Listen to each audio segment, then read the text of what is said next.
like a proud wolf alone in the dark, with eyes that watch the world, and my name like a shadow on the face of the moon. Broken mirror, a million shades of light, the old echo fades away, but just you and I can find the answer, and then we can run to the end of the world. We can run to the end of the world.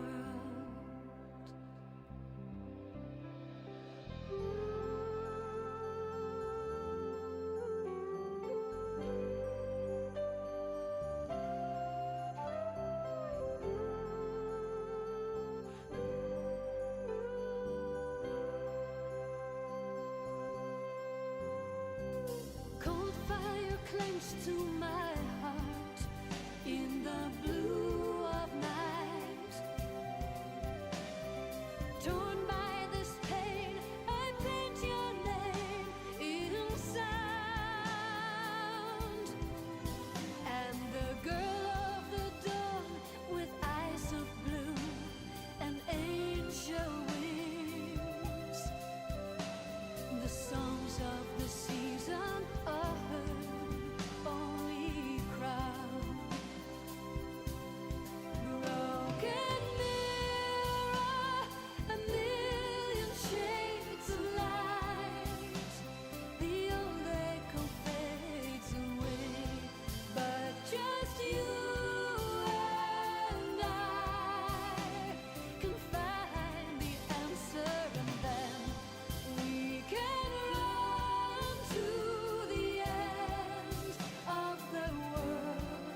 Beep, beep, beep, beep, beep, beep, beep. That's the start of the stream noise. I found a new one that I think is very relaxing. Hi, good morning. This is the online internet video game live stream TV show today. Yay. So this is just a casual thing. I need to do a whole playthrough. I have to get an S rank in order to 100% this. It is the last thing that I really need to do in the game. I've done everything in this set other than get an S rank on like the game itself as a whole has like criteria for ranking you at the end. S rank basic for the whole game means get an S rank on every individual mission, and prevent both mutinies. That's another thing you have to do, just to make sure that you get like the max survivor count. And also for some, like, beat it in. People online say under 6 hours, but I am pretty sure that it's more than 6 hours, because somebody has mentioned they had an over 7 hour run and they still got the S rank. So just this game isn't very well documented online, so probably under 7 hours is good. We should be really good because I have lots of post game unlocks. Like I have the real Mega Buster. I hate the M word so much, but it is canonically the real Mega Buster. But yeah, I'll be able to just cheese the whole game. It should not be hard at all. Also, thank you for 50 billion people are supporting fellow trans streamers. Hello, good morning. Is this like a raid? Because I didn't get a raid message. Either way, thank you for supporting fellow trans streamers. Which fellow trans streamers are you supporting? Is it me? I'm a fellow trans streamer. I mean, am I a fellow trans streamer? I don't know. It is me? Oh my god. Thank you in heart emojis. It is a raid? I guess my stream's just not been going on long enough that the thing... A raid of 105 people? Holy crap! Holy... Who did the raid specifically?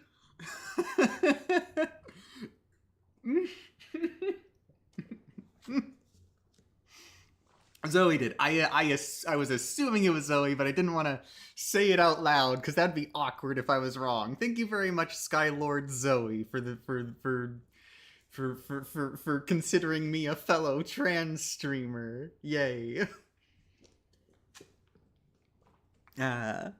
Today's a cheat day. I have a coffee. I've been having a lot of cheat days recently. Honestly, at this point, a cheat day is a day when I don't cheat. But anyway, you got here right when the stream was starting. I was just explaining what I'm doing. I'm getting S rank in Dead Rising. Chop Till You Drop, specifically. The Resident Evil 4 edition of Dead Rising. And then the other two achievements I have are beat the game in under 10 hours. That will come naturally with getting the S rank. And then have Frank reach level 50, which I'm hoping will just happen before the end. And if it doesn't, then you know, I'll just have to do a little bit of extra grinding off Strem. It's not a big deal. Yeah, this is based on Resident Evil 4 Wii Edition.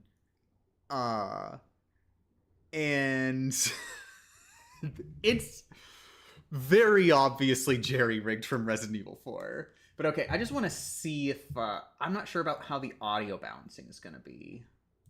Because I do have Dolphin turned off a little bit quiet. So tell me how the audio is when we get into the game and everything. Starting with what might be a little loud. I'll turn it down even more. Here we go.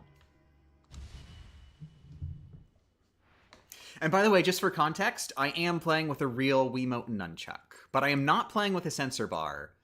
I have found the game does play okay, just doing, like... If you have a Wii Motion Plus controller...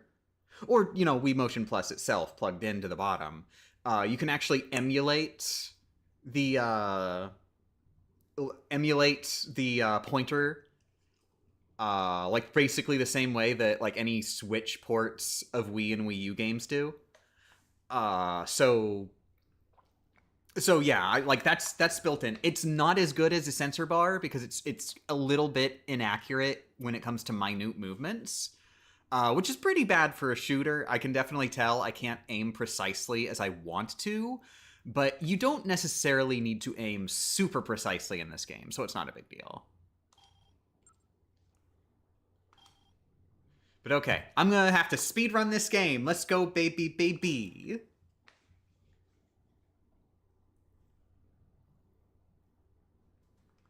And of course, I'm skipping all the cutscenes because I'm willing to bet cutscenes are included with your final time, so... Yay, free time save. It's sad, too, because I do really like Dead Rising's story. I was realizing more. Thank you very much for $100 from Nea Paulin? Am I pronouncing that right? I hope I'm pronouncing that right. Well, thank you very much, heart emojis, heart emojis. Yeah, I've been working on laser hair, and my next appointment is another couple weeks, and I'm excited. I'm excited. Nia, good morning, Nia. Thank you very much, Nia. Now I'm hopeful that the timer does not run when the game is paused, but I'm afraid to make that assumption. Pretty sure this is optional. It was optional in the 360 version, but just in case. Oh, but yeah, so while I was doing, like, the first playthrough of this, I was actually thinking, God, I really, like, appreciate Dead Rising's, like, narrative that it's got to it. I think I appreciate it a lot more now that I've grown up a bit and, like, I understand things better and, like, the themes about how America is bad and all that. Crap, where was the Buster? I need the Buster. It's over here. Yeah.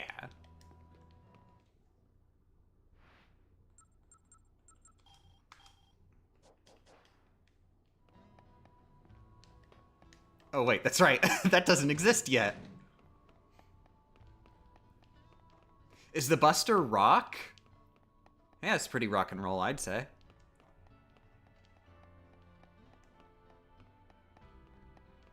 This is the version you said is bad Resident Evil 4, right? Yeah, basically. That's a good way to describe it.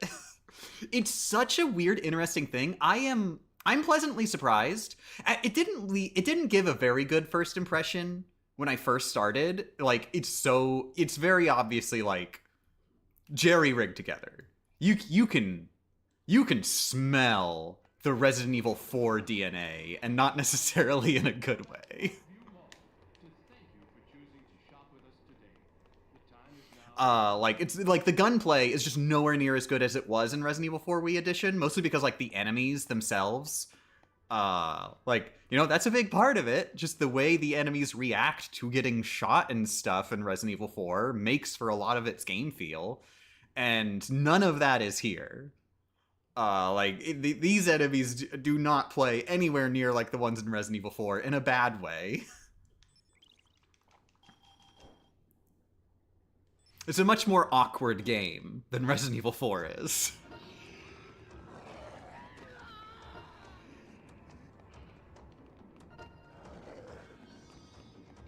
But in the end, I've come to appreciate a lot more. I think just doing like the post-game unlockable mode in particular, or there's two of them. There's two like post-game unlockable mini-game kind of modes. And they have some good personality to them, and like the fact they put in the effort to make those modes in the first place, like I can really see, okay, they really were trying with this. They put in some effort. And it does actually do a decent job at recreating Dead Rising in a very weird way, but it does it. Like, I was actually surprised by how much of the Dead Rising DNA is actually here. Okay, I guess I'm just going out.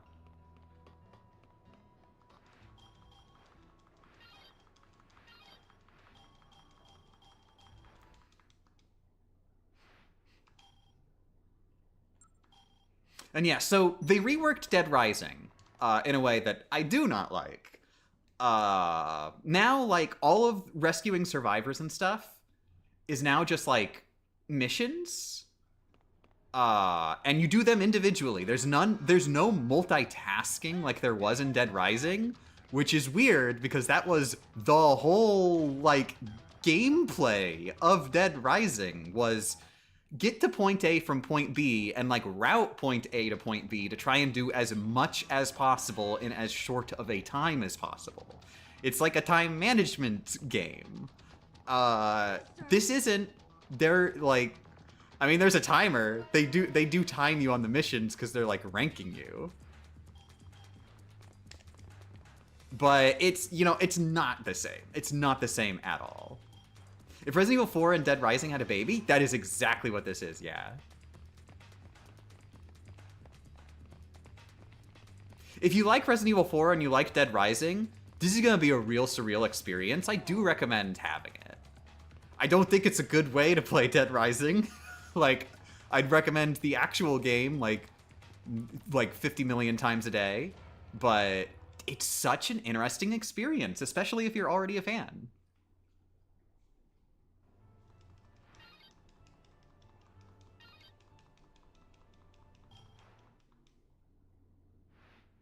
It's not about time management, she says as she's doing a speed run. You know what I mean. You know what I mean.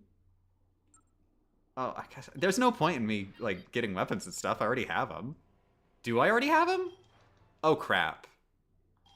Do I actually already have weapons, or did it... Oh, no. It probably emptied my inventory. Wait. I have a laser gun. Okay, I do still have everything. I just had empty space in my inventory because of like healing while fighting the final boss. Okay. But still, I have a laser gun. It's not a big deal.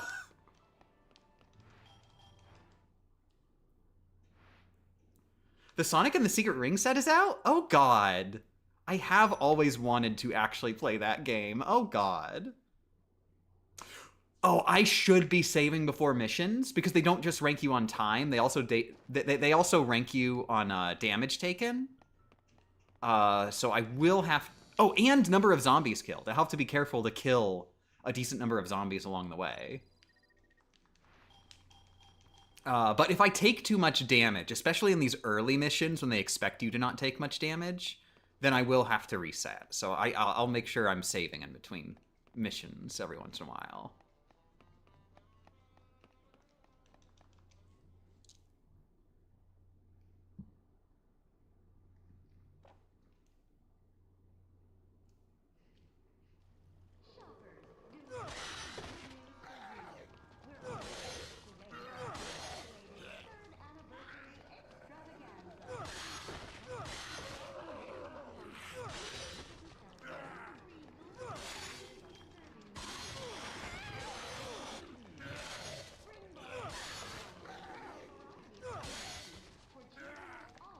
God, I'm gonna have max ammo by the end of this run because I'm not gonna be using any. I'm so glad the Buster actually has infinite ammo here. I think it had like 300 in the 360 game.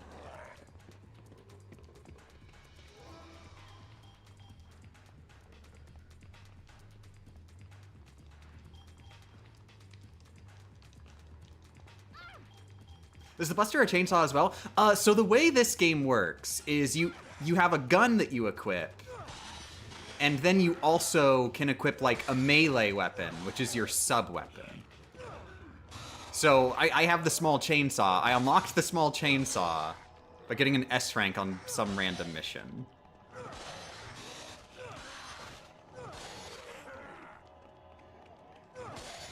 And of course, it is, even in this version, it is still like one of the best weapons to have.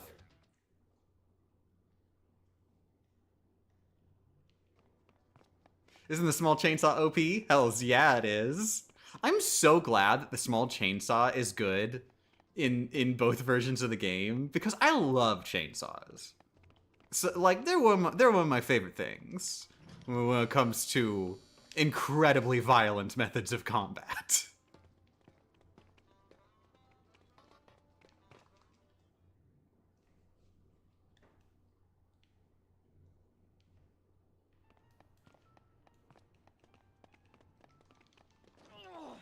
Also, I see discussion about like bad games and stuff. Sorry, I haven't been reading the chat enough to be following everything. But I want to say like I disagree with the entire idea of like bad games and good games. Like a good game is a game that you like. A bad game is a game that you don't like. That's as far as I like to see it. Oh, I guess I don't need it. I guess I don't need protein.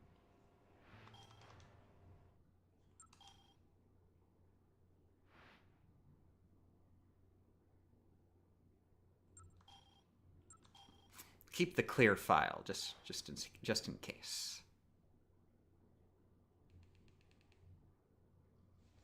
You know what? I might want to pull up what the criteria are in case there's any I'm forgetting.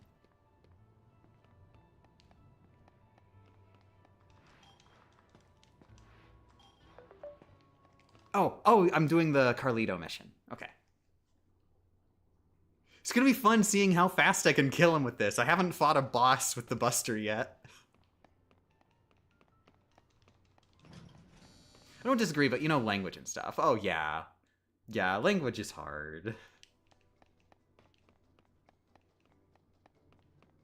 I never thought I'd see the day where Miss Game Champ is optimally playing a game. My view is there are games that can be that are bad, but there's still enjoyment to be found in them.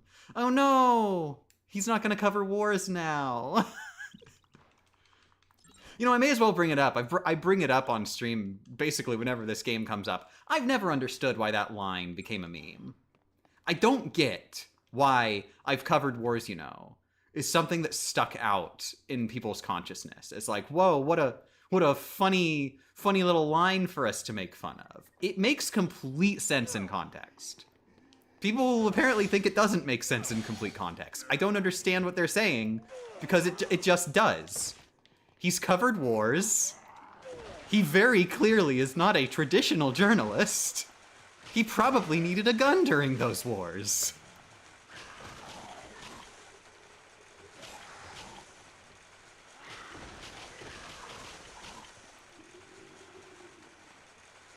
That's me in the Final Fantasy X laugh. It's such a good scene in context.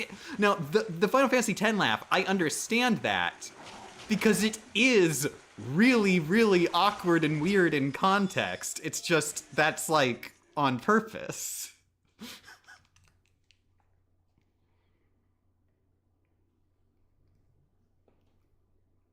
But I've covered wars, you know? It makes even less sense in context. It's even less interesting in, or out of context, I mean.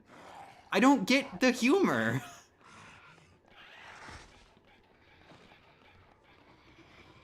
Oh, poodles exist now. Yeah, this game has zombie poodles. They're too short to hit with weapons a lot of the time. It's really annoying. Also, luckily, I don't have to worry about taking damage here, because for whatever reason, you are only ranked on, like, survivor rescue missions. You are not ranked on story stuff. Like, I'm just out of mission mode right now. I'm just wandering them all. I'm just going where flags are to advance the story.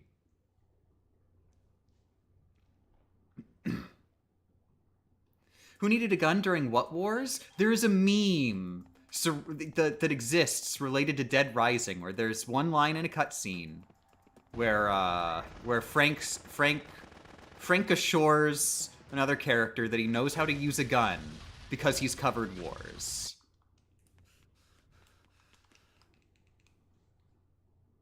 Or at least that he has some familiarity with the gun because he's covered wars.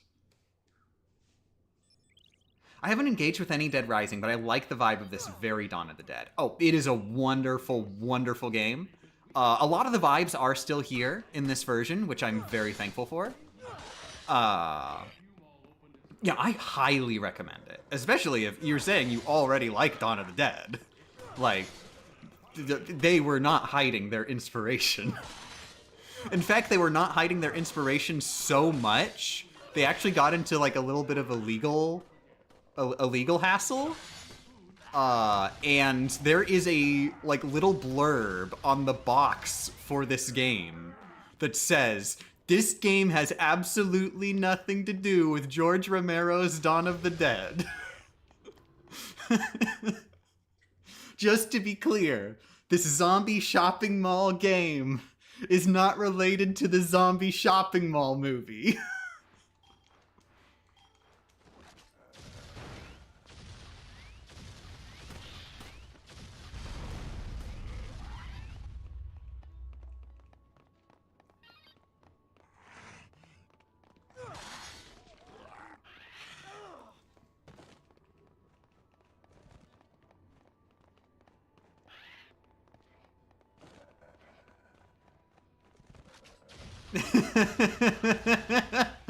My I am not based on Dawn of the Dead t-shirt is drawing a lot of questions that are answered by the shirt.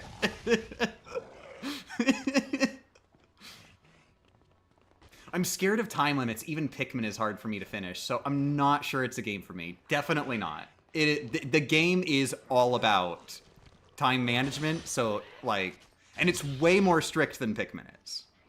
Like Pikmin, the time limit is made to be very forgiving.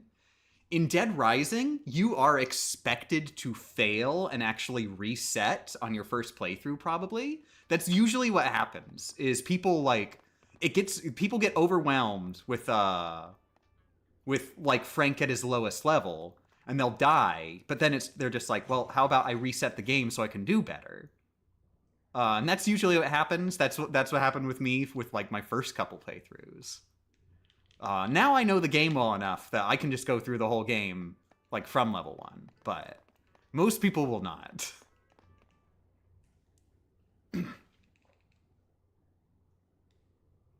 But the game has a system. I remember it was actually a thing like the game got like a good amount of good attention for. Like people really liked this. Not so many games did this. Where so like Frank, like there's a level system where like he'll level up and get stronger, get more inventory space, lots of stuff. And if you so choose in the middle of a playthrough, and like you die, they give you the option. You can load a previous save, in which case you'll lose any like EXP you got before you died, or you can reset the game from the beginning, essentially New Game Plus mode. You keep your level, you just go back to the beginning whenever you want. Oh, I should grab a skateboard. That would help a lot. There is I'm not sure if there's a skateboard anywhere near me. Honestly, I'm wondering if I should reset, just because time might be very strict. You know what? Screw it. Just to be safe, I am going to reset. We're going to have to redo that whole section, but I realized I should grab a skateboard. You know what? No, I won't. I'm sure it's fine. Come on, just one trip through the mall. I'm gonna be zooming. I have a million post-game unlocks. I'm good. Yeah, skateboards are a really good way to get around the mall.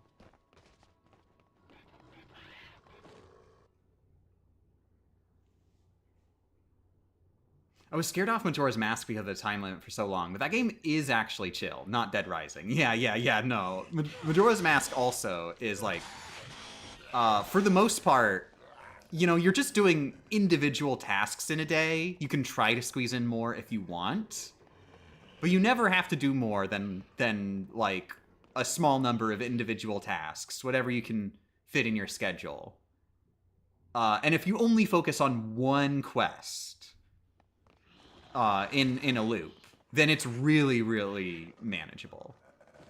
The time system is less of a like, oh god, time's ticking, and more of just a way that they flesh out the world.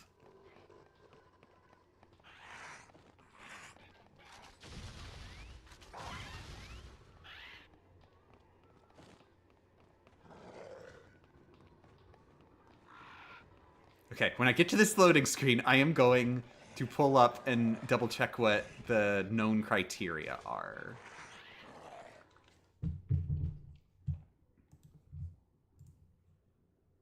Okay, so this person says, beat the game in under 6 hours, 15,000 zombie kills. Here's that skateboard.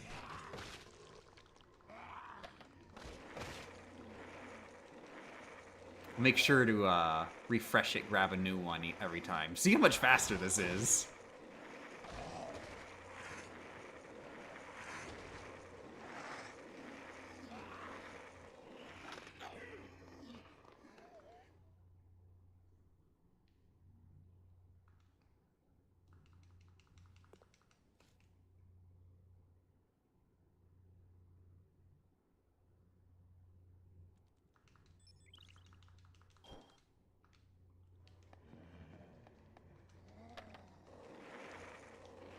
Okay, that's a stupid idea.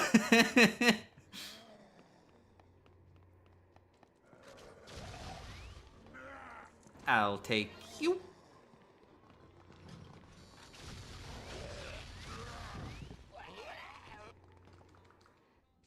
I love that that still works. You could just ride the elevator with the zombies.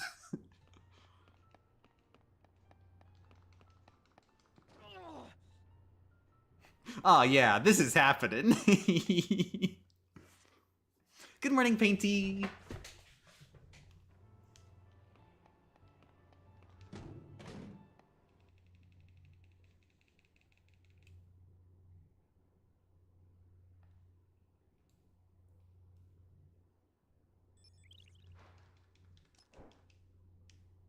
Some of them are gonna have to get off. We are exceeding the safe capacity.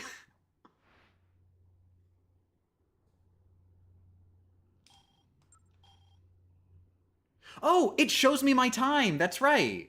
So I'm 12 minutes in. Okay, cool. I'm pretty sure the based on the time that I had in my final run, it doesn't count pause time then. Because I think if you count pause time, there were probably times I left the game on for hours, just paused.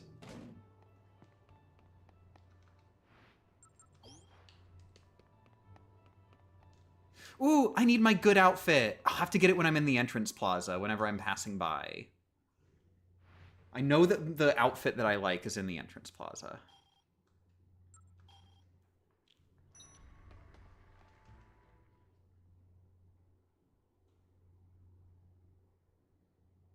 Did we fail the kill no zombies run? I did consider very briefly when I was I did consider very briefly maybe I do the no zombie kill run in Chop to You Drop, but that definitely wouldn't happen. Number one, there is a mission where you have to kill a bunch of zombies. Like literally, they added in a story mission that's exclusive to this version, which is just, hey Frank, wanna kill zombies? Kill zombies.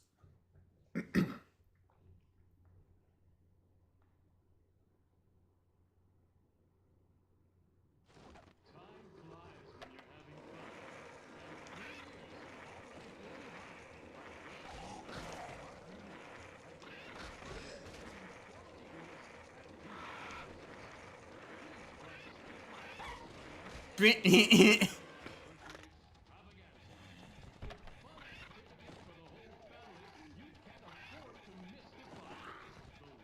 was pleasantly surprised my wife didn't get mad at me for killing poodles. She usually gets mad at me when I kill animals in games. I guess she just doesn't like poodles.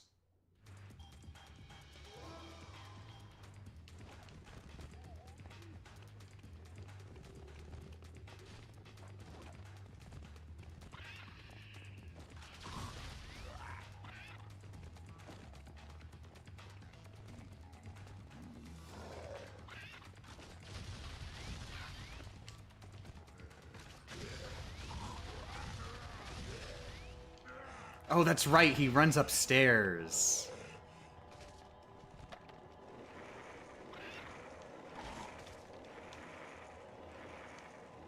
Well, they're already zombies. Yeah, I mean, but I know she feels bad even just killing the dogs in Resident Evil 4.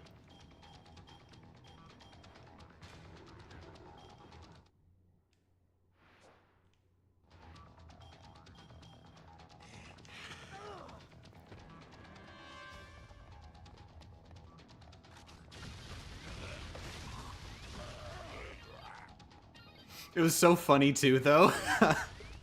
I find the dog violence, like, at the beginning of, like, part 1 of JoJo, so funny. Because it's so, like, over the top evil. Like, Dio he just sees a dog and immediately, oh, I'm kicking that dog right in the jaw. I love it. Oh, that's right. I do need to kill zombies. I guess I'll just kill whatever's in my way, and we'll see if that's enough.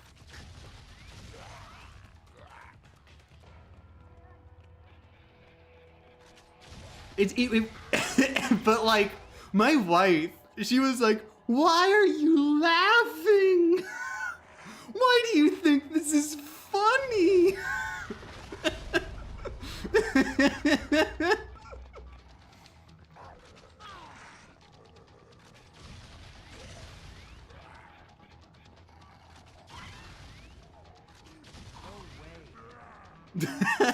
No way.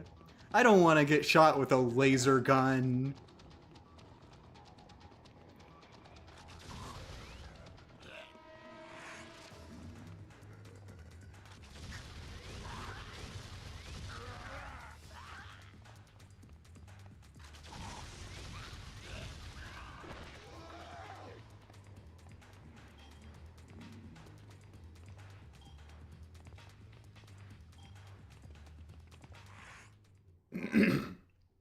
Part 4-2, guy just eats a dog for no reason. I don't remember when the dog got eaten. I do remember some very violent stuff happening to a dog in a restaurant.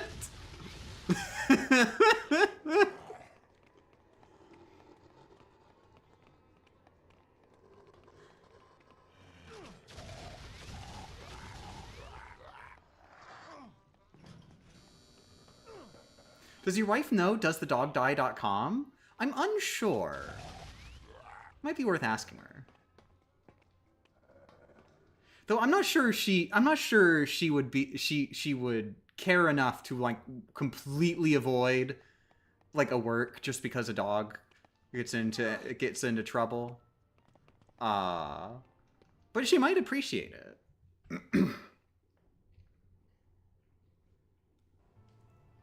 I mean, it's definitely not a deal breaker, considering friggin' she loves JoJo.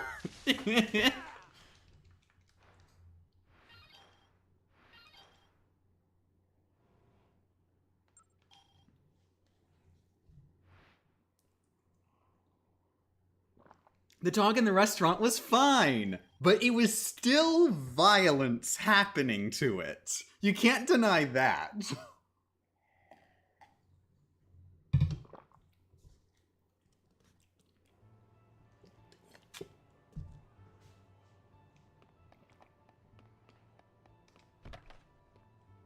Oh wait, whoops! I need to be keeping my skateboard.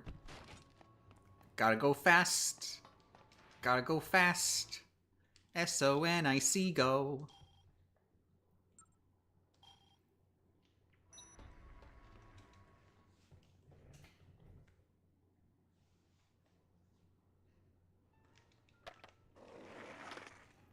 Haha!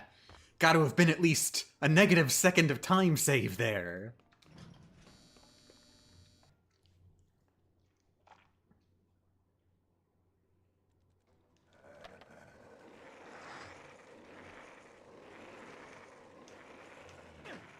Dang. If I didn't crash, that would have been good.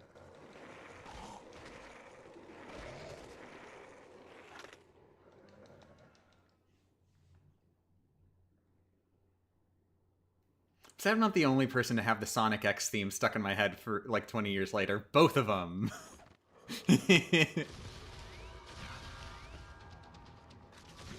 Yeah, Sonic Drive is actually in the music playlist.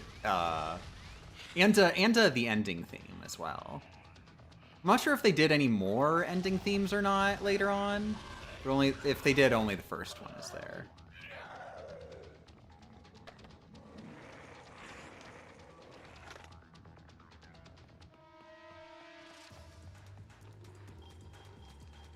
I remember way back in the day, there were like, I remember like seeing like debates related to this lady.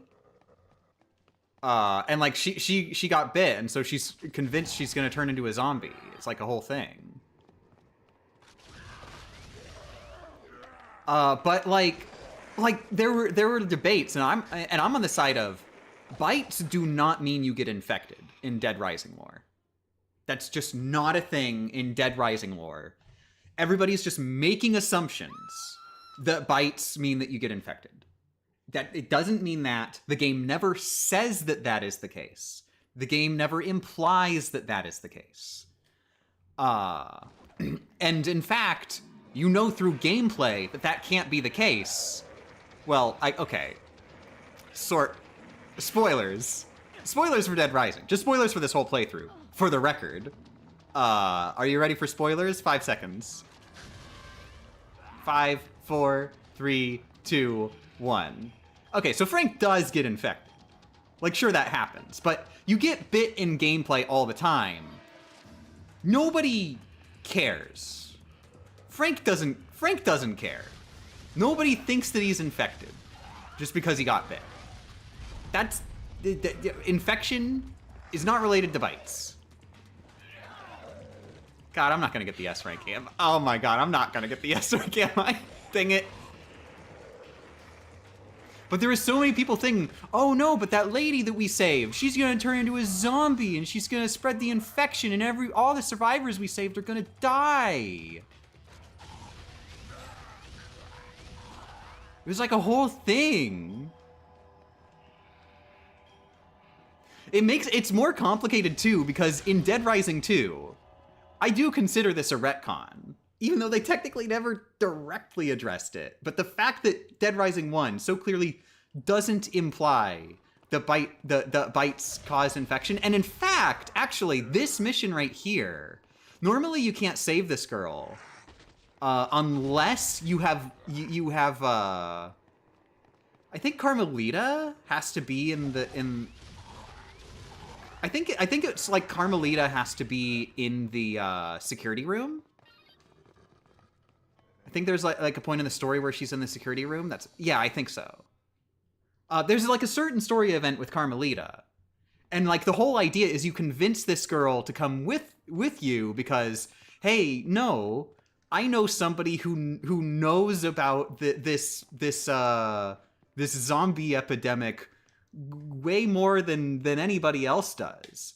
You know, you can talk to her about whether or not getting bit means you're infected or something like that. Which sort of implies, you know, she was just worrying over nothing. And I did not get an S rank. It sort of implies that she was just worrying over it for no reason, and bites do not mean infection. They're probably not a good idea, but they don't mean infection automatically.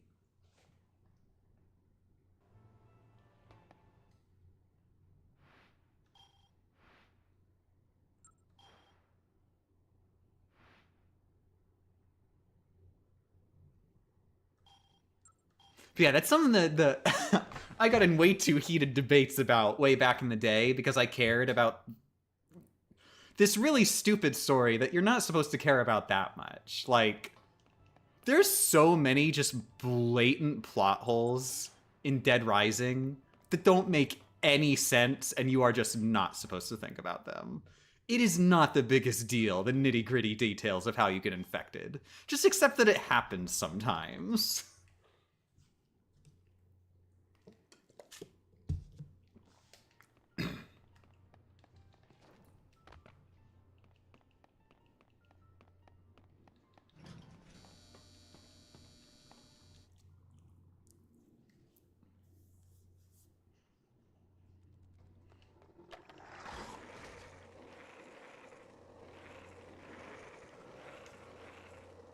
Yeah! I'm gonna master Tony Hawk 2 soon. With all this practice I'm getting. Maybe it's not a guaranteed infection. Like, it happens when the plot demands it. You know, that's basically what, like, the impression I get. I think my reading is that, like, it's caused by It's caused in some way. They're not really very clear on it, but like by... I mean, we know it's related to like the parasite larva. Or like the bees, the bee larva. So it basically, if bee larva gets in your system somehow, the bees have some way of doing that on their own, presumably. And maybe through the sharing of bodily fluids, probably. So, you know, bites wouldn't be a good idea. There is a cutscene during this game that the way it is framed, I do believe, is when Frank gets infected. It's when Carlito is sniping in the entrance plaza. He should Brad pulls Frank out of the way when Carlito's about to snipe him. And then like a zombie gets hit instead, and the zombie's brains blow all over Frank. And you can like the game treats this moment very specially. And you can visibly see that a bunch of blood spatters on Frank's face, and a little bit goes over his mouth. I think, me personally, that is when he gets infected. Basically, that blood getting in his mouth was what did it.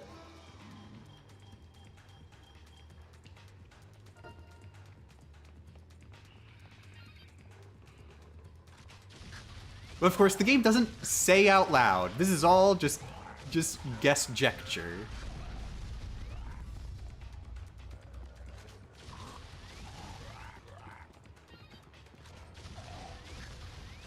And of course, it super doesn't matter very much. You're not supposed to care that much about the rules of this stupid, stupid universe.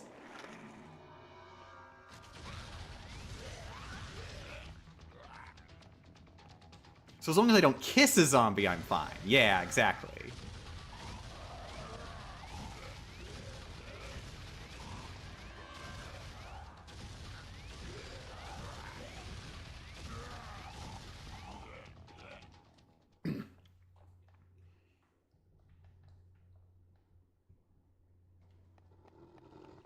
Frank got covered in zombie viscera.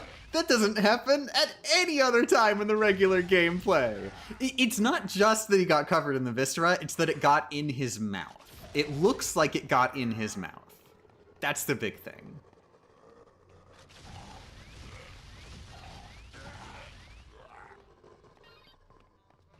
I think it's believable that Frank doesn't get any zombie viscera in his mouth specifically during normal gameplay.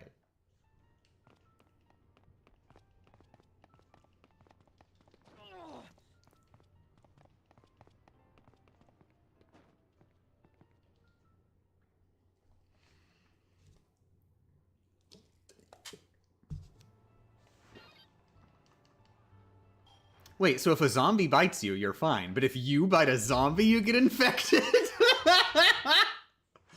I mean, yes, because it's the difference. Like, when you're biting someone, your goal is to take something out. The problem is taking things out of the zombies, not the other way around. Although the other way around isn't recommended either.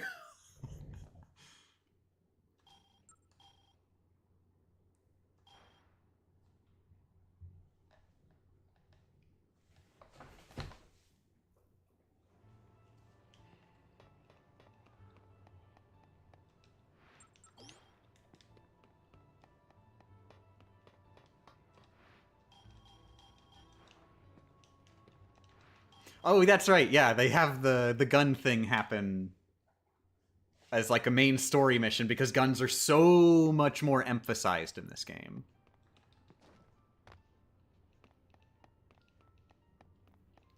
Naturally, considering, yeah, it's Resident Evil 4. Why wouldn't guns be important? That's like one of the really big major differences. Is just like the emphasis on guns in this version of the game. Because in regular Dead Rising, like guns they have their place in like the item system, but they have so little ammo and they aren't even like that powerful in the grand scheme, most of them.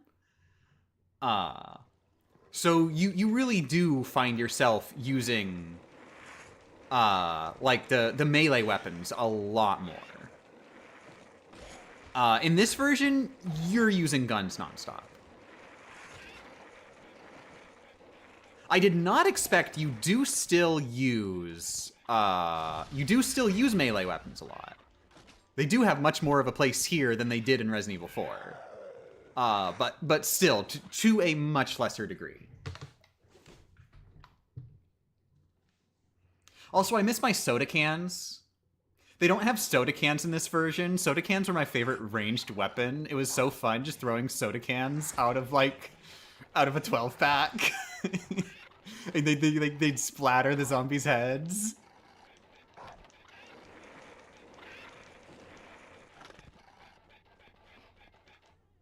I don't like horror games, but like Strems. So I'll be watching this with a teddy nearby. Oh, I'm sorry about not liking horror games. I'm sorry for streaming horror game. Also, I actually realized it might be a good idea. I wanted to get like the... Oh, here it is. Okay, yeah, it was there. They have a setting specifically for nighttime brightness that you can make nighttime look more clear.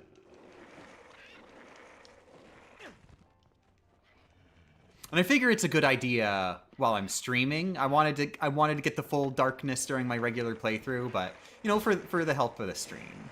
And besides, I'm trying to get an S rank.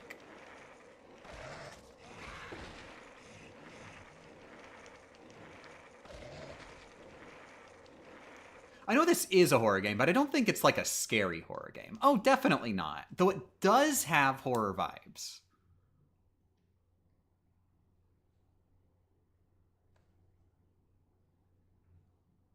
And I do think that it like depending on how accustomed you are, like the feeling of being in the mall, particularly at night, can feel like an actual horror game. They really do blend the horror and the comedy really well in this game. Also, it is so weird the way this happens. Like the event with Cletus, where you do his boss fight, happens in the same way, but then in the end you can just save him, so he doesn't get eaten. But like things happened the same way. So he just murdered a guy. Cletus just straight up shot a guy, and like you know, that's sort of like the event where like, oh wow, yeah, there's no coming back from this. But no, you just save him from zombies, and he just goes, oh, you saved me from zombies? Oh, sorry for being so weird just now. I'm your best friend. Shame about that guy.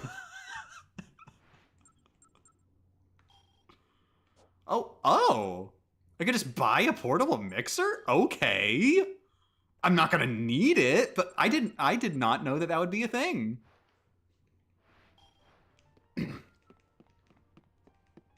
Did Retro Achievements add the Survive a Week in Endless mode, Chivo? There isn't an Endless mode. So thank God, no.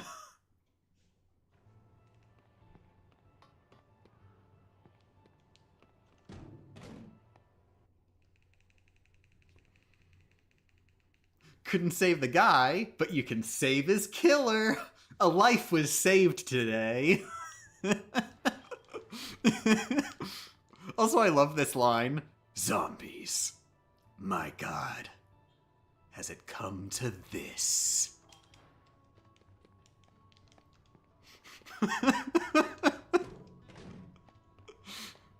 I never thought it'd come to zombies. Oh, I should save before I do this. This is a very risky mission. Did I save before?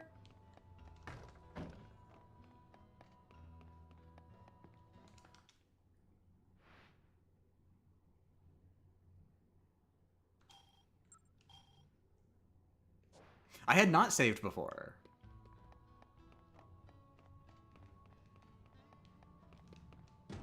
I was mashing in advance for Otis.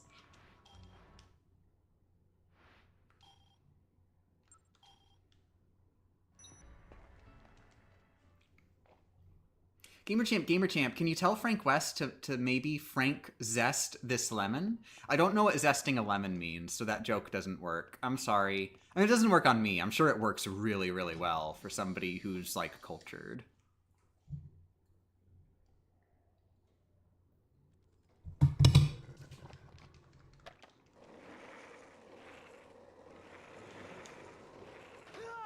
Me.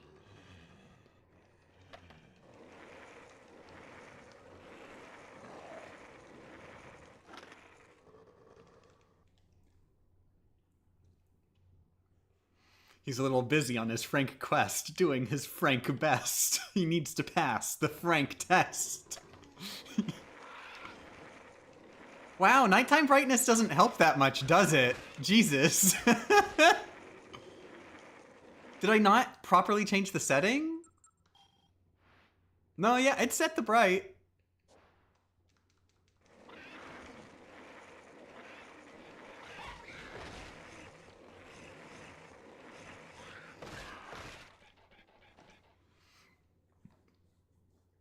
Do a kickflip? I'm not sure how to do that. Is that actually genuinely a thing you can do? I wouldn't be surprised.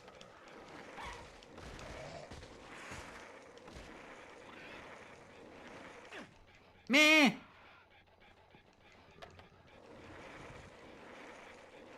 Don't be a cowman? You can't be a cowman in this game. You can be a horseman, though.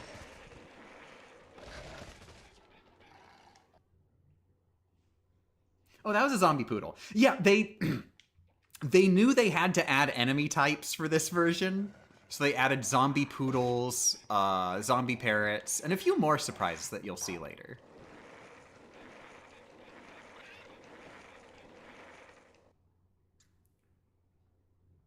Can you be a cowboy? Oh, me? No, because I'm a girl. I can be a cowgirl. Oh, wait, in the game? I don't think so. I don't remember there being any cow professional outfits.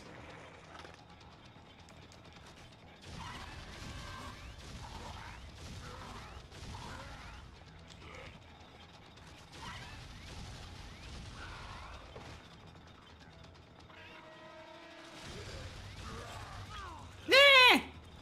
That scared me.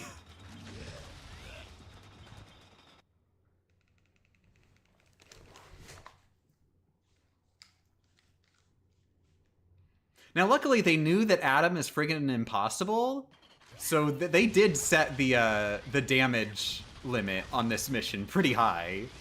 So I should be good.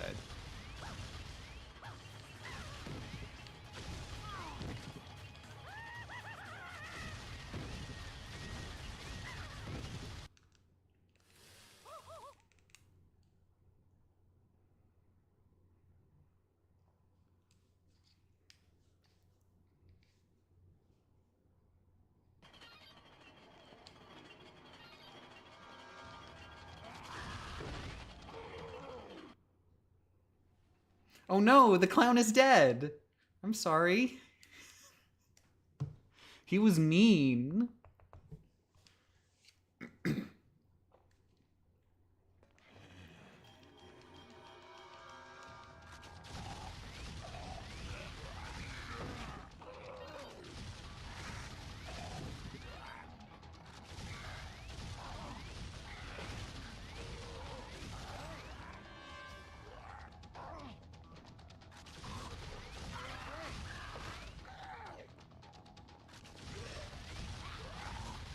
Just trying to get my kill count up while I can.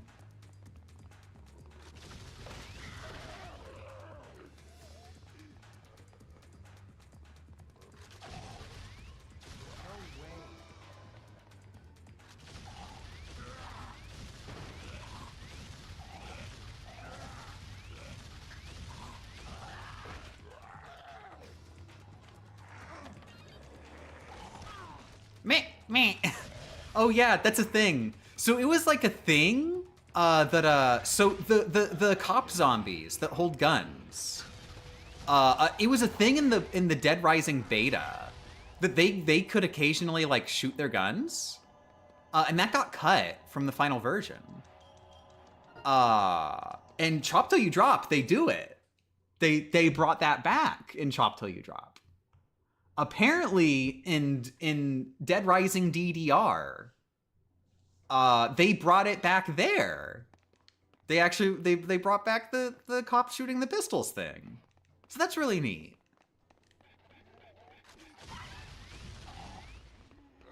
Dead Rising DDR? Yeah, the deluxe Dead Rising remaster Dead Rising. DRDR is the actual name. But it's fun to call it DDR.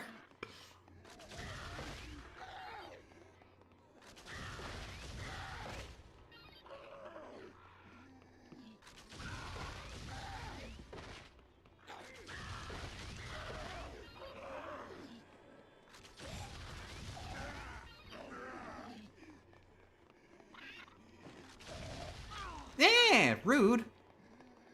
I'd better still get that S rank.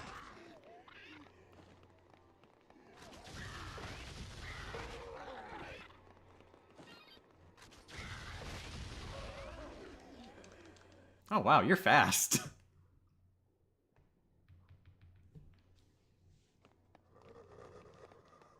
The survivors, I'm pretty sure, are like way more competent in following you in this game than they were in the original. Which I am thankful for.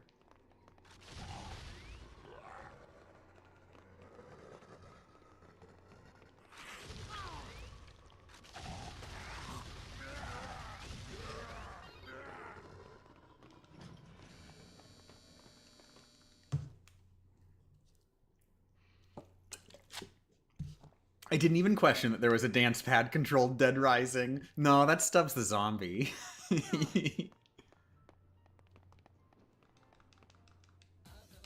Are they more competent in following, or are there less zombies to get around? I think they're more competent.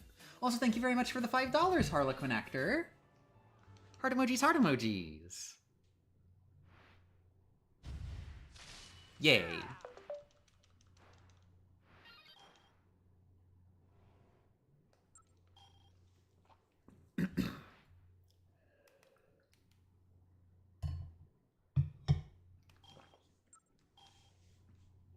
We love women? Am I one of those? For the record, I am banning you if you don't say yes.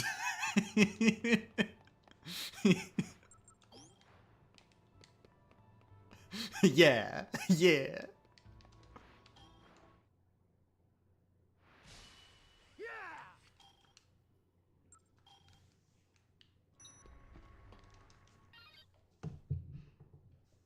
Yes to what? I missed the question. Am I a woman? For the record, there's only one correct answer.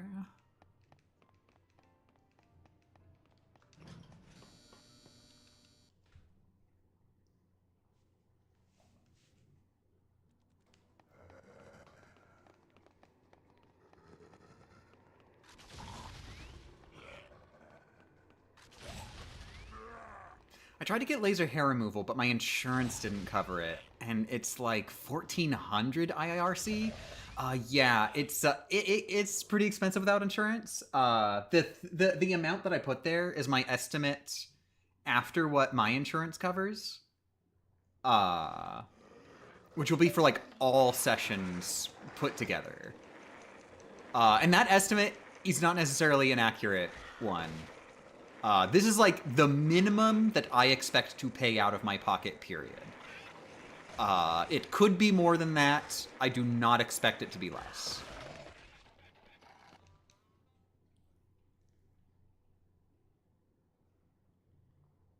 Unfortunately, insurance is kind of hard to work with for this. They should cover it. I was told they would cover it.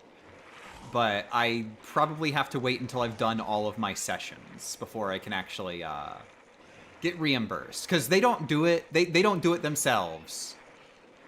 The way they have it the way they do it is just you have to get a referral from them for laser hair removal. And then you go get the laser hair removal and you pay for it yourself out of pocket.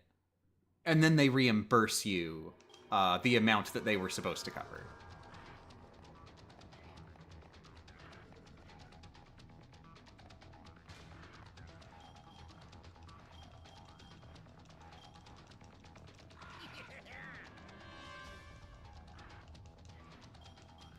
Ngul, I'm surprised on how much I've been enjoying Rockman X Dive Online. My friend got it for me since he knew I liked Rockman games. Hells yeah. I'm really excited for that eventually, but I just want to I want to play through like the whole franchise on Retro Achievements basically, which I've been making progress on. Last year I did a couple games. Played Battle and Chase finally, which I'd been excited to play for a million years.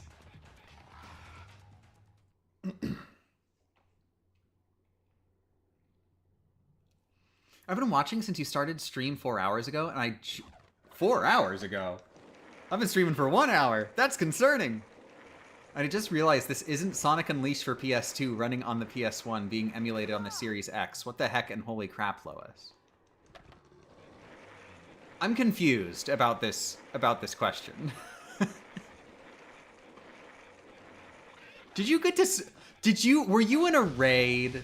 Were you in a raid? Is that what's going on here? Somebody raided me when I started the stream.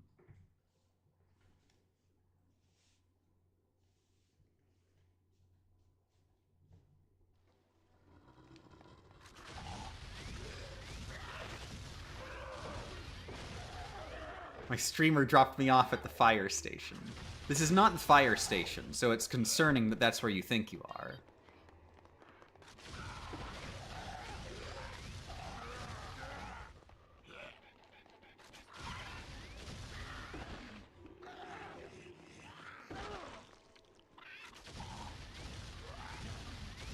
Nah, I thought I'd hit it.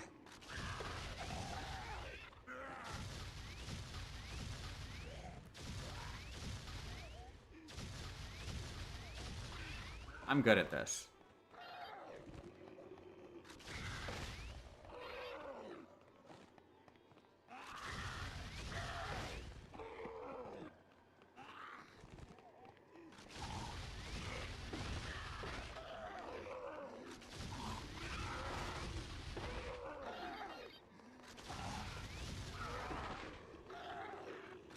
I am wondering if I'd save more time just keeping a small chainsaw on me.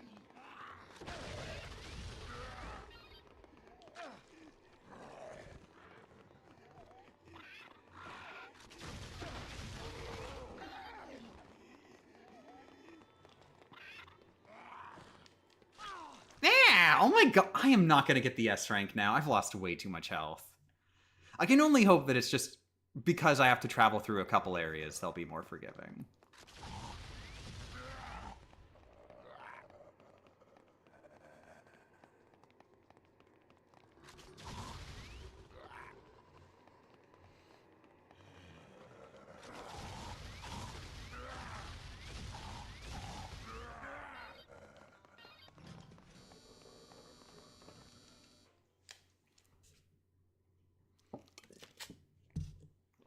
How many times has the "I see you're doing a new Rockman challenge" joke been made yet? It hasn't been made yet.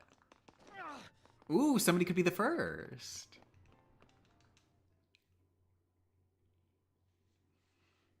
Gets hit by a zombie carrot. Immediately pause. Oh, I did get the S rank. Cool.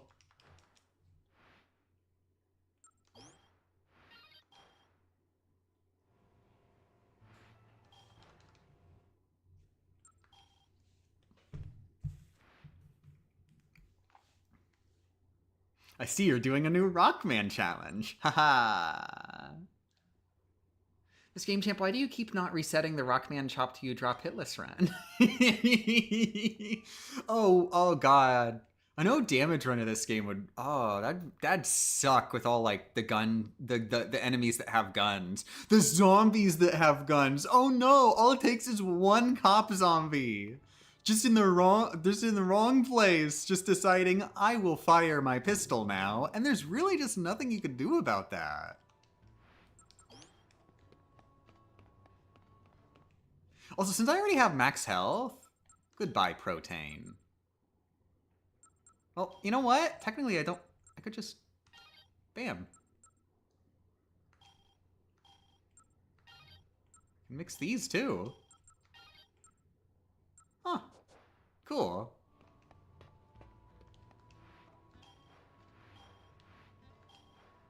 Just wanted to see if there was dialogue there. Okay, I think I'm going to the entrance plaza now.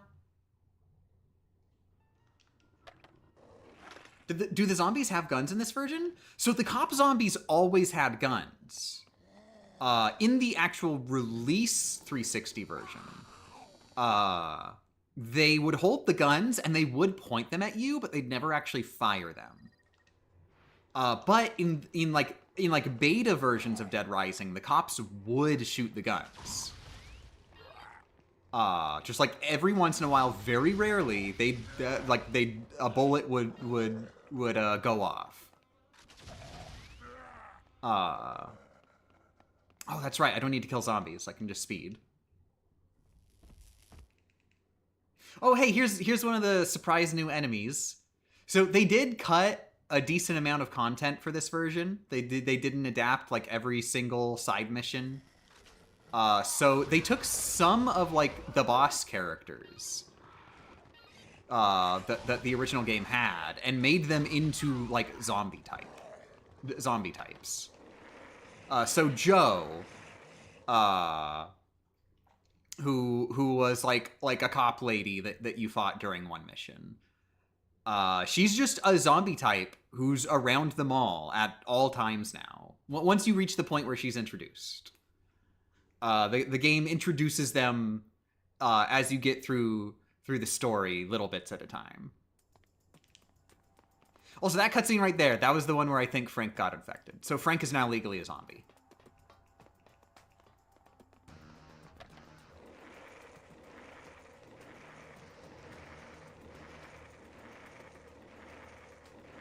Also, weird thing. Oh, that's Dr. Barnaby! I was wondering what that health bar was. And I was like, oh wait, that's right, I'm rescuing Dr. Barnaby. Never mind.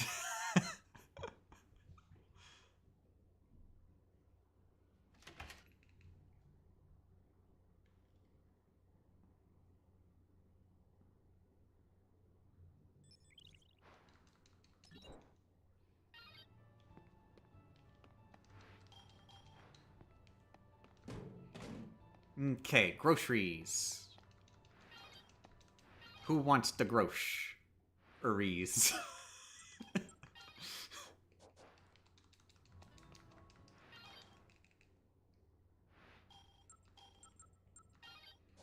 I do not need that many juices.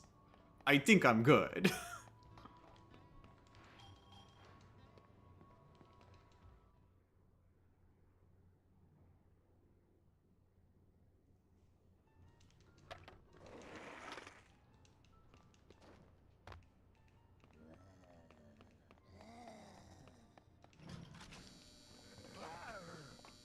Me. I'm bad at this. Someone may have said this before, but is this just Resident Evil 4 Wii with a Dead Rising skin? Yes. Yes, it is. It's so cool and weird. Back in the day, it was like a thing. Like, the Wii wasn't like a super powered console, but everybody wanted their games on it anyway because it sold 1 million. And so what are they gonna do? Dead Rising can't just run on the Wii? Like, we'd have to make a whole new engine and everything if we wanted that to happen. Hey, wait, we just did Resident Evil 4 Wii Edition. Make it happen! And so we got Resident Evil 4 Dead Rising Edition.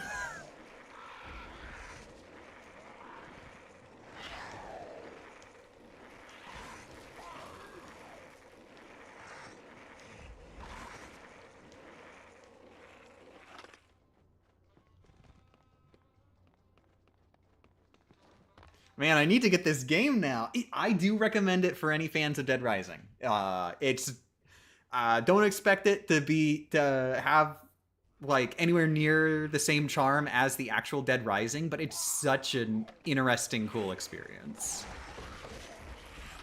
Oh wait, that's right. North Plaza.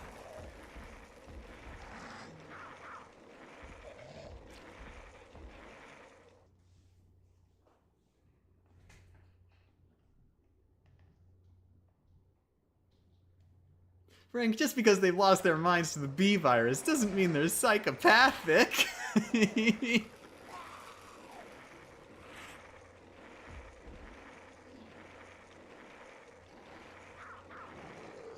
Oh no, during the sniper fight with Carlito, I was supposed to change into my good outfit that I like. I'll have to do it during like a side quest. Me. Turns out Sonic Unleashed is actually just Sonic Colors Unleashed Edition. Oh yeah, yep.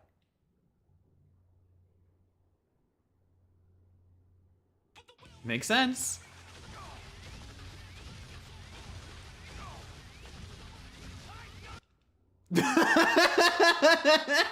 I don't!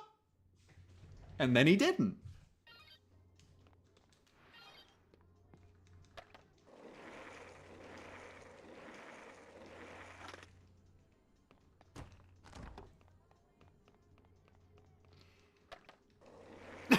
This was his store! I love Dead Rising so much.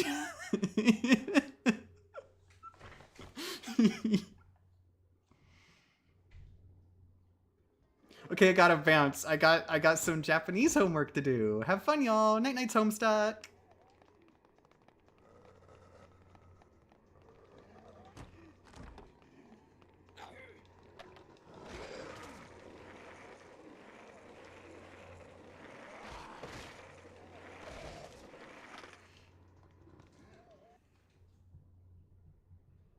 The blaster might be making it a bit too easy. I got a speed run. I don't care. Path of least resistance, baby. Where am I going? Will the game just tell me if like I look in missions? No, that just does that. Case file. Engaged. Great, thank you. I think it does not mark it on the map. Yeah, it doesn't mark it on the map. I'm just assuming that I am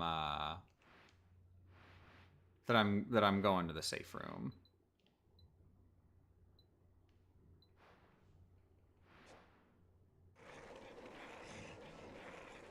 In which case, go through Wonderland.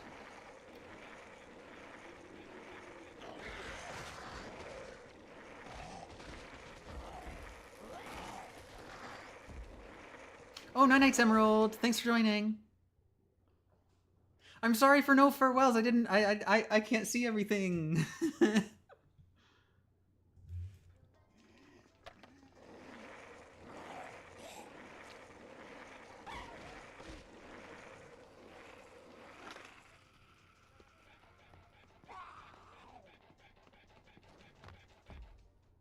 It's okay, you're a good streamer girl, Miss Game Champ. Ah, I'm a girl. Night nights, heart emojis.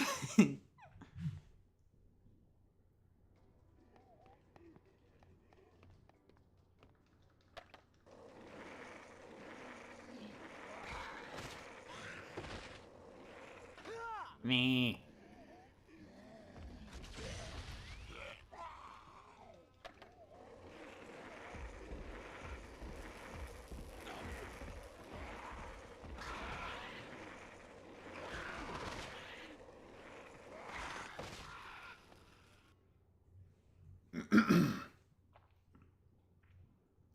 Kind of wish that we could get a new Dead Rising. It's a shame that the franchise is currently leaving off on such a sour note.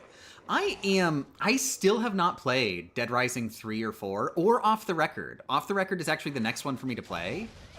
I was sort of thinking, maybe I should make that a more near future thing, now that my mind's been refreshed of the first game by Resident Evil 4. But that'd be a good way to go in. Like, now, okay, I saw the story of the first game, and now I can go into Off the Record and see Frank's story continue. I'm still sad. I unfortunately already had, like, one of the funniest things that Off the Record apparently does. I had it spoiled for me.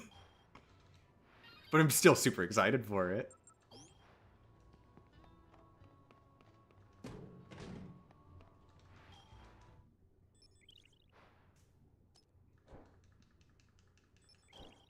Oh, whoops. I should have saved.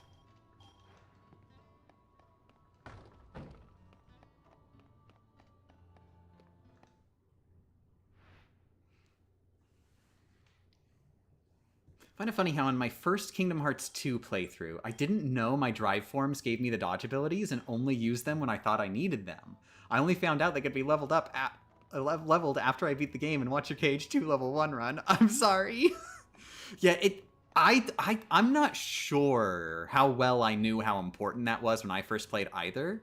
I know there is like a tooltip for it. It does actually give you a tooltip. Like telling you, hey, you can get special abilities, but that game has like so many tooltips that just overload you with information and aren't good at explaining it. Like, I had to be, like my wife is playing through Kingdom Hearts 2 right now. It's one of the games she's going through. And I had to be alongside her and explain, okay, so this screen doesn't make any friggin' sense. But what it's trying to say is you level up these separate from your regular player level and they give you dodge abilities.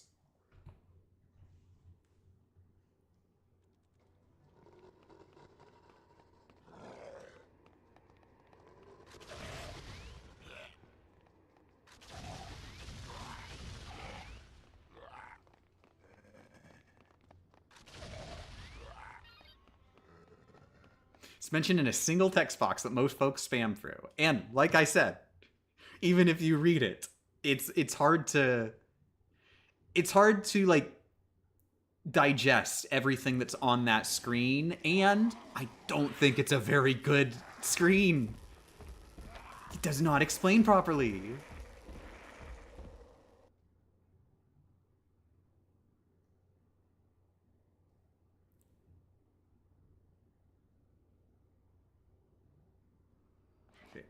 Oh crap. This is one where they don't tell you where they are.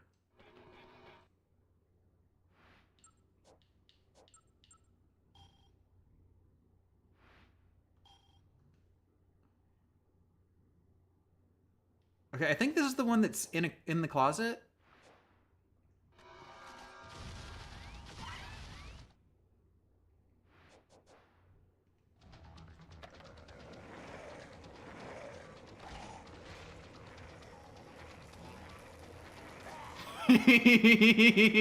Up the down escalator.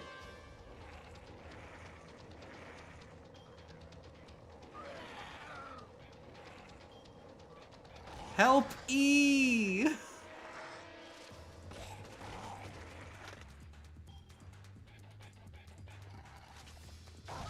Me! Oh, come on. Photos are kind of cute when they're just running around in circles. By the way, get excited. I just completed every single box pushing segment in the game.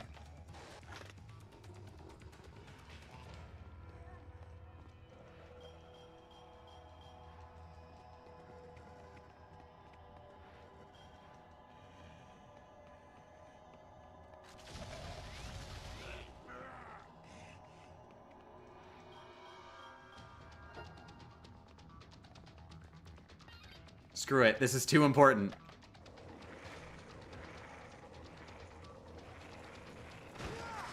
No, my skateboard! Crap, crap.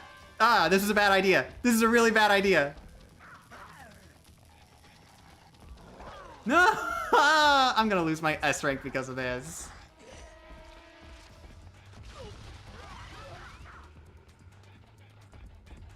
I know it's in here.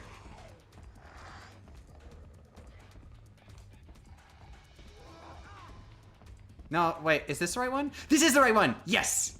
I know because it has the pink shirt. Yeah, I like this outfit. It's literally just a recolor of Frank's normal outfit, but I like it. I think it was a DLC one for some reason in Original Dead Rising.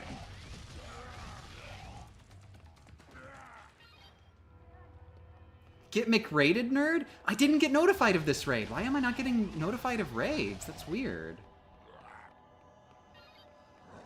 The raids are turned... they are turned on. I should be getting those notifications. Like, I see notifications from days ago. But thank you very much for whoever raided me who I can't see because I didn't get the notification. I'm sorry. I'm bad at technical difficulties.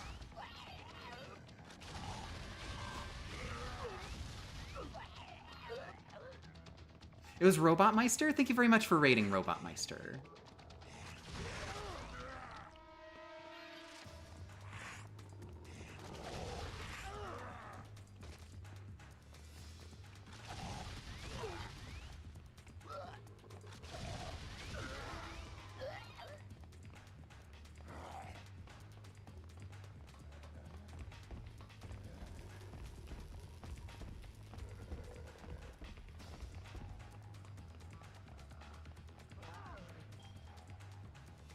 Miser! Oh, I'm sorry.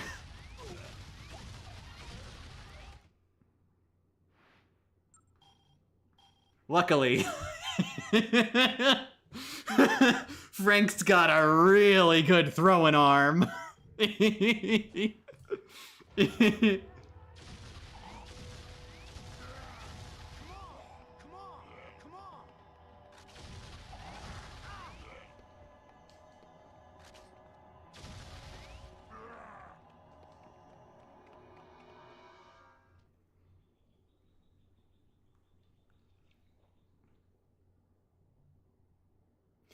Oh, wait, I was told it was Meister. I've been cheated and lied to. I'm sorry.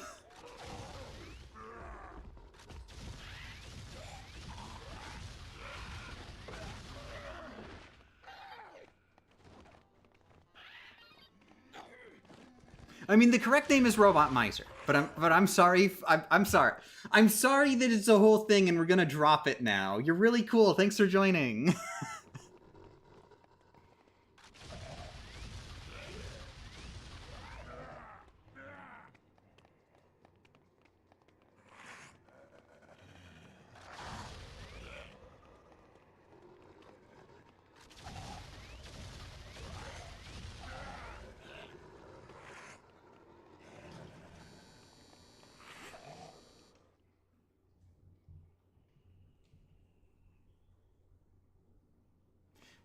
Maybe my activity feed is just broken. Maybe I should update it.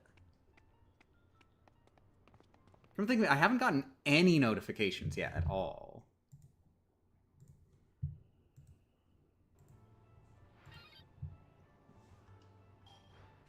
Yeah, it was my activity feed. My activity feed was just not showing, like it wasn't updating. It's up to date now. I have like a popped out window, so like that works good for me, like with the streaming setup.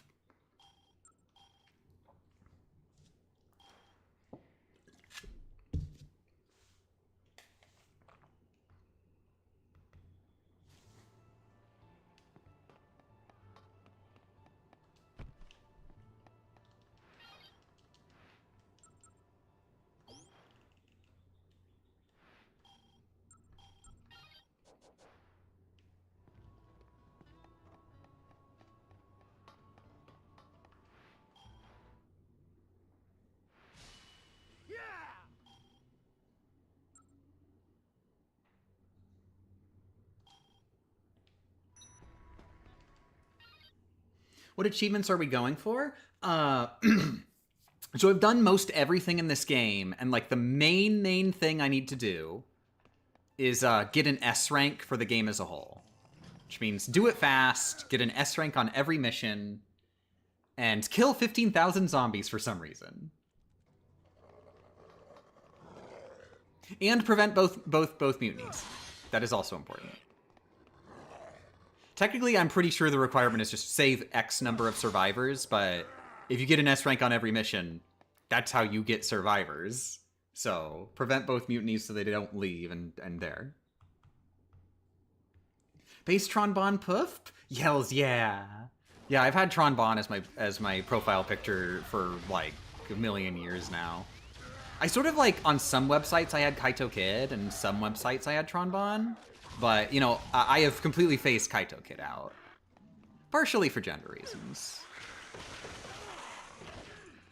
I was gonna be honest, I kind of don't like that avatar anymore.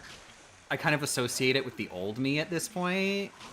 The old me is kind of a bitch.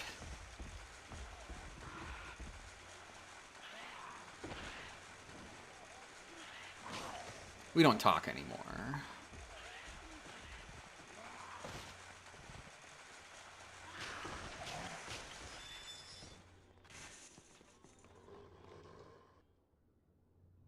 Wait, I was supposed to go to Wonderland. I should have just taken the shortcut. I also should have just taken the skateboard.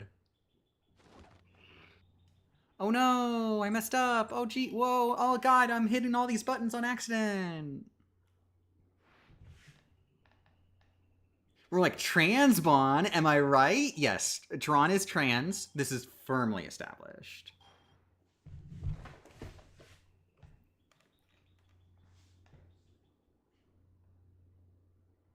One day I saw a review of the Tron Bond game and I was like, oh, that's where where her profile pic comes from. Mm-hmm.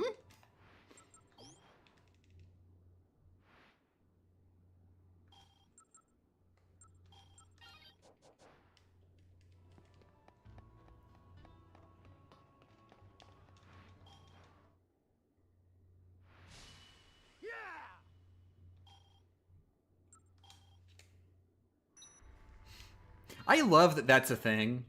That people will, like, find out about Tron Bon after they've become familiar with me. It's so weird and surreal.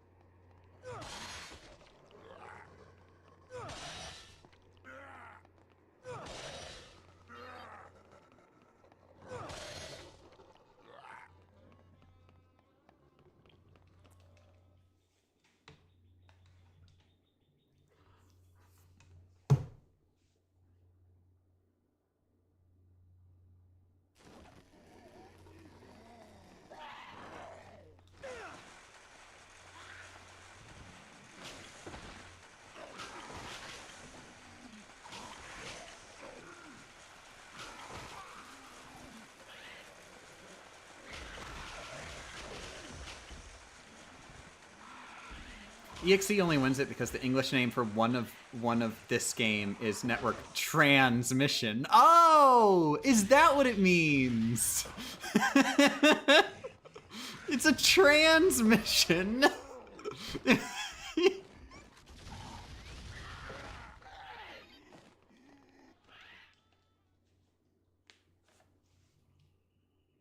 I didn't take the shortcut again. At least I got a skateboard, so it won't be that bad.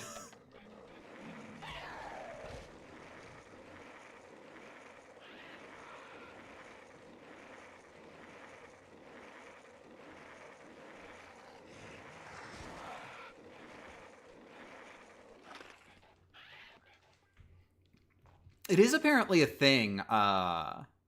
You can just ask the guy who you save from Adam. He actually will. He'll actually, like, he offers a service where you can pay him to teleport you to the beginning of missions, so you don't have to travel there. But if you use that service, then you are invalidated from getting an S rank automatically. So you can't use it.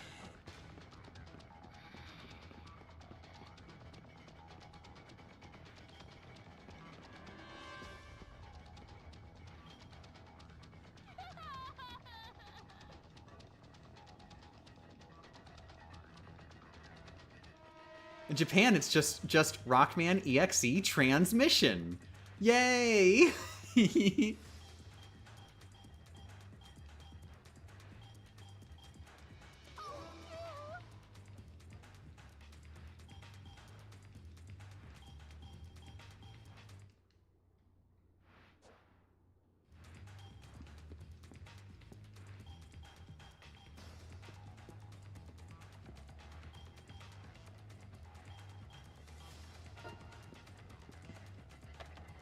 Me.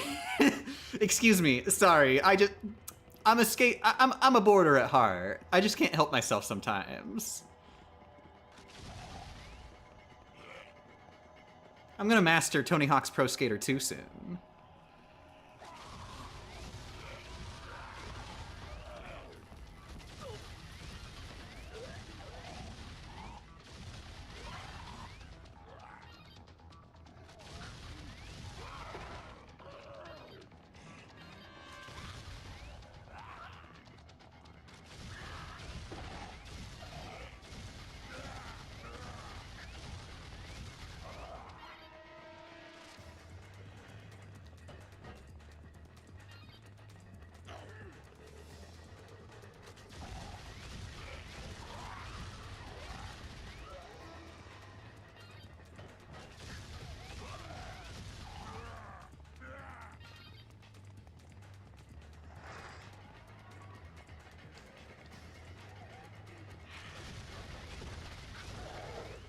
This is making me want to play Dead Rising so much, too. It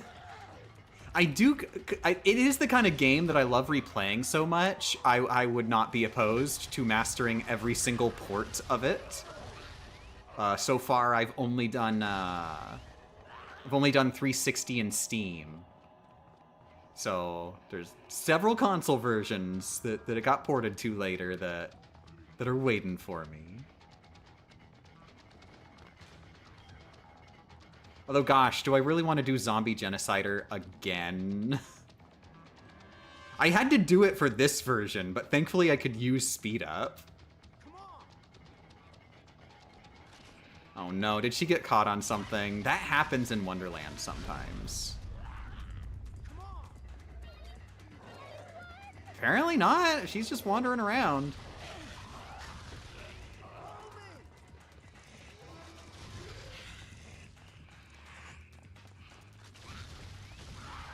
Yeah, it doesn't happen anywhere near as often as in the original game, but I have had survivors get stuck on things, specifically in Wonderland. Don't you hate when you play a game and it just makes you want to play a different game? Here's the thing, if I were playing Dead Rising, I'd probably be thinking about how I want to play Rockman Dash. Because of all the memorabilia.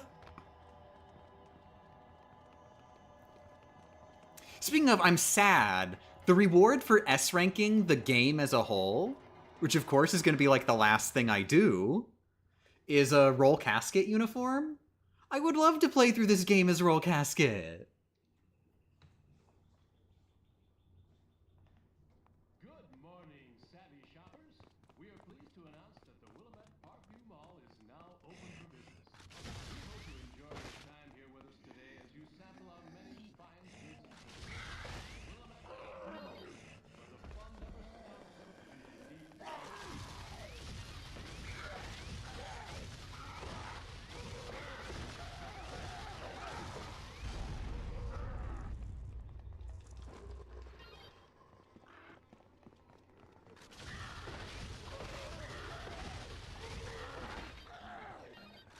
Yeah, unfortunately, my hands are tied with like trying to master the Wii event, so I can't really just go play other games on a whim. It's got to be all Wii all the time for still another few months. I am at, including the Dead Rising beat, 19 total points for the event. Mastering it will get me up to 20.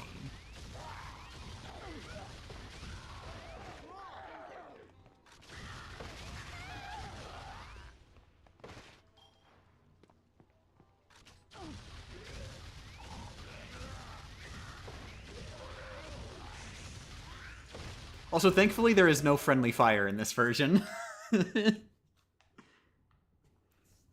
I guess they figured since guns are so much more a thing, that would be even more annoying.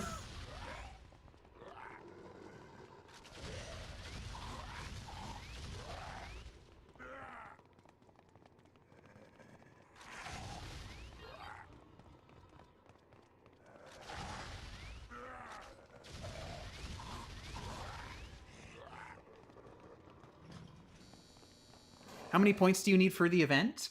To get the max rank, because it's like a tiered badge, you need 50 points. Some games have like a point multiplier. Games that have like particularly a lot to do or are really really hard. Usually like RPGs. But otherwise, games are just worth a point for beating them and a point for mastering them.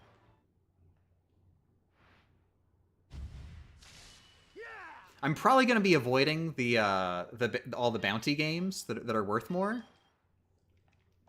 So I'll just be having to master 25 games.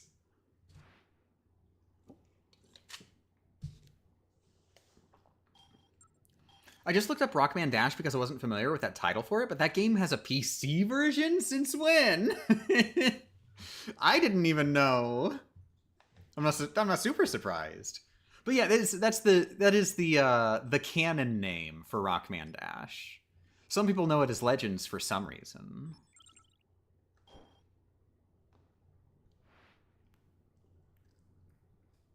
How many points do you need? Oh, I'm sorry, 50. 50 total points. So we gotta master 25 games.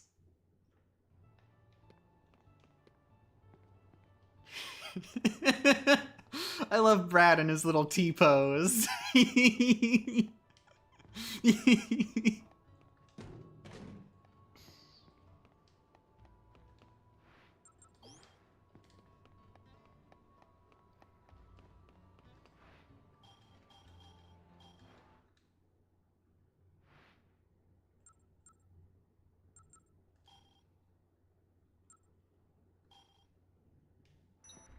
Okay, shortcut.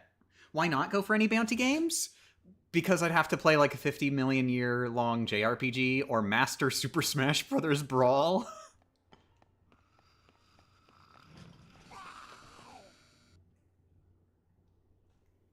They are good ideas if you only go for the beat, and I have been considering just beating Brawl. But probably only if I'm like desperate for points and run out of games or I'm low on time. For now, I still have a lot to choose from.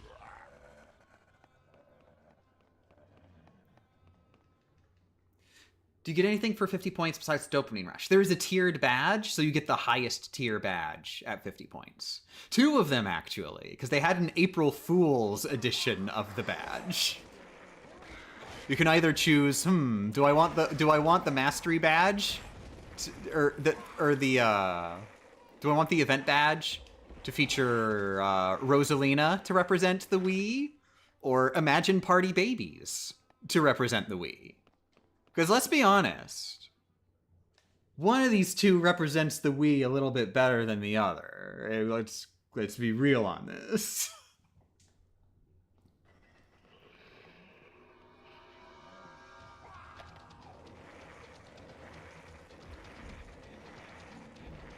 Now, I'm not sure if it'll let me find the book that I need to actually do this, like right now, or if I have to go over to the other store first.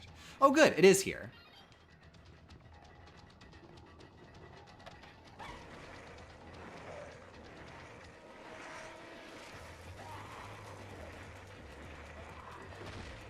Oh, whoop, next door.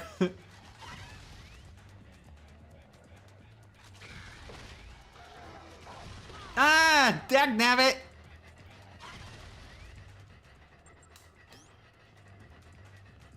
There always seem to be cops around when you don't need them.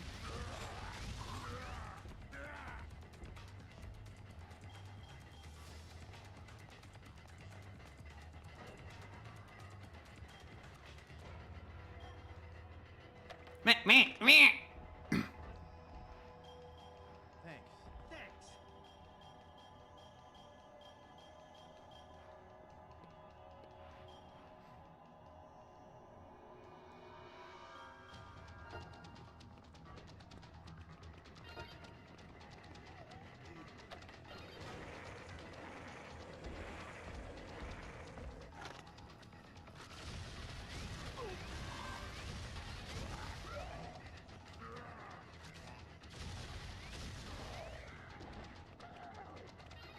They changed survivor locations? Yeah, there's a lot of, like, little weird differences.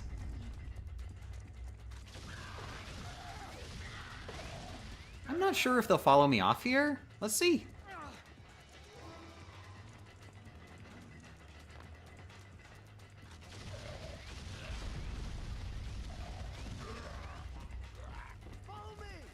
Yeah, looks like the answer is no. They're gonna be taking the long way.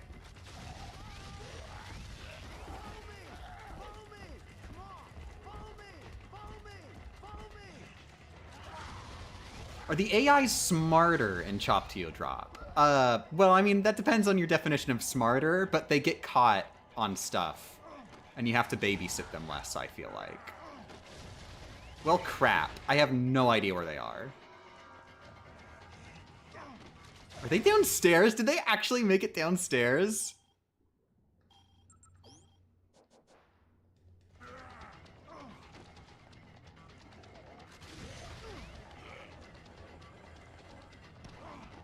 I'm wondering if, like, they came around the other way.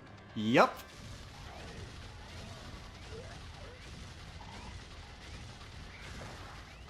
Oh, that's not a zombie. That's the other guy.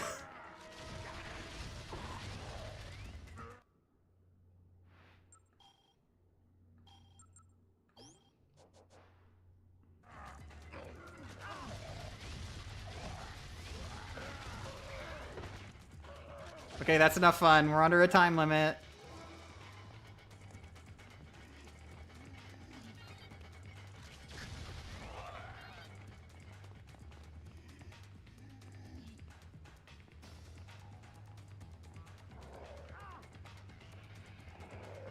I do feel like they tend to have trouble getting into this bathroom without me babysitting.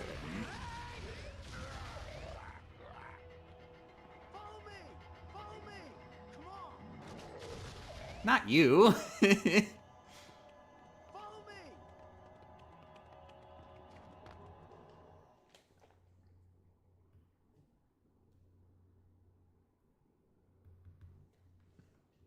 Oh no!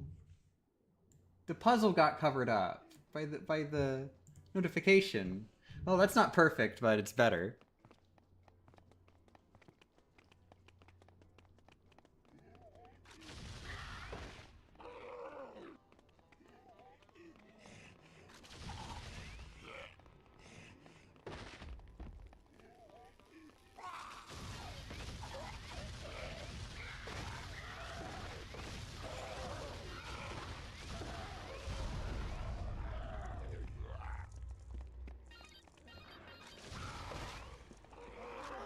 Yeah.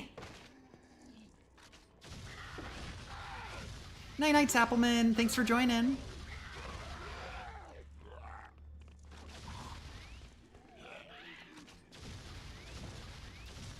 Okay, gotta be careful. The parrots have grenades now.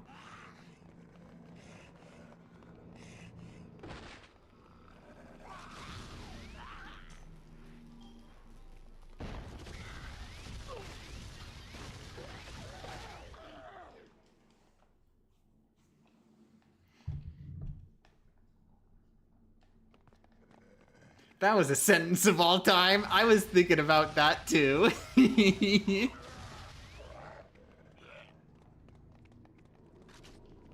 I like video games.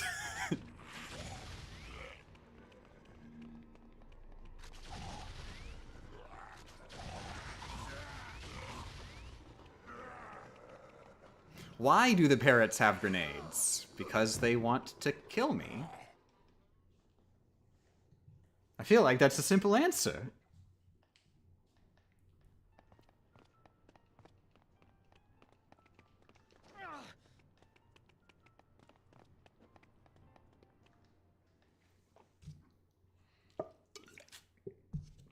Ooh, one thing that I really like about this version is on the survivor missions, you're trying to save the survivors, so there's no reason that you would ever, like, try to go to another area without survivors. So the game will stop you. Like, you literally cannot move to a new area unless all of your followers are following you. which is a really good quality of life feature because it's really annoying. Like, people not ending up going with you to the next area when you wanted them to because they were just slightly too far away.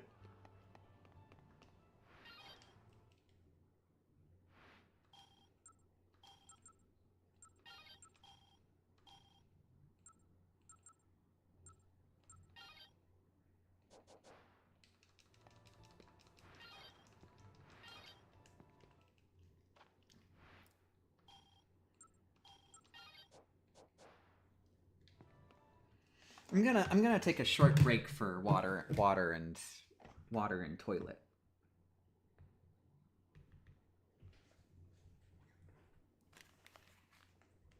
BRB.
潮風トンネル抜けて通れ光合い小道に迷い込む心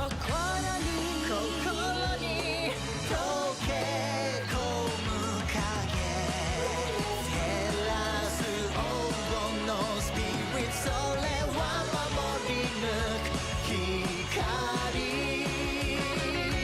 Let the voice of love take you higher 集まる力で時さえ超えて1999 Is your summer 巡る勇気で生きる街 Break down, break down, break down, break down, break down, break down, break down, break down.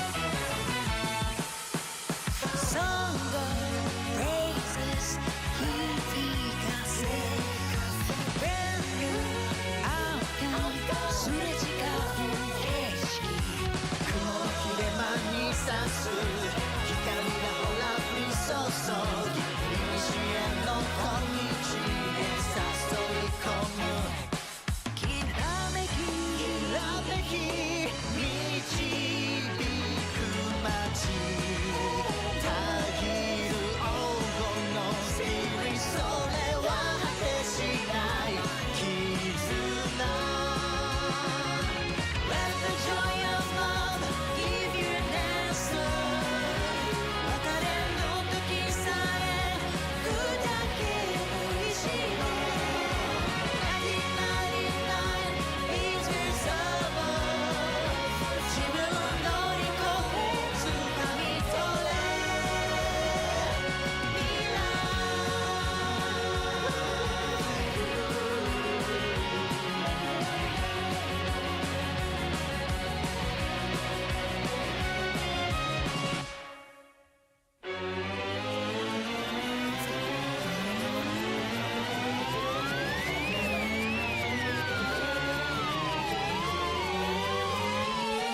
Break down, break down, break down, break down.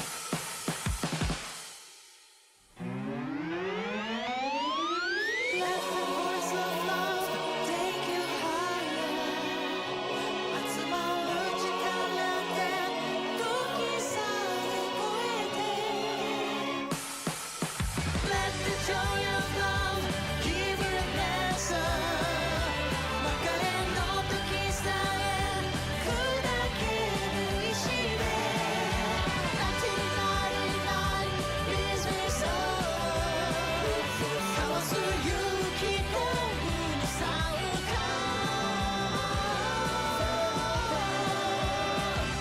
Break down, break down, break down, break down, break down, break down, break down, break down.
Beep, beep, beep. Good morning, beep, beep.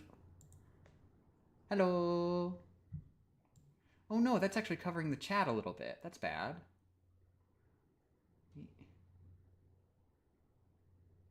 I don't know how I can orient this, but just the way it ends up doing the magnet. Whatever, that's got to be good enough. Good morning, good morning. Just as I was drifting off to sleep. I'm sorry.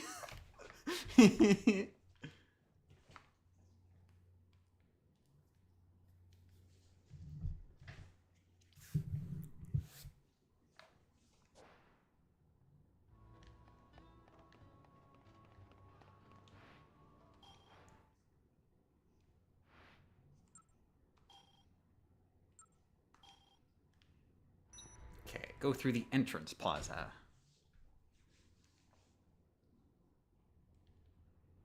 Hear me out. Mario where the Dead Rising is. Dead Rising where the Mario is.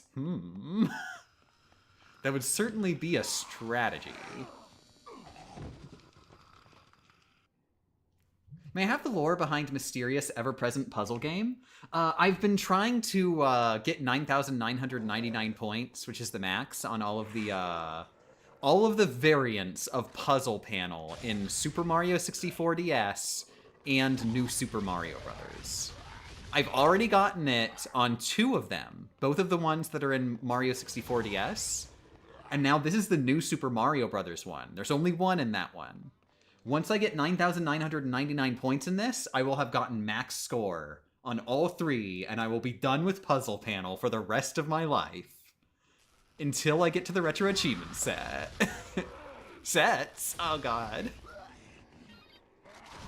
But I'm sure they don't require 9,999 points. But yeah, it's because I like to submit high scores on a really cool high score tracking website called Cyberscore. Cyberscore.me.uk, if anybody is interested. They have charts for like a billion different games, and you can suggest any that aren't there if you think there's a game that's got some high score hunting potential. But yeah, these scores are like the 2 that I already have are my 2 best scores on the entire site. Because these games, lots of people have played them. So far, only 2 people have gotten max score in Puzzle Panel in 64DS. Only 1 person has gotten 9,999 in Puzzle Panic in 64DS. Moi. And I will be, as far as I know, the first to do it in NSMB puzzle panel.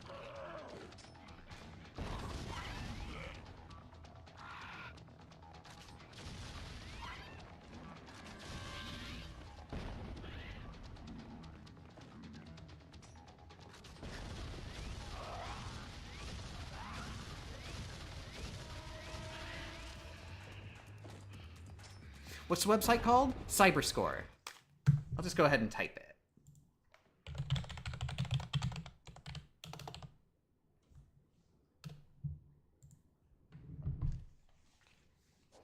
But yeah, full disclosure, I am actually a game mod there, which is just like a volunteer thing. Being a game mod means that I'm capable of adding games to the site and like editing charts. Which is really cool and chill, because I'm definitely a very inactive game mod. Mostly I just manage adding new Muse Dash charts whenever there's an update to that game. I inherited it because the prior person who was maintaining, you know, just got tired of it. Understandably.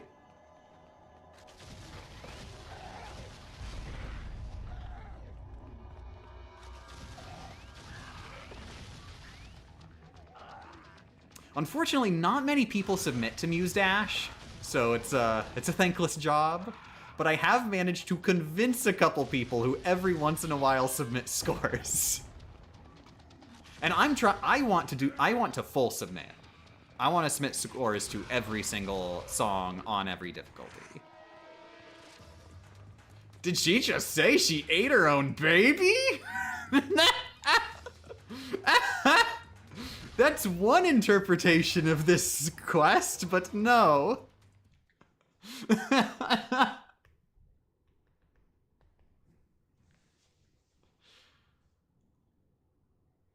thought you said gay mod for a second. Well, that's also true. Do you count as gay if you're bi? Does that count? I wonder about that a lot. I'd say yes. I am literally in a lesbian relationship. I'm allowed to say I'm gay. Oh, that reminds me, I'm so evil for not mentioning. Rebecca called while I was AFK, and she really wanted me to let you all know that she says hi.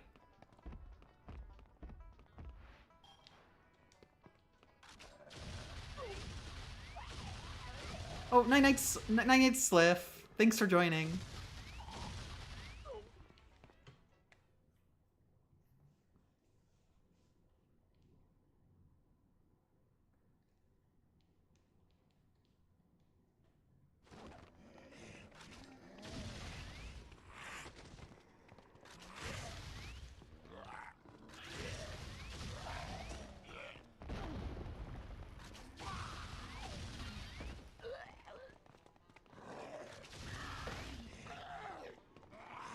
Me.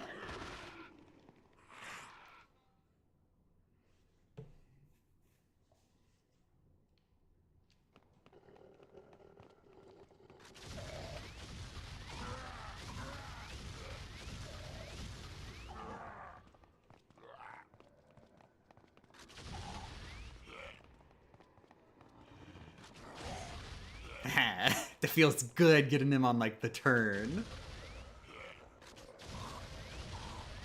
God, I want to play Resident Evil 4. We have multiple Resident Evil 4 sets on Retro Achievements now. It's awesome. I guess we already did GameCube and PS2. So now we've got 3 of them. I mean, did we have a set for both GameCube and PS2? I assume so. And I'm pretty sure we got a Wii Edition set.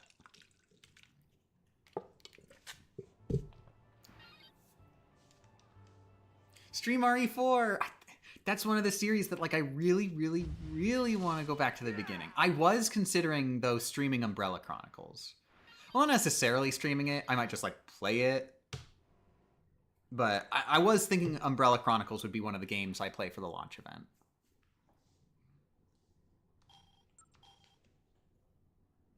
Because that is, like, one of the Wii games that, like, I had and loved a lot, like, back in the Wii days.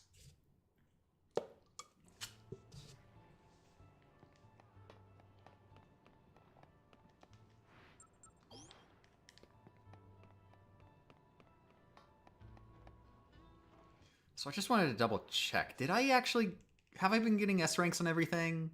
Because I haven't been paying that much attention. So I've just been phasing it out of my brain.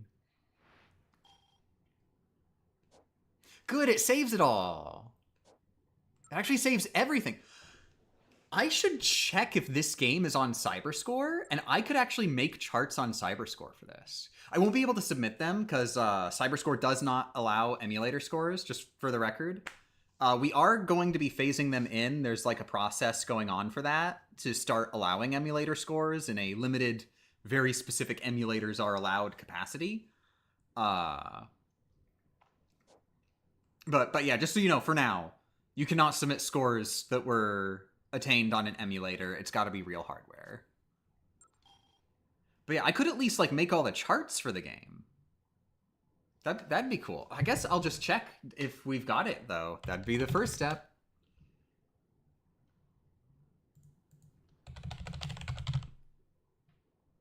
I don't think we have any charts for any Dead Rising game. I should add the original Dead Rising too. Holy crap. How do I find the puzzle game on Cyberscore? This one in particular is New Super Mario Bros. DS. It's one of the mini games in New Super Mario Bros. DS called Puzzle Panel. And there are also, like, very similar mini-games in, Wait, I said new... Did I say... This one is New Super Mario Brothers. The one I'm playing is New Super Mario Brothers. And then there's also 2 in, Super Mario 64 DS. Including official emulators like NSO. Those are allowed. It's calling it emulators is just a shorthand for unofficial emulators. Official releases of the game are fine and legal. Though there may be some rare instances where you've got to consider, like, versions might be split for some hyper-specific reason. Also, I didn't check what mission I'm doing.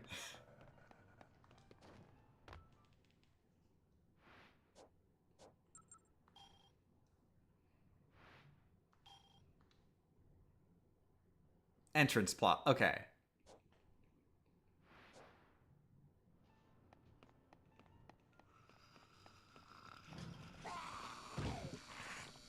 Oh, that's nice, giving me damage right at the beginning. But yeah, so as long as you are playing like an official release of the game on official hardware, you are good. Don't worry about it. Just as long as you make sure you're, like, there's no specific rules saying this version isn't allowed, or like there's a split. Sometimes you will see, like, what's a good example? Like Captain Toad. Captain Toad Wii U and Captain Toad Switch have different charts. They are different games on Cyberscore. Super Mario 3D World is an even better example because the differences of that are way more obvious. It obviously wouldn't make sense to compete between those two different versions, considering, like, the Switch version literally has a speed multiplier. It is essentially Super Mario 3D World Turbo.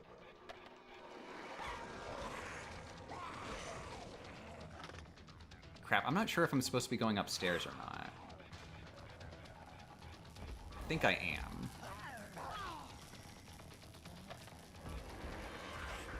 Am I? Here I was pointing very down, but it might just be doing that because it's weird. Wait, is she? No, she's this way.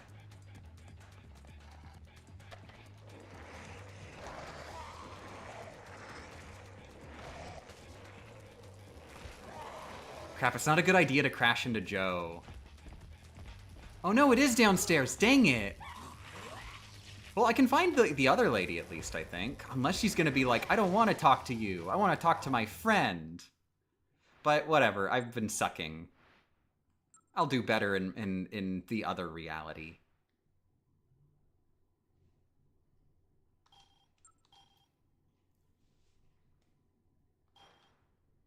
How about Captain Toad 3DS? I assume it's 3 different versions. 3DS, Switch, and Wii U. I can't imagine that the game actually works the same on 3DS architecture. They had to, like, rebuild it.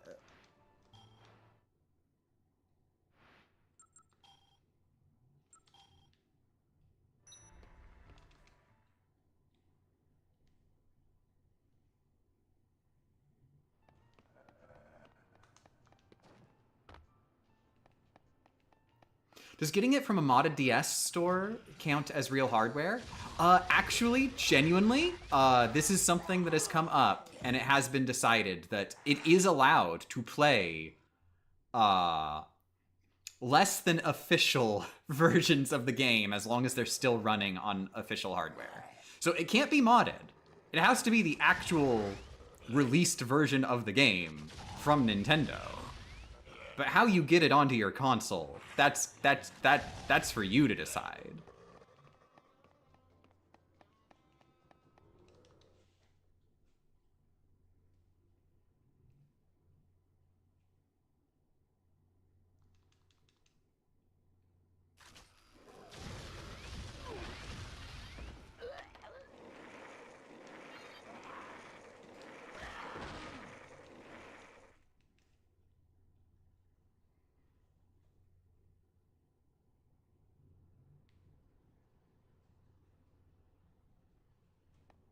Yeah, I was actually, for a little bit, trying to focus on Cyberscore more.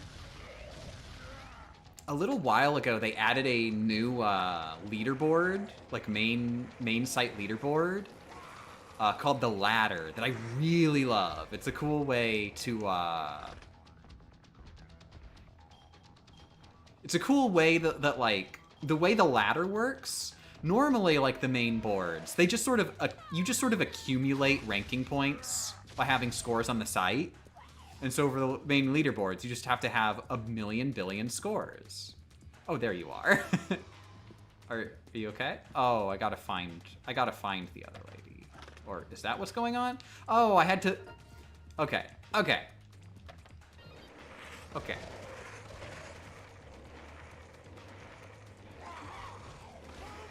Yay! I can scream while I'm on the skateboard. What epic game design.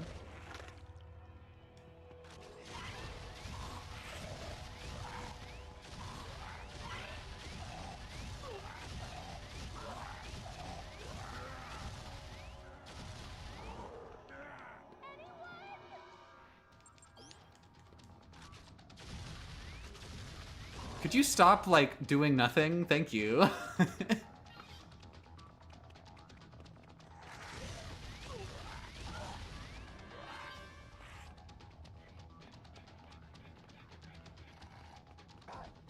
Wait. Man. Eh!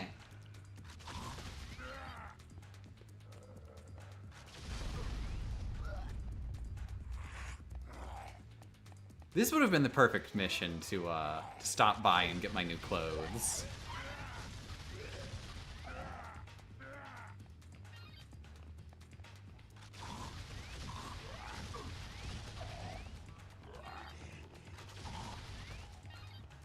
Lady's space. That's for me. I am a lady.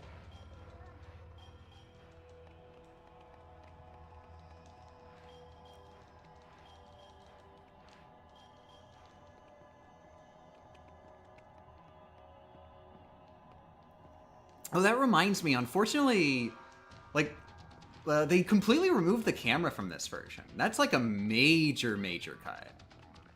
Like, photography is just gone as a mechanic. Which is sad. Like, it wasn't, like, the biggest deal, but, you know, it was something. It was part of the Dead Rising atmosphere that you got to take silly photos.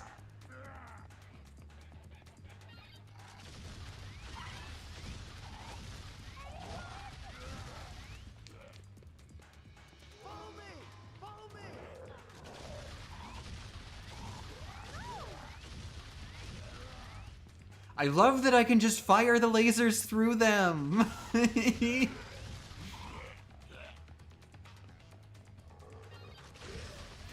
Oh my god, I just remembered lasers. I'm gonna get lasers again. Oh my god, lasers, lasers, lasers, lasers, lasers.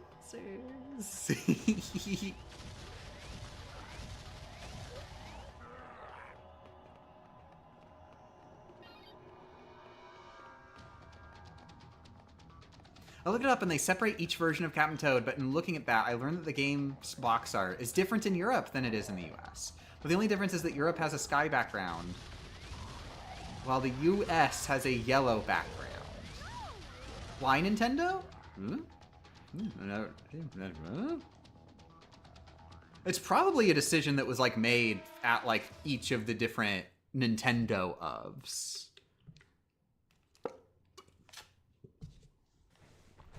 Also, look at what the Japanese background is, because that one takes priority. It is a Japanese game, so you can find out what's the actual box art and what was which box art was just a complete and total fabrication during localization. Fabrication. Oh, that'd be a major improvement if they did some fabrication during localization.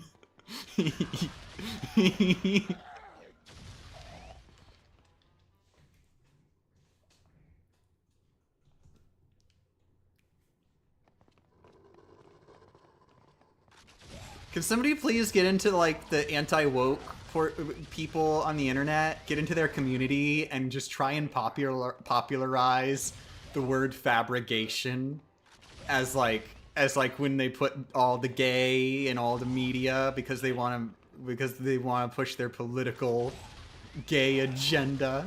I just want that to be a thing.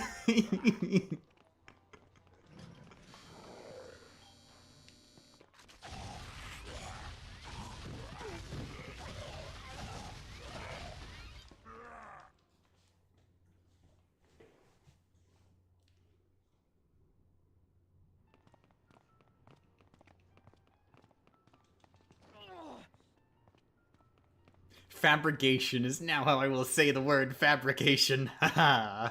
Changing the world one mind at a time. Come on! Come on!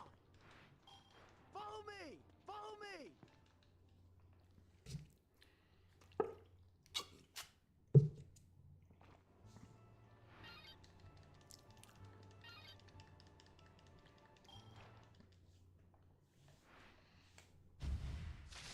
Yeah!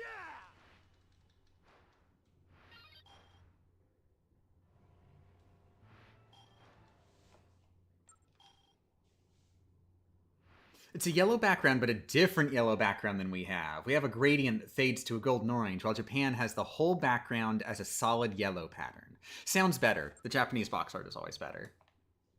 It's really messed up how they, like, go, huh, this is some really good box art. I bet I could fix it by making it worse.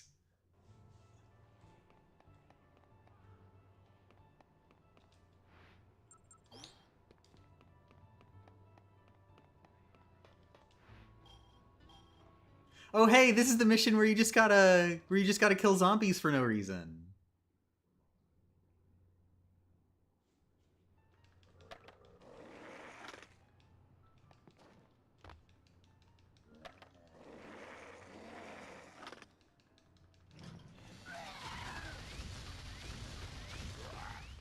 Wait, what am I doing? I don't need to kill zombies here.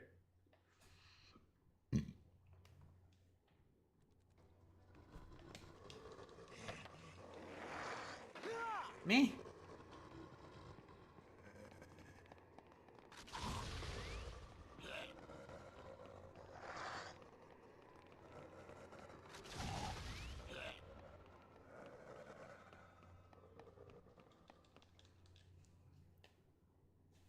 I don't need to kill zombies. I need to kill zombies.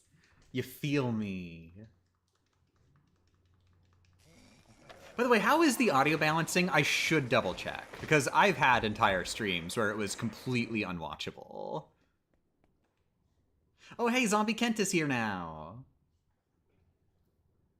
He is thankfully like one of the easier of the boss variants, which is so weird because he's like kind of a hard boss to fight in the original game.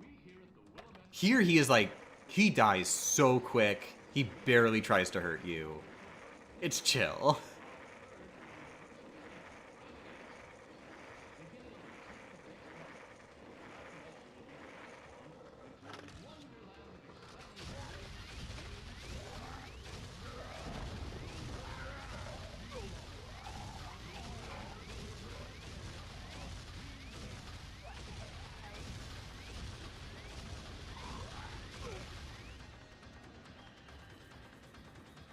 Okay, I know I'm speedrunning, but there is a special reward that you get for staying and killing a bit more zombies. And just in case that's a thing for the S rank, I'm gonna do it.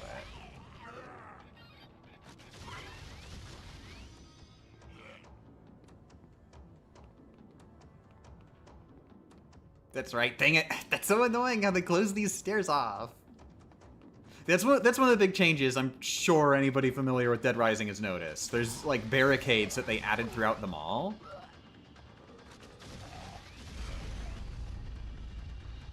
There we go.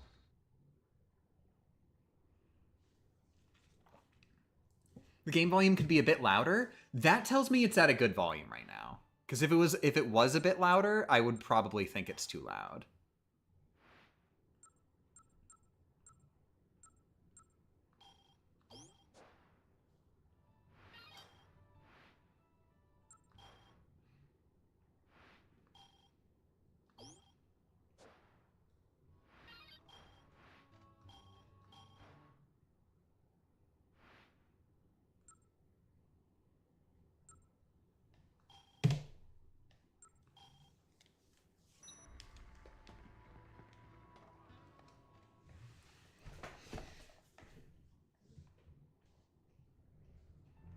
Now I'm thinking about major Captain Toad spoilers, so I won't read that message. Not that it's the biggest deal, but I figure like that is such a cool spoiler that game does. It is cool in the Wii U version. I hate the change they made in Switch 3DS. Hate it. It like completely destroys the entire like meaning and fun behind the twist. I don't get why they did that. I was actually working on a video for a little while just to complain about that, but I scrapped it.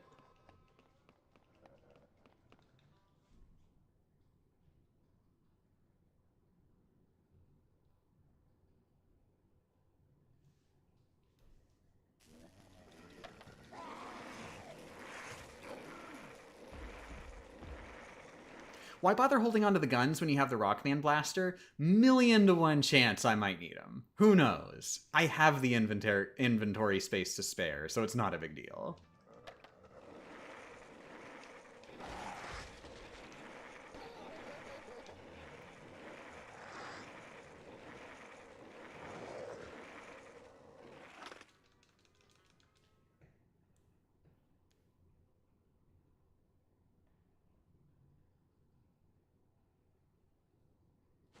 What's gonna happen? Is the Rockman blaster gonna explode or something? I don't know, maybe.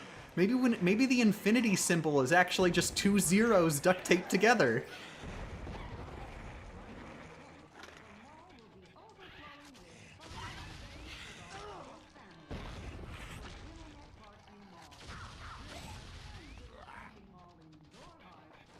It's actually kind of important that I don't take too much damage, because I haven't saved.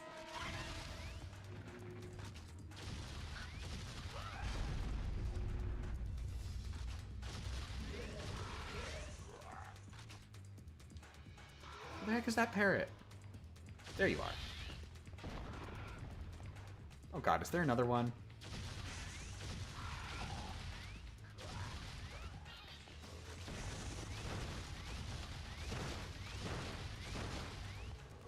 Uh-oh.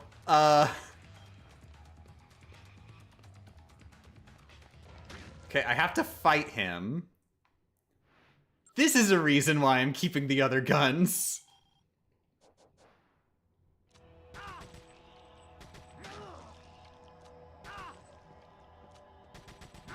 Are you serious?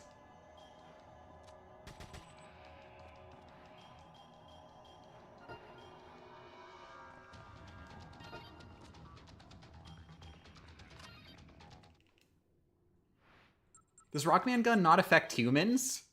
It does, but I can't risk that it affects them a little too well.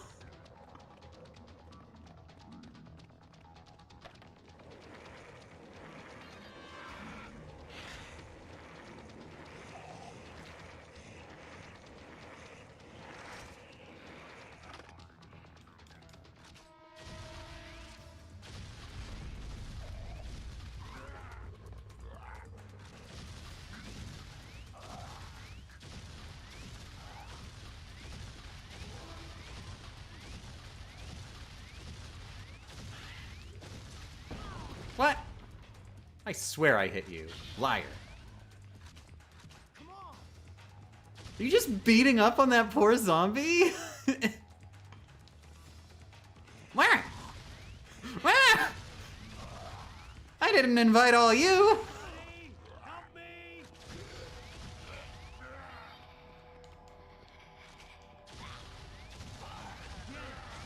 Oh my god. Oh, what are you doing over there? Oh my god. Me.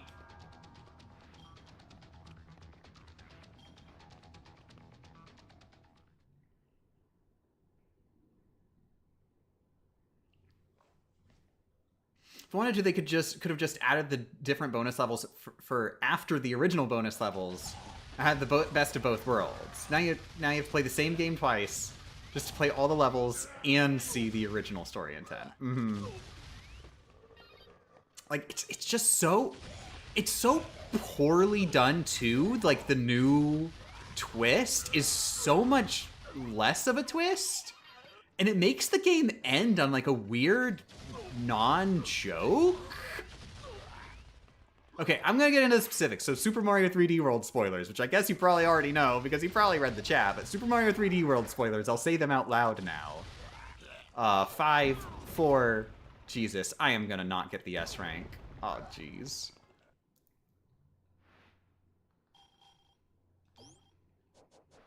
Five, 4, 3, 2, 1. Okay, so Captain Toad, same thing. Captain Toad spoilers.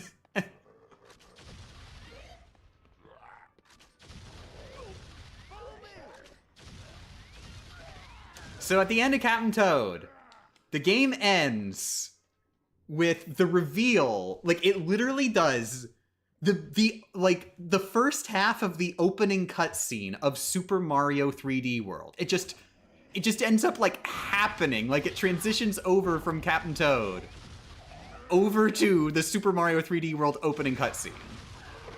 And then you see immediately after that whole thing happens and like all the Mario crew jumps in that pipe. Captain Toad walks over and jumps in the pipe to go after. So it's like a whole reveal. Oh, this was a prequel to the game the started this whole thing that had the Captain Toad game demo as like part of it. It's such a cool little way to tie in. And then they actually have as bonus levels a few levels from Super Mario 3D World that you play through as Captain Toad, which is just funny and silly and neat. Like, this is what Captain Toad was doing during 3D World, just walking through the levels.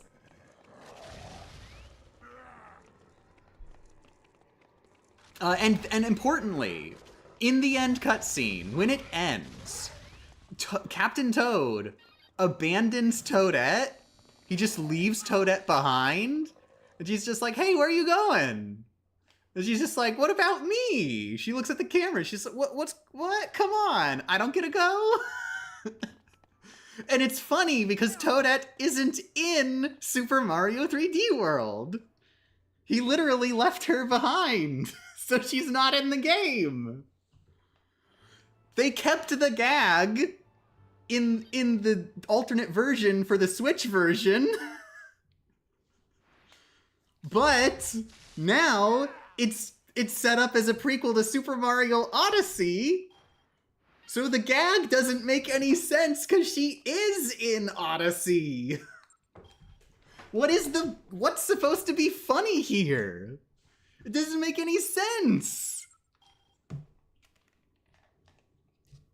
And like the whole thing that they did with like playing the entire 3D World opening cutscene, they don't have anything near to that degree. They literally just have like the Odyssey flies in the background. And then Captain Toad turns to the camera and says, now the adventure continues in Super Mario Odyssey. And that's it. It's so much less of an ending, and it makes so much less sense. It has nowhere near the thematic relevance of, 3D World actually mattering to Captain Toad in a very significant way. Odyssey just doesn't have that. He's in Odyssey, but it's not like... It's not that important of a game in the Captain Toad lore.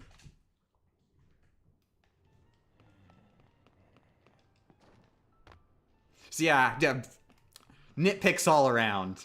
I love Captain Toad though. Like, wherever you play it, it's still like an incredibly good, cozy game.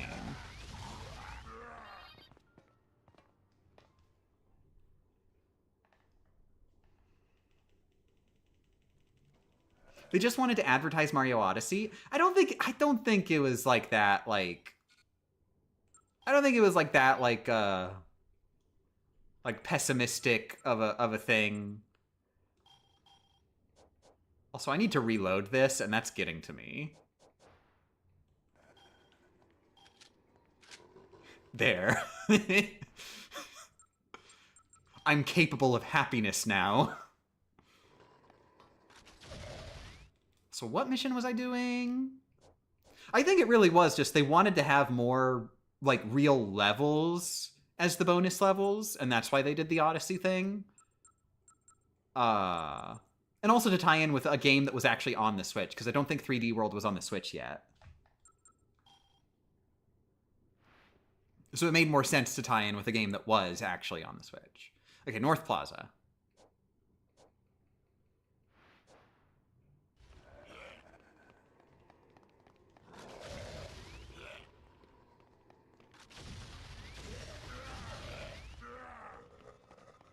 Oh, welcome back. Welcome back, Sliff. Thanks for joining. I'm glad your internet's doing good. Also, good morning, Mr. Explodes a Lot. Clearly there wasn't too much thought put into it. I think there was. It's just like, I guess they felt it was worth the sacrifice. Disagree completely, but...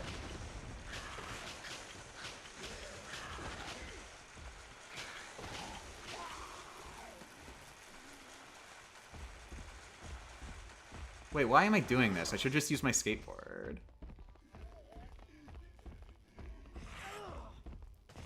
Well, I guess I could save on its durability. Wow, I've already killed 1,000 zombies.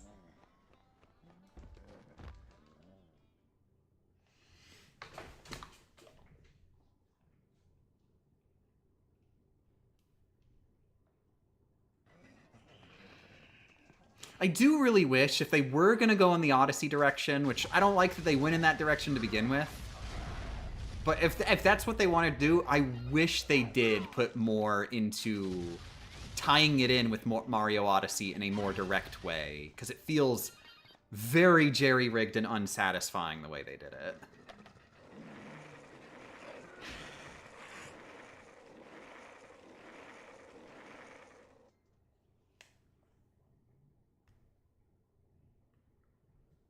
Oh no, I messed up.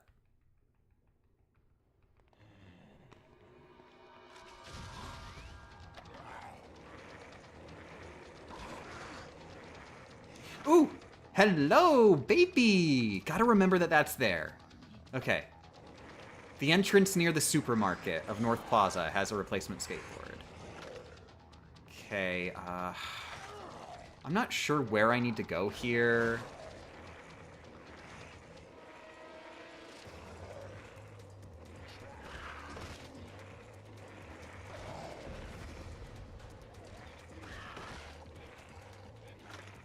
Just in like one of the stores off on the side. Stores, rooms off to the side. So sad for North Plaza that they never actually got to like make it.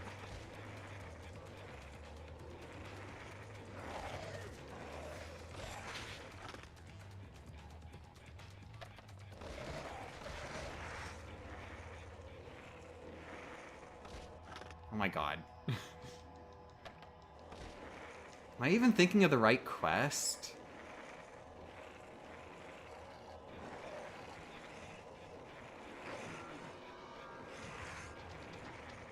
There we go. Yeah.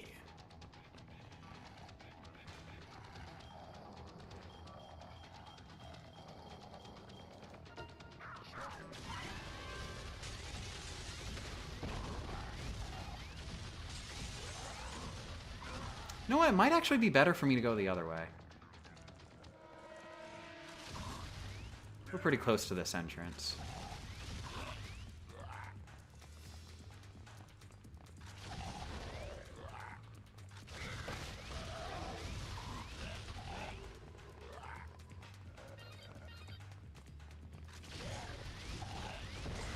Ooh, yeah! You can actually shoot the grenades.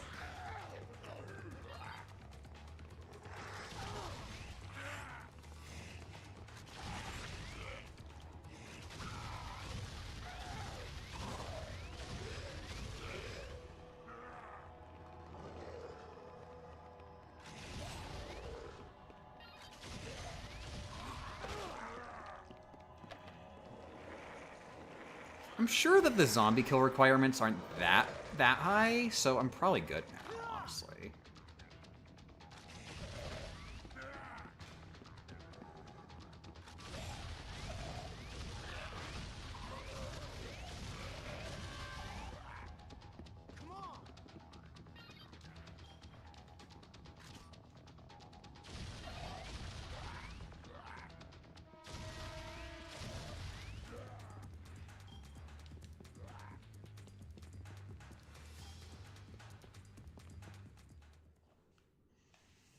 What button on the Wiimote is mapped to reset the cursor? I mapped it to the home button. Since, you know, most games don't use the home button for gameplay mechanics. So yeah, mapping it to home, it's a really good place to do it. It's a button that's not used.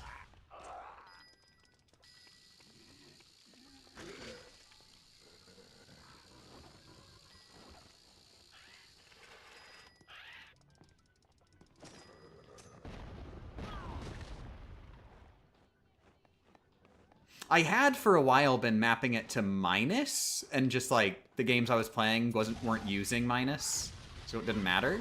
This game does use minus, so I finally like mapped it properly to a home. I'm glad I thought of it. For some reason, I'd been blanking the home button out of my mind as a place that I could map it. I guess just because it's the home button. Where's the guy? Follow me! Come on! Oh my god. Come on! Come on! Come on! Most of the time, they're able to come just fine, but for some reason he was just like, I think I will not.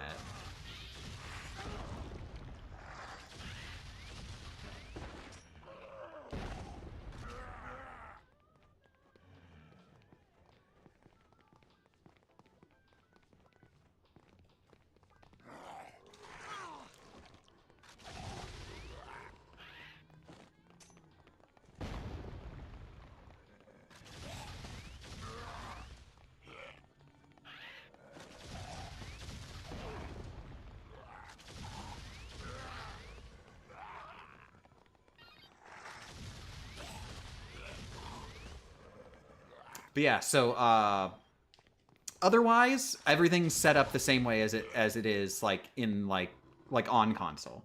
Just the home button is mapped to reset cursor, and of course it's emulating the pointer rather than actually being like the real thing. Otherwise, like all the gyro stuff is working the same as it would on the actual Wii.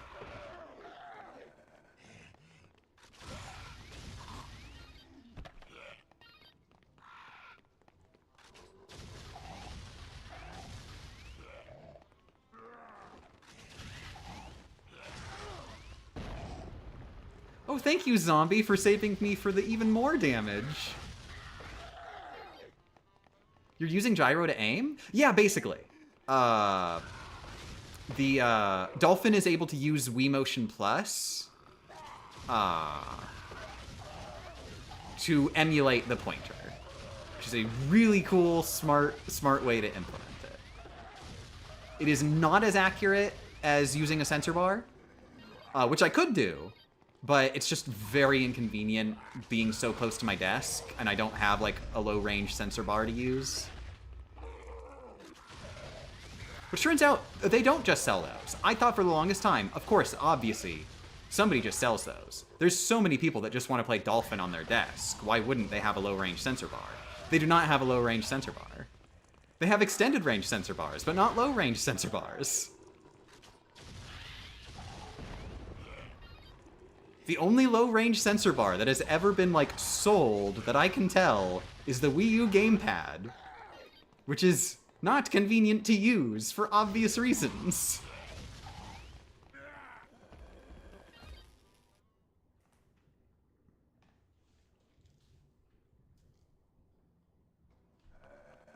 But yeah, I am thinking somewhere along the line, I'll just have to try and make one. That is the recommendation when you go online. People say, just make one.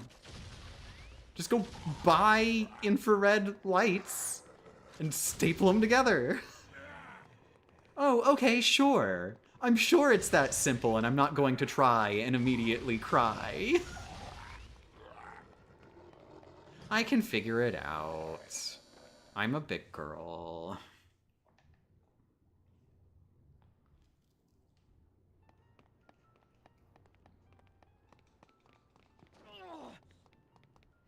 I really hope I got the S rank. I really hope I got the S Frank.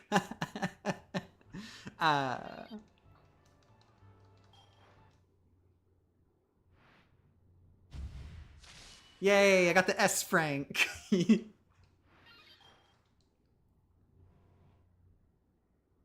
I think someone made a dongle to use the Wii U gamepad on PC, but that's not even the functionality you need. Yeah.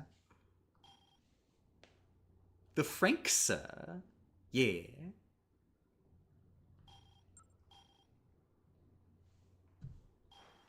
Did you know Frank's name is Frank? Isn't it amazing? That reminds me of our cat. His name's Han, and he's a cat. I like him because he's named Han, and he's a cat.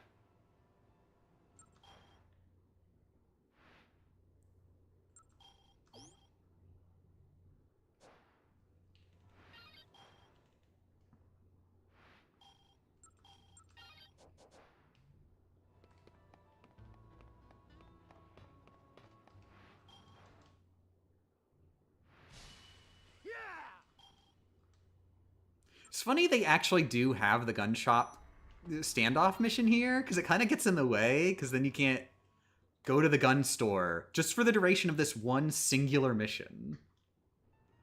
Honestly, if it was me, I'd be like, okay, yeah, let's cut that one. That's too annoying.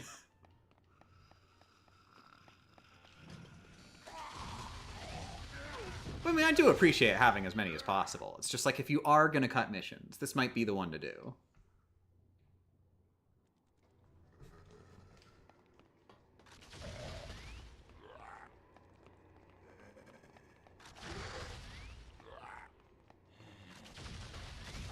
Especially, oh god, that's right. This one is really annoying. This is the one where they're like, a security room? Gonna climb through the air vents there? I don't believe you. I need a photo of an air vent before I'm gonna believe you that air vents exist.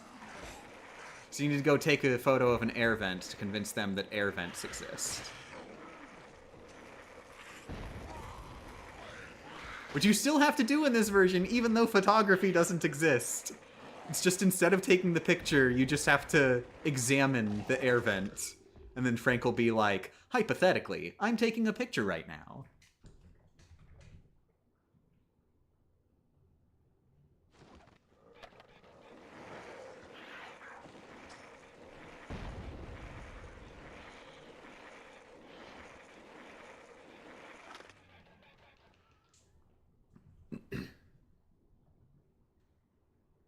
I honestly forgot that the gamepad was a sensor bar. That it was actually, because it is a low-range sensor bar, it was the sensor bar that I used back in Washington before I moved out here. At like the desk that I had. The desk that I had back in Washington was really convenient for that. It had like an open back, and it was like really easy to set up the gamepad, sort of like at like basically at the far back below the desk. And I did have to sort of awkwardly aim below the desk, but guess what I'm doing right now? Guess where the Wiimote is? It's in my lap, awkwardly aiming below my desk. So it wasn't it wasn't a big deal.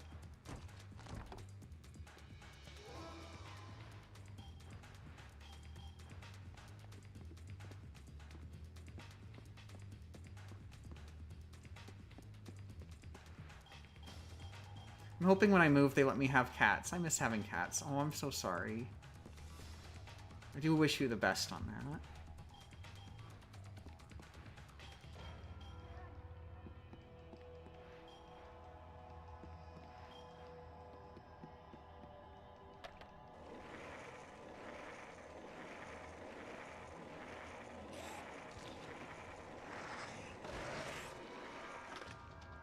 Oh, but of course, it is worth noting, using the gamepad as a sensor bar back then. Obviously, less inconvenient because I was playing my Wii games on the Wii U, as, like, is the purpose behind that sensor bar. They don't necessarily intend on you using it as a sensor bar so much when you're playing in TV mode, but you can do it that way.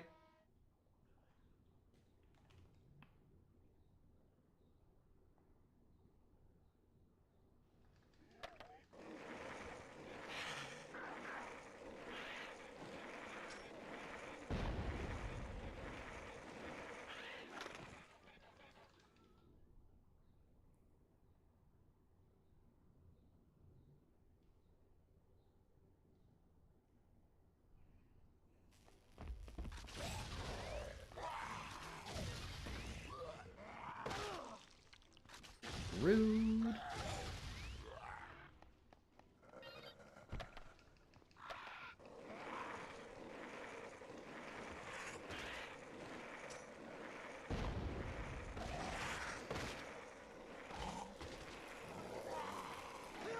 Ooh, almost.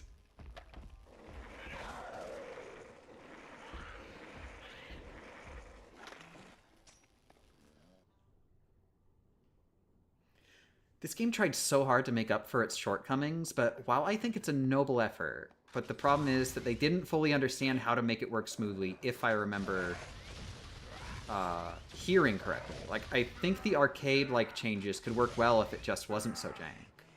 Yeah. Like it's very jerry-rigged. It's very, very jerry-rigged. I talked about it sort of in depth earlier, in the, like when the stream was starting. I do still think it's cool, though. And definitely worth playing for Dead Rising fans.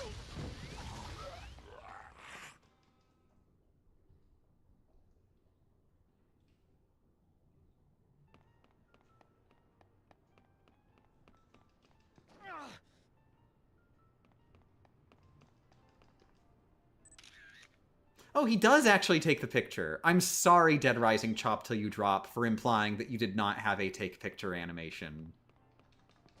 That was rude of me. Technically, though, he was just sort of implying he was taking a picture rather than actually taking a game mechanic picture. Very different things. So in the end, even though I was wrong, I was kind of right in spirit. Oh god, that reminds me. Like I've mentioned before, I like to watch like these like call-in shows. In particular, recently I've been watching them just like basically just they ask transphobes to call in so that they can debate them. And it is so amazing and so wonderful of an experience when they just like they say the most wrong stuff ever and they're clearly wrong. And then they just like they just straight up go, "Oh, I guess I was wrong about that. But can you at least concede that I'm right in spirit? Look, all my facts are wrong, but you can admit my conclusion is obviously correct, right?" It happens so often.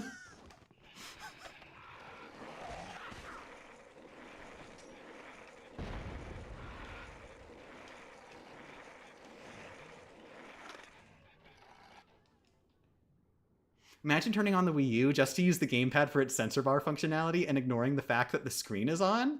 There is actually a function in Wii mode to turn the screen off, I believe, but leave the sensor bar on. I think that is a thing. So I'm pretty sure you can actually just have the sensor bar on without the screen. So I guess they did intend on people using it as a sensor bar for TV mode.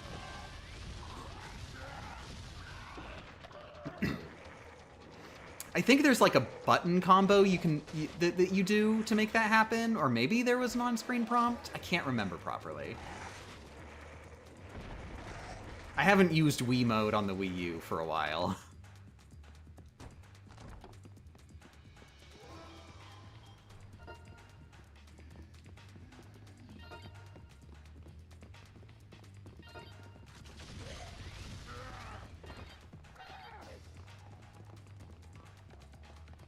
I was more so thinking of using a sensor bar for Dolphin. Yeah. But like the point is, you can do it without the screen on. You will have to have your entire friggin' Wii U on though. There are people I know are doing that because it is just like the only low-range sensor bar that exists apparently, unless you're willing to make one yourself. I know there are people who that's their setup now and how they set it up for like Wii on retro achievements. And honestly, I'm kind of tempted for, like, when I'm playing Umbrella Chronicles, since, you know, aiming is obviously so much more important in a rail shooter. I might go ahead and just use the gamepad, just because I don't have many other options. Like, I've tried doing a regular sensor bar at my desk, and it just doesn't work. I can get it to respond. I can get it to be far away enough to respond, but when you're that close to the sensor bar, it just does not work well.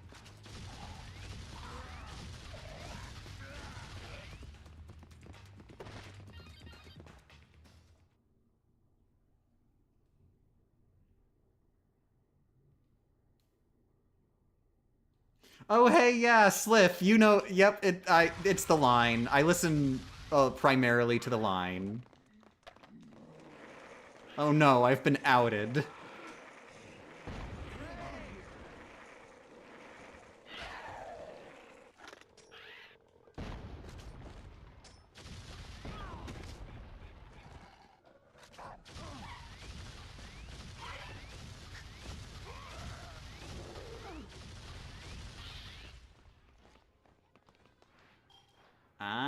Oh no.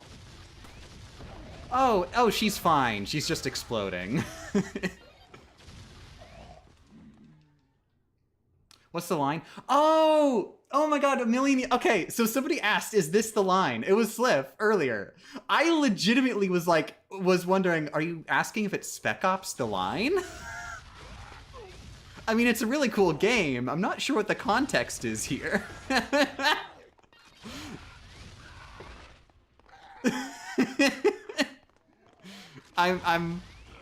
My brain needs to tick for a little bit sometimes.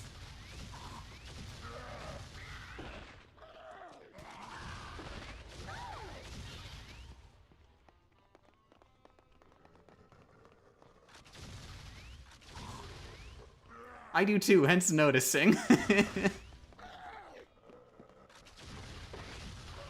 Yeah, in particular, the show that I'll actually listen to the entirety of is the Transatlantic Call-In show and Chewed Gum. But you know, I still tune into the others every once in a while too, and I watch a billion clips. It's nice to have on in the background.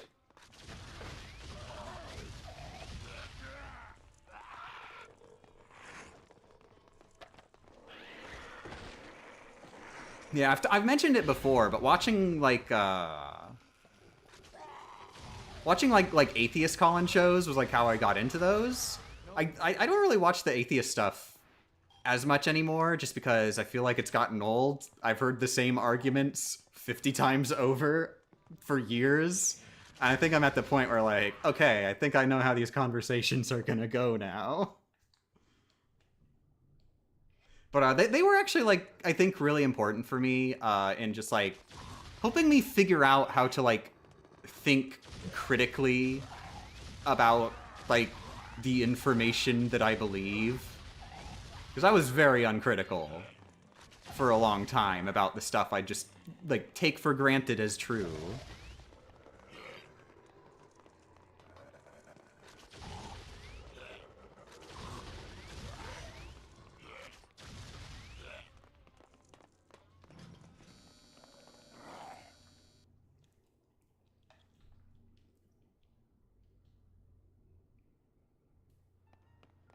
What about the 2-candle trick, where instead of a sensor bar, you light 2 candles and use them as a sensor bar?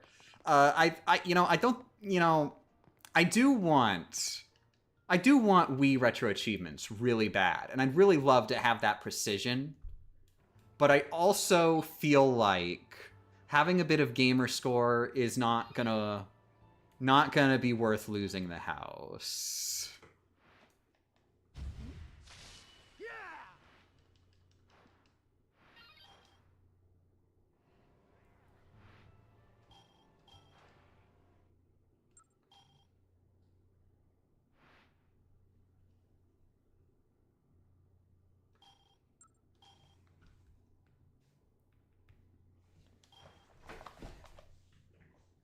Depending on the game, 1 candle works too. Huh, didn't know that.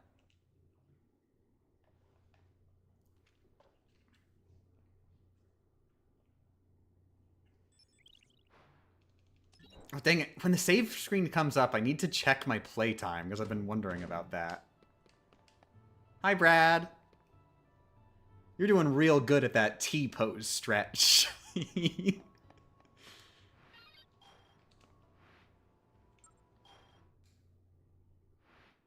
Oh, okay.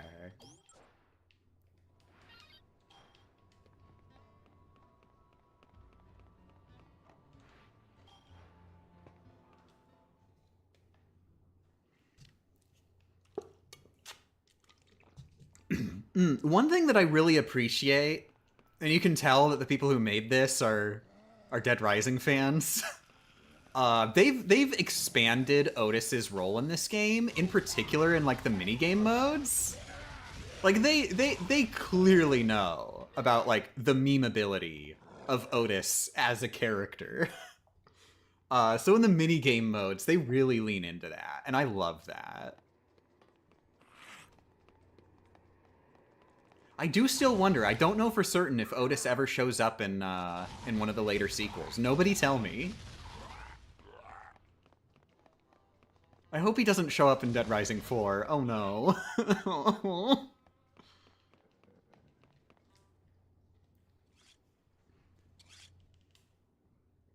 But yeah, like the final one of the Odd Jobs minigames in this is a boss rush. And I have not found him myself, but according to the wiki, every area of the boss rush is a hidden Otis. Somewhere in the area is a hidden Otis. Like Otis is just watching you as you're doing the boss rush.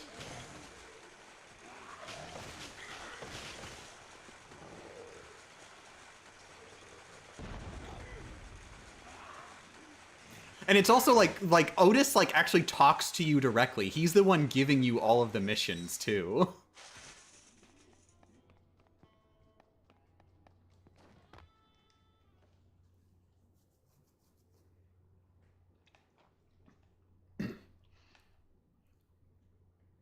Well, I'd want to watch Frank kick butt too. Hells yeah.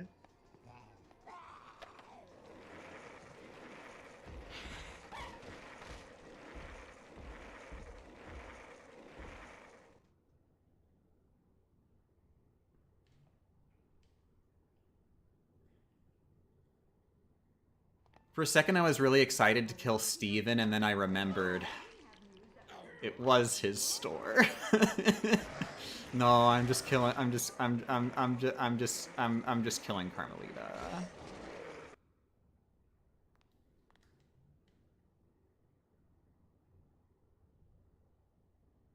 Or Isabella, Carmelita.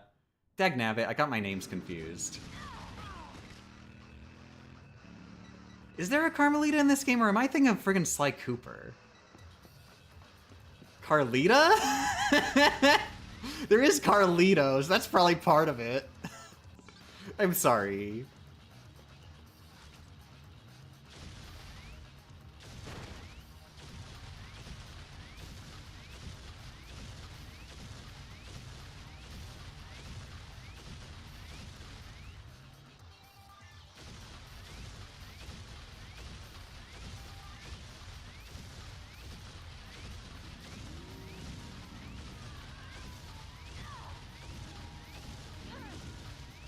It's actually really cool in the boss rush. If you do it right, you can actually beat Isabella like before she's able to drive away. Like with the Magnum, if you just get pinpoint shots constantly. And it feels so good to just like go in boss fight, shoot a bunch of Magnum shots at her while she's trying to drive away, and then boom, it's done.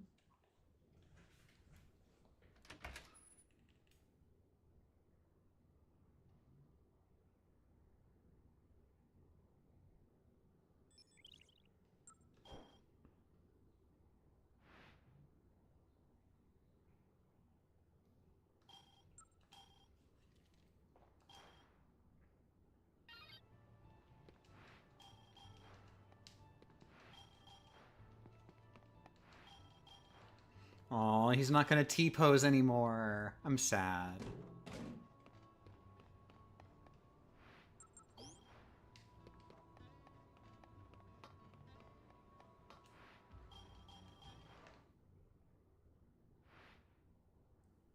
Oh no. Okay, I'm not sure if this will cause the cult to spawn everywhere if I do this, so...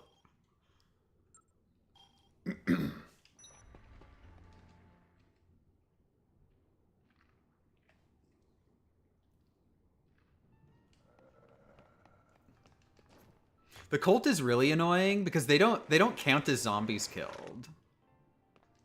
So you have to kill them to get them out of the way, and they won't even help you get S ranks.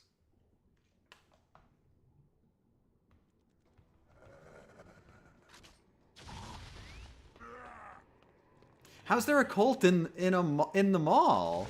Did they, you know, zombie apocalypse, and they just sort of went, huh, the world is literally ending. Sounds like a kind of cult thing. Let's do it. They are also like, they're like the least sensical cult ever, which I mean, I you know, not like they make the most sense to begin with. But like, they do not seem to have any coherent, like, thing that they believe as a cult. They're just sort of around and say like, we should kill people for because they're heretics. What is their heresy? They're saying heresy.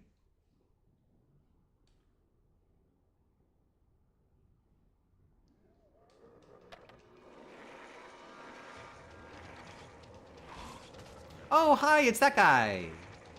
Cliff. He's one of the favorite bosses of Dead Rising. I really like him just cuz he's a really sort of tragic character in the like he's genuinely like not in his right mind in a very obvious way, I think more so than a lot of the other bosses. And he actually gets like a real touching death scene, which like most of the other bosses do not get.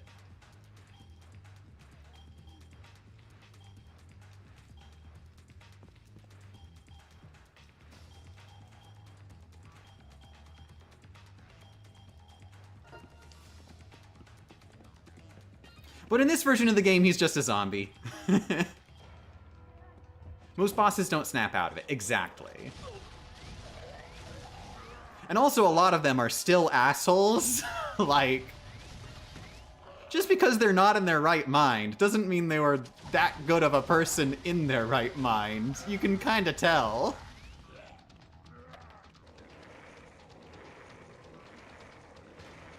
Not necessarily that Cliff was that good of a person. I mean, I'm not gonna get into it, but still,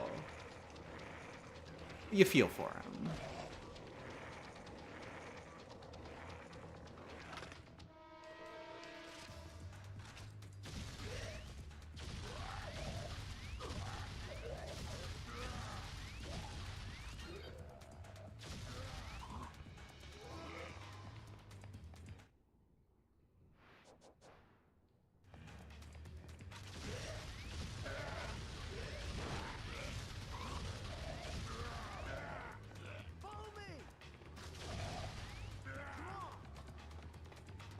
Are you just standing on the escalator, dude?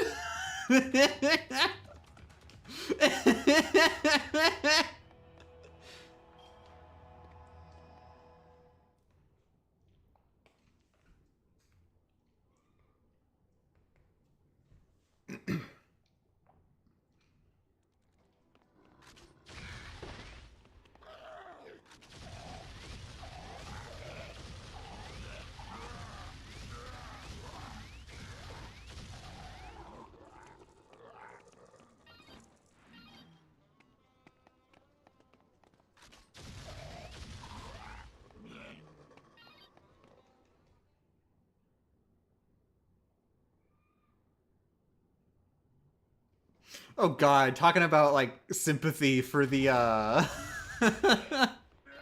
for the bosses. I'm remembering when Wario Fan and I were streaming Dead Rising 2. We weren't really like paying attention to the cutscenes because, you know, we were talking over it. It's hard to pay attention. So and Wario Fan had never played the game before. And we got to like, there's that one lady who like, she set up a bunch of bombs everywhere. So she wants you to do a bunch of like, a bunch of minigame stuff for her. She wants you to go on a bunch of fetch quests. And you just gotta do what she says, because otherwise she's gonna detonate the bombs and kill a bunch of people. And Wario fan wasn't paying attention to that cutscene. He did not hear that she's got bombs on everyone. I'm not sure if maybe he knew there were bombs on everyone and he just didn't get the memo that, oh, you know, you're not supposed to go into fight mode right now. And so he just immediately walked up to her and punched her. And then bam, cutscene going like, geez, you punched me? I'm just gonna blow everybody up now. You mean we're not supposed to kill her? I actually have fan art of this. Somebody made fan art of this and I love it. I don't think I'm gonna show it on stream just because I feel weird showing someone else's art so many years after the fact. But yeah, there's fan art of it. It's really good. That's why I remember it.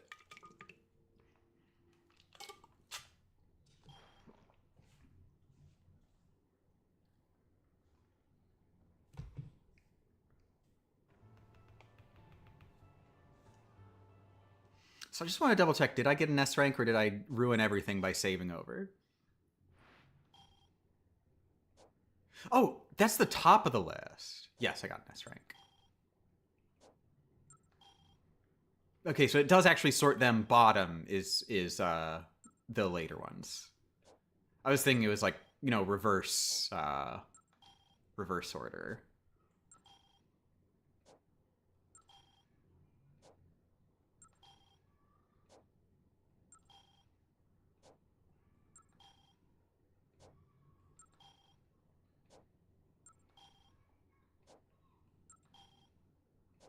Okay, S ranks on everything so far.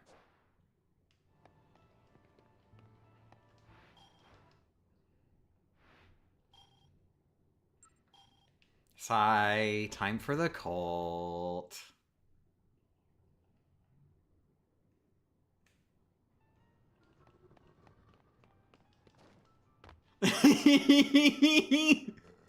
I was watching a guy play MGS2 recently. Had a whole call going, okay, now Raiden, don't shoot the bomb. Shoot the box next to it. Got it. Immediately shoots the bomb.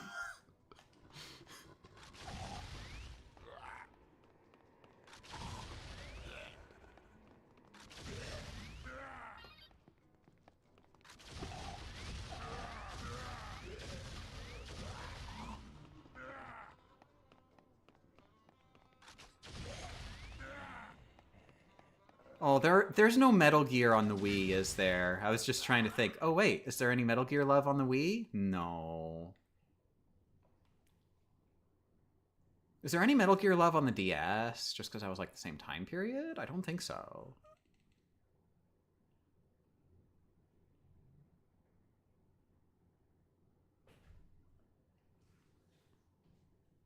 Technically the Twin Snakes? No, that's not on the Wii. Is it? Did it get like a new play control? I have never heard of this. There is not a new play control Twin Snakes.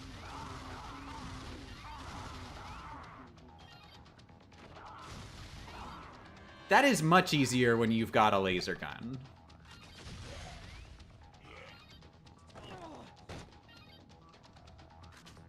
Lasers! Lasers, lasers, lasers!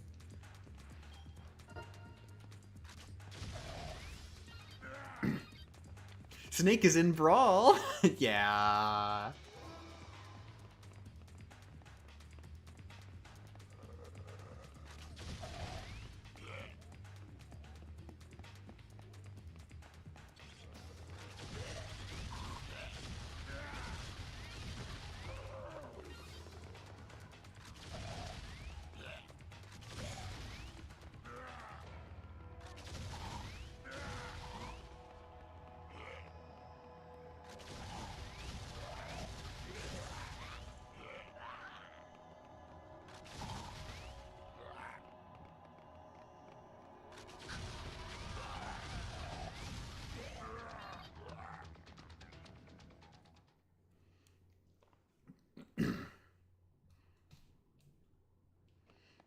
They did although they did a really cool port of MGS3 on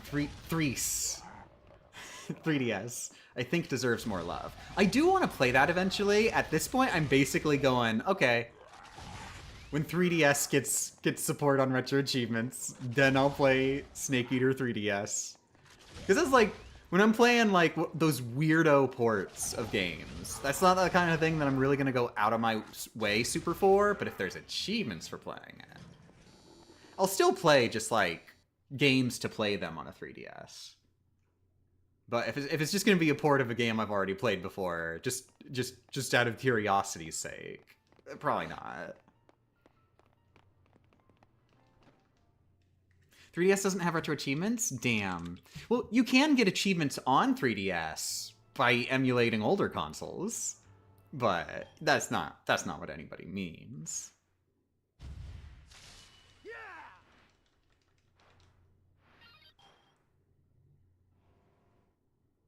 Okay, I'm checking my playtime now. Okay, hidden like about like 2 hours now. I think I'm good. I'm pretty far in.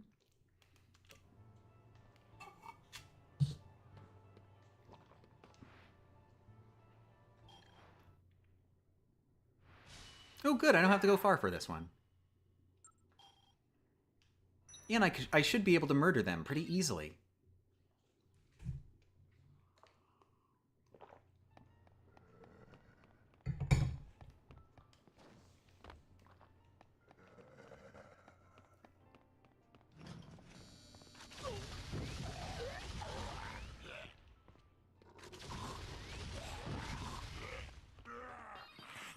Eh.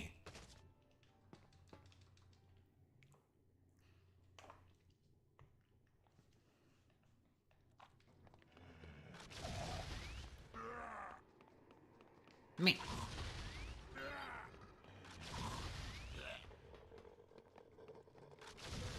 Trying to think of it. What time is it in the real world? I've been streaming for 3 hours, 19 minutes. I think that pretty definitively proves that the timer is in-game time. And pause doesn't count. And probably loading screens don't count either. Okay, but it's 4:12, okay. I got plenty of real world time.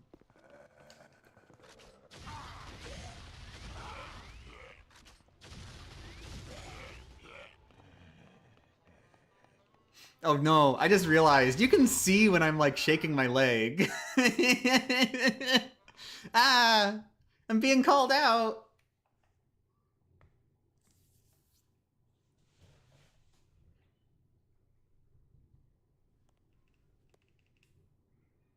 Ooh, one thing I found out. It's not a change they made in this version. But they actually, like... It's been a thing for the longest time in that cutscene with this family. So it's a guy and like his 2 sons. Who are just like sniping people for fun. Because, you know, it's their God-given right as Americans.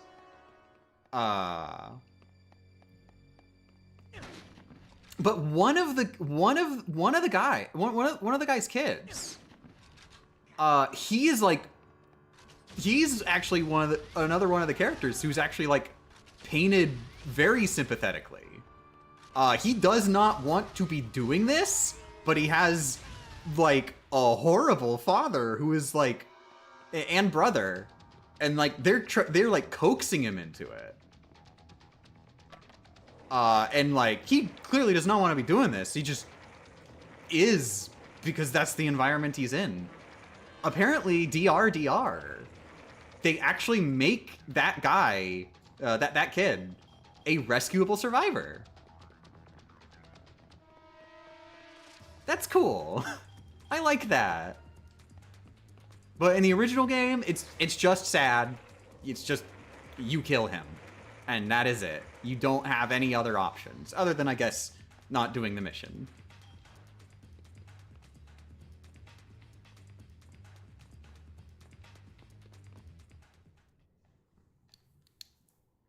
At the same time, I kind of don't like that they changed it. Just because, having that element of tragedy to it, I think it, is part of Dead Rising and why I like it. But at the same time, it just feels nice. I've been feeling bad about this kid for a million years. I think he isn't savable, but won't continue killing you. Wait, what? Oh, I've been lied to. Or maybe I just misunderstood. I swear I'd heard that he was actually, like, a rescuable survivor. But I guess it just... it was probably what they meant was, you don't have to kill him. And they worded it as, like saving him or something. I probably just misunderstood. But okay, it is still cool. Let me double check. Are we just flinging misinformation both ways?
Okay, while I'm in North Plaza, one thing I'm gonna do is I'm gonna go to the gun store and just, like, sell my excess guns that I've been getting as rewards.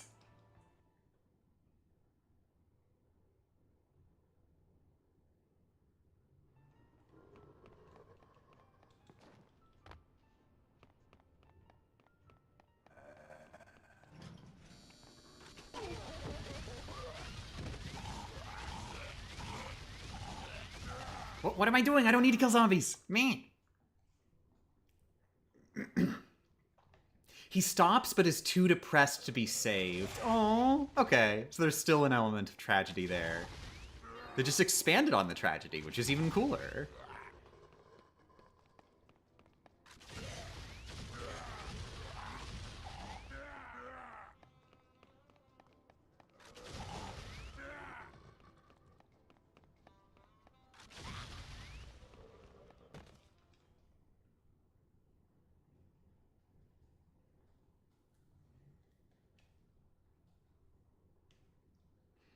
Yeah, I guess now's just a good time to talk about it. I really love the vibes of this game. The way it mixes horror and tragedy and comedy, and it's just such it's such a wonderful B movie of a game. They absolutely nailed it. Oh, I probably don't want to be using the shortcut. At this point, I'm already here.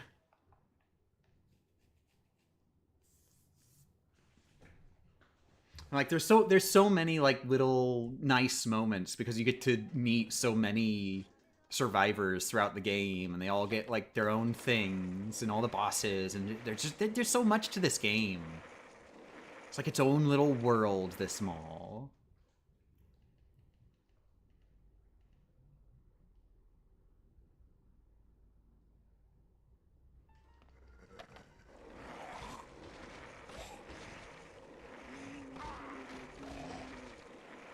Also, the mall music will be stuck in my head until the day I die.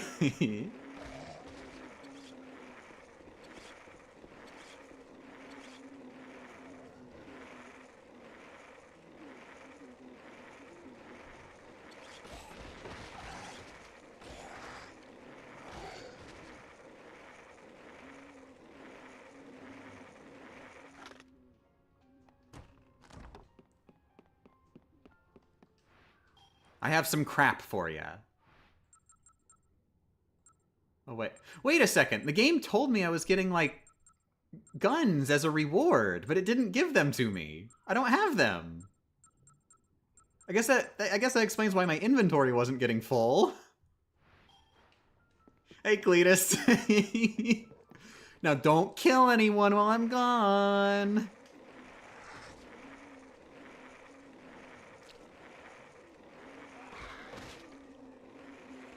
Oh, I'm going this way. Whoops.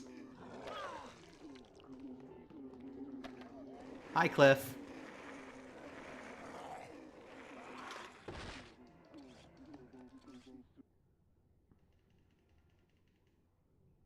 I remember when this part was like a big stopper for the no kills run.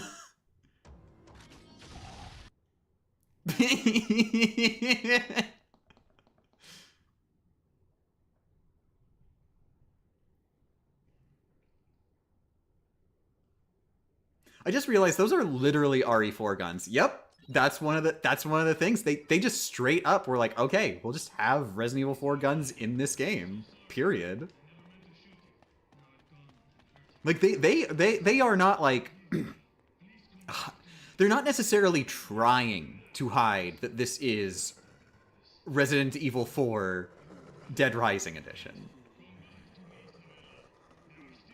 I can't open the door because Carlito is talking. Also, one of the weird awkward things about this, they don't let the text boxes sit at all between each line. So there's these really unnatural like the voice lines. It just jumps between them really quickly. And it's also just, that part's just really unnatural because in the original game, you know, those were just lines that would play over the intercom while you're like walking around.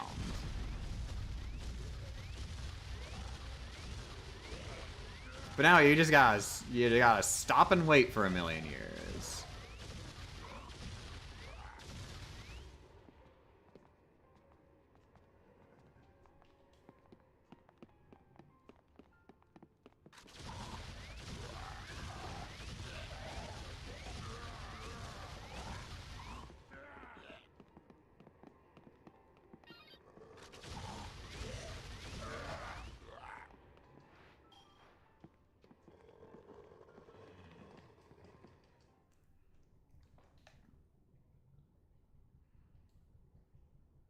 But yeah, talking about like the vibes of the game and how much I like it, I really do also like just the main story. It's got like nice vibes to it too. I really like the dynamic that Frank has with like, I mean, pretty much all the dynamics between all the characters throughout the game. Particularly Frank and Brad and Frank and Isabella. Like, I really like with Brad that there is, like... well, Frank in general. Let's start with Frank. In the beginning of the game, you get much more of a vibe that he's just here as, like, a job thing. He's a little crazy. But he's here for the scoop. And he's very laser-focused on that. He saves people along the way, of course. Because he has to. I mean, what's he gonna do? Of course, technically according to player choice, but it's definitely canon. But it's not like super like overtly stated, but you can see Frank start to care more, and it becomes less of just like a scoop and more of an event that he is actively involved in as the game goes on. I think that's really cool. You also see, like, his dynamic with Brad evolves throughout. They develop a camaraderie together. And it's sad when you know, Brad dies. I really love Brad's death scene. It's so sad, too, and weird and cool that Brad's death scene is optional. There's another just weird, cool thing about this game. It's a really important scene for the story to actually see this major character die. But it can also be really impactful if you don't see it, because you literally don't see it. you just know that he died.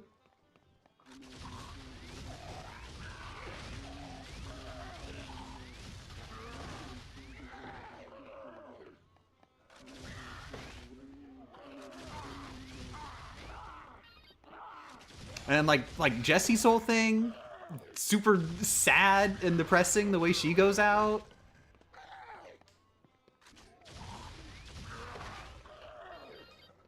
And then she, like, it's way harder to miss her as a zombie, but like to have her just turn into a zombie in the security room, it's just like, ah, that was supposed to be the safe place. That's messed up.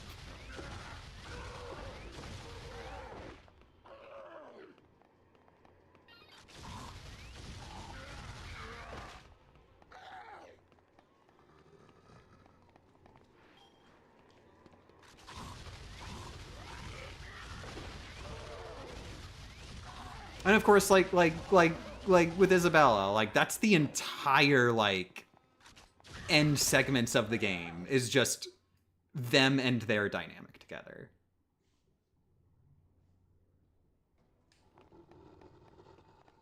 And like that is where, you know, you do see more directly, like Frank starts to actually care, which is neat.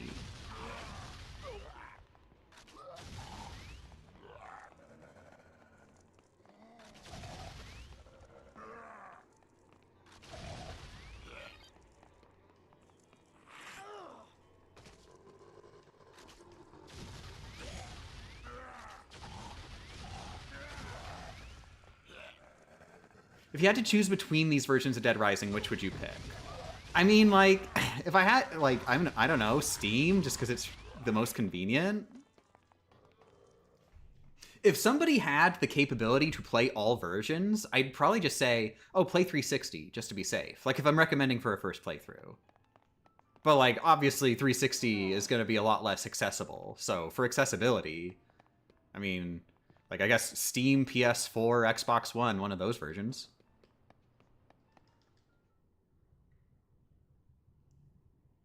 You see your kids talk about this game on the playground, and it sounded so cool for how real the world was. It's a really, really cool game. Like, I'm thinking more going back to it. I mean, like, I always knew since I originally played it. This is one of my favorite games of all time. And I think I appreciate it even more now that I'm playing the Wii version for some reason. Now that I'm finally playing Resident Evil 4, it's making me appreciate Dead Rising.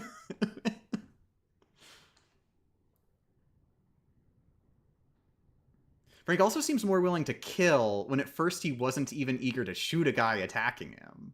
It comes to a head when you stop a guy from turning into a zombie and refusing to take a photo of the rival photographer. I don't want to comment on it because this isn't my thought, but I think I agree.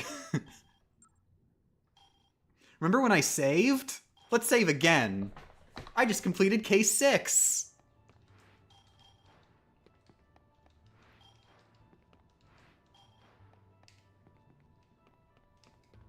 It's funny that Barnaby's just on the floor dead. He stays there a while. You keep coming back and he's still there.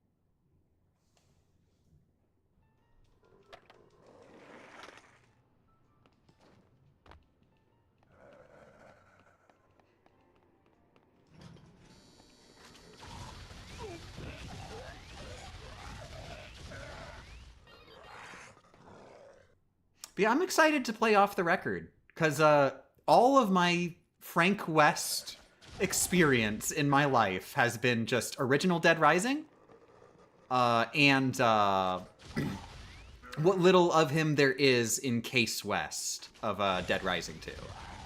I say of Dead Rising 2, it's technically a different game, but But yeah, it'll be cool to play another game starring Frank West again.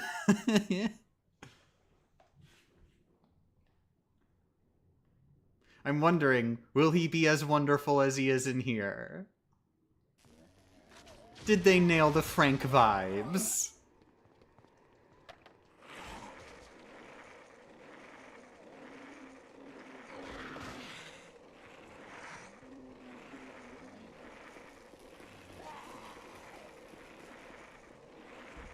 Dead Rising 4.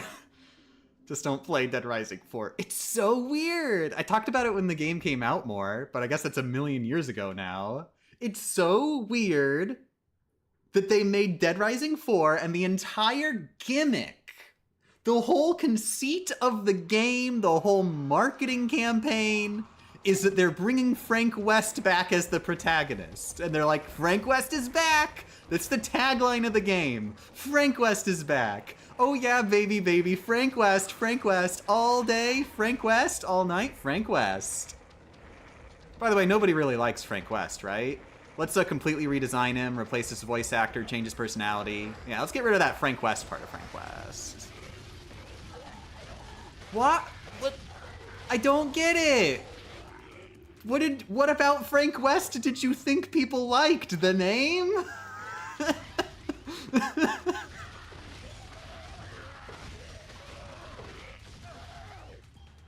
Oh yeah, that does do a lot of damage. It's fine, I'll give him a melon.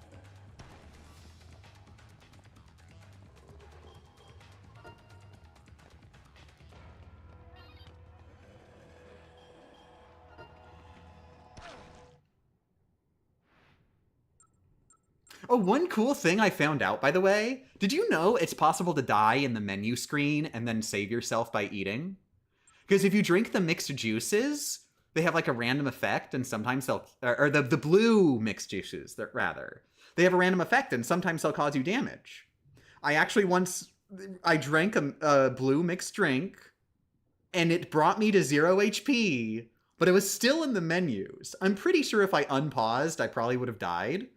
But because I was still in the menus, I was just like, I will eat an apple.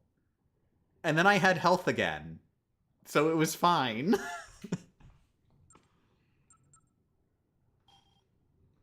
Yeah, you look like you could increase your maximum health. Here you go. You too. Maximum health all around.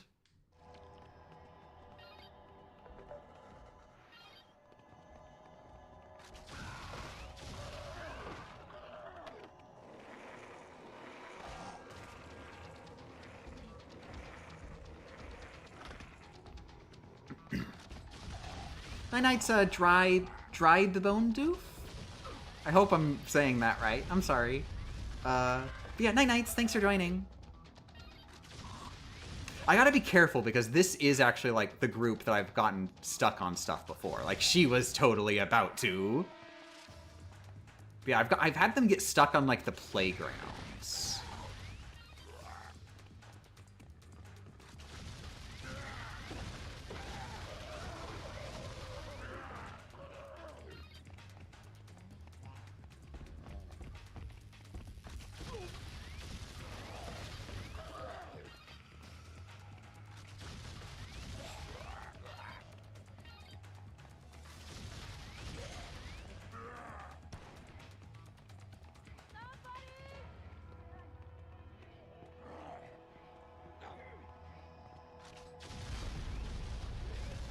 Interesting route, but as long as you're here. Oh, good. As long as you're eating him.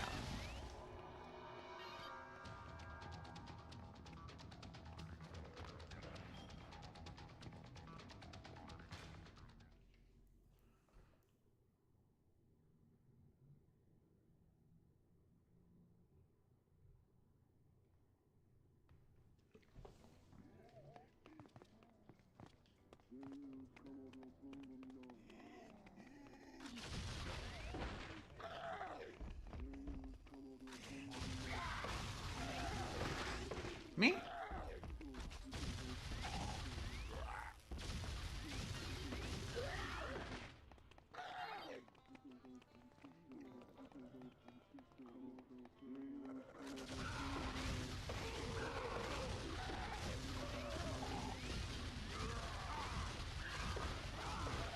By the way, question. Were you able to gib humans in Dead Rising? Like original Dead Rising? Because I've noticed you are able to gib, like human characters in this. Like, you shoot cultists in the head, sometimes their heads will explode. Was that a thing? I feel like I remember that not being a thing, that you couldn't gib humans, only zombies.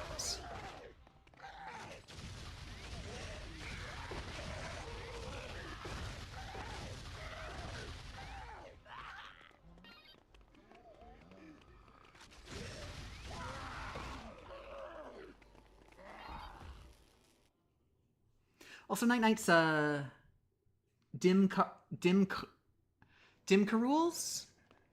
Let me know if I'm not pronouncing that right. But Night Knights, thank you. Thank you for joining, I mean.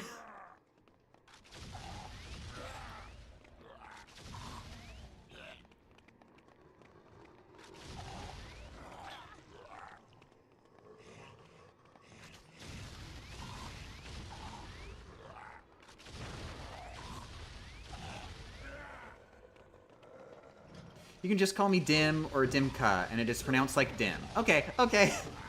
I didn't read the last half of that, but I'm glad I was getting it right.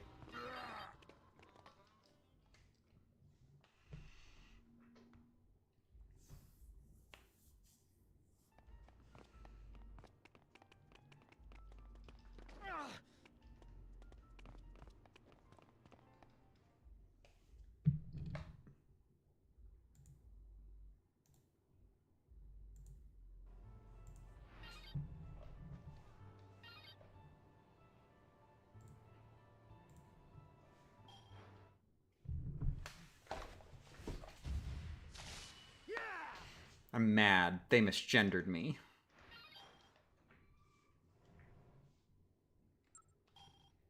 Good morning, Water. How's it going?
There's a lot of cool building stuff I just found out about shears in Minecraft. Like, I did not know you could lock specific vines in place to prevent them from growing by right-clicking it with shears. I have no idea what this would mean, because I don't know anything about Minecraft, but I'm excited for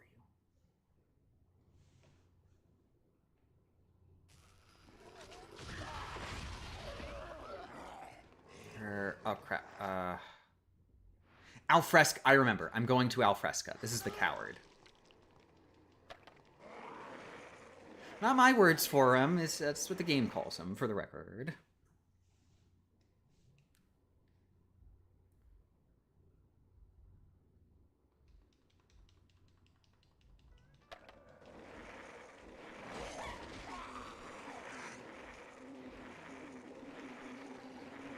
Oh, by the way, I figure I should just do like a regular update. I like to do those when I'm doing the streams. If anybody's wondering about the side order video, it is still in editing. I'm doing the first pass of editing still.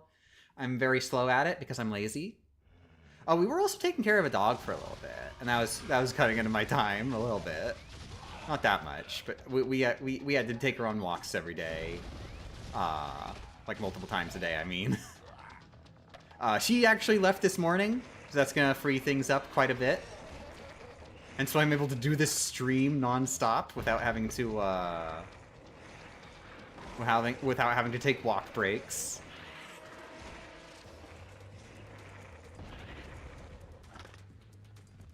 But yeah, side order video. I'm like 18 minutes into the first pass, and it's about a 40-minute video. I expect there to be not a significant amount of, Oh, that's right, I have to murder him. Yeah.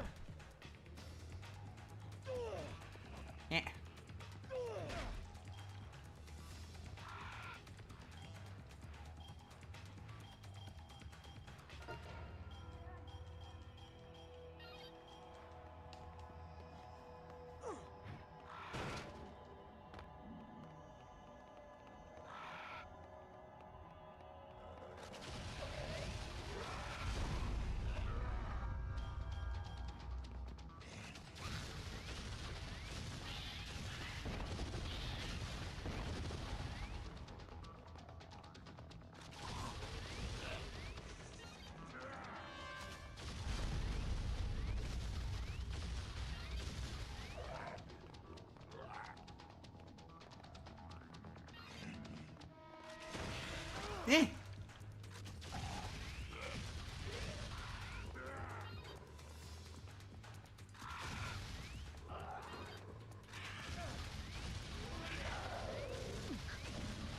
Oh my god. Ah.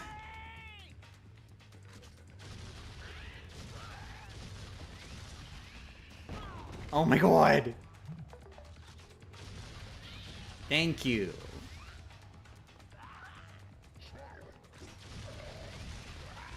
Also, take as much time as you need with video editing.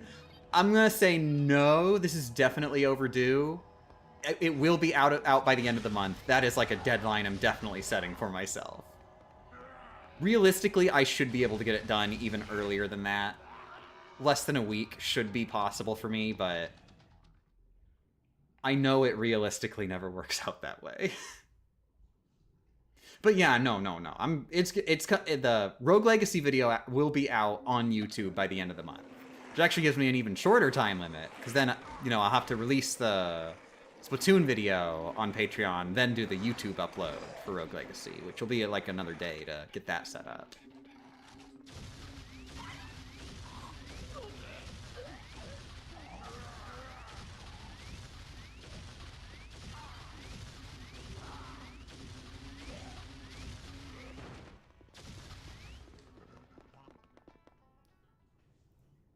I'll be excited to see it when you release it. Yay!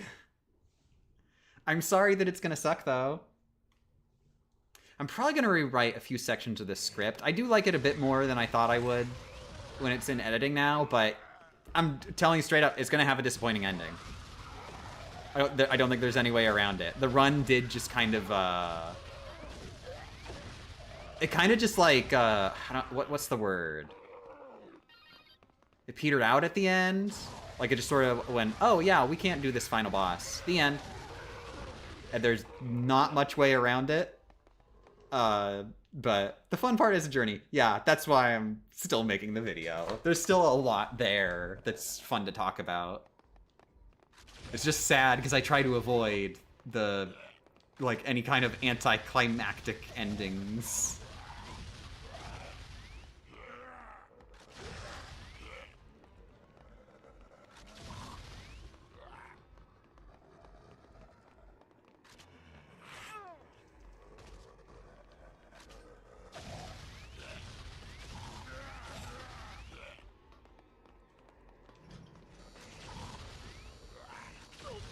I had been thinking I'd do Secret Agent Clank yet, but I'm kind of second-guessing that and wondering, I should do something, like, better to make up for the side order video. I think I have to make up for it.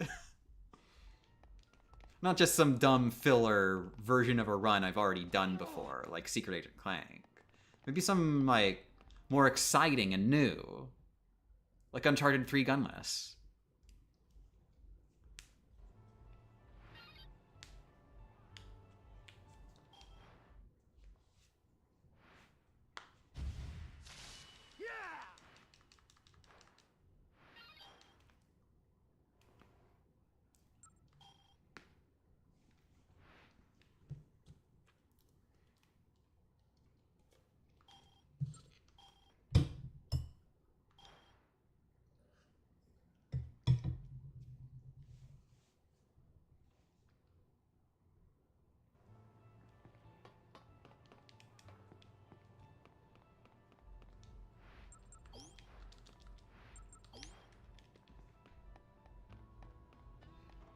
Also, I'm gonna go ahead and do my stretches. It's been a while.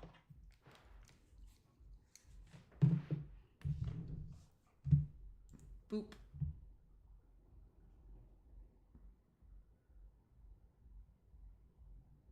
Ooh, hells yeah! This is... Yeah. の闇と夢に見た Sorry if that blew out your ears.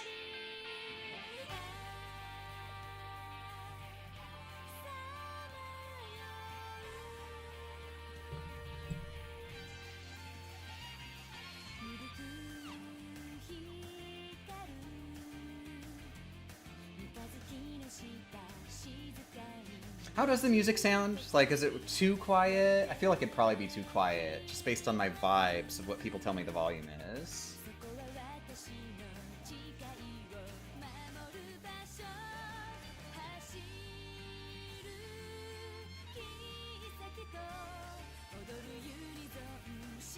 I can hear it good enough? Yay.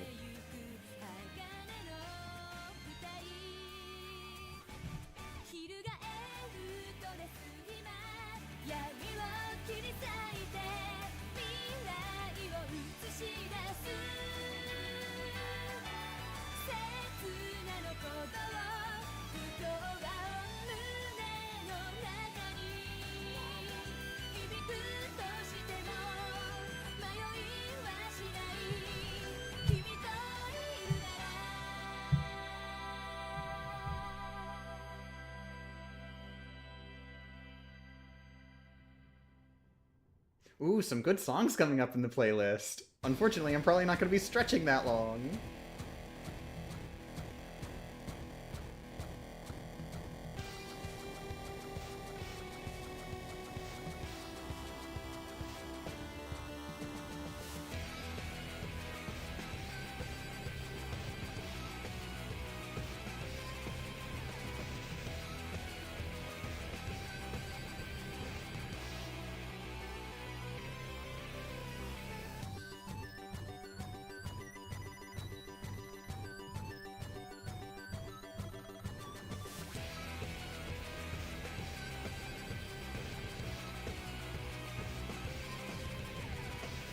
You could stretch out your stretch.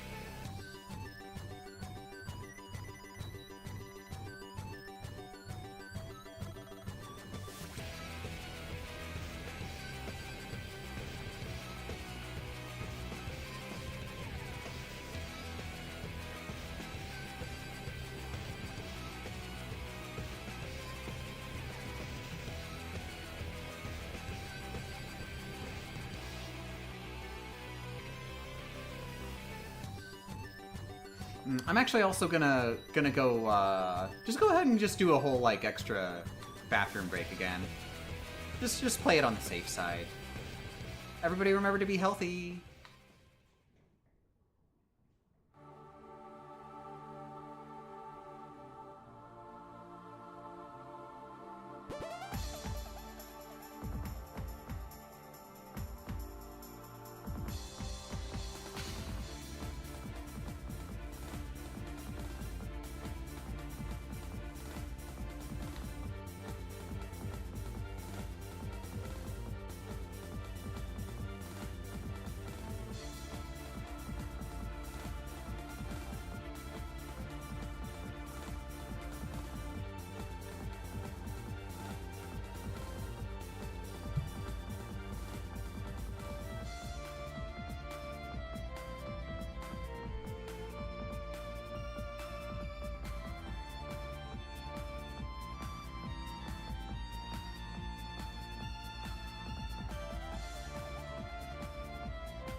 And don't worry, and don't worry, 今は don't worry, and don't worry,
So open your eyes.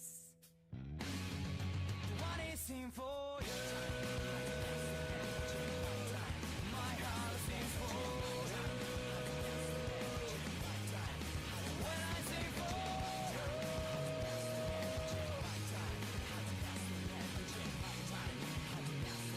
and don't worry now.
Dang it, don't make me interrupt Cool Edge Day. Aww. Well, I guess we don't have to interrupt it.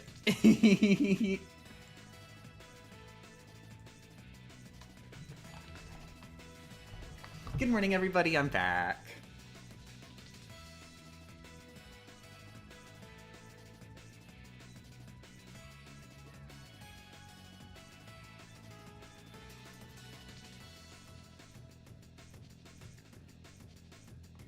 This one I will not go through Wonderland because it's near the eastern entrance. Ooh, I got the rooftop key. I just remembered. I'm not sure if this is faster or not, but it feels like it.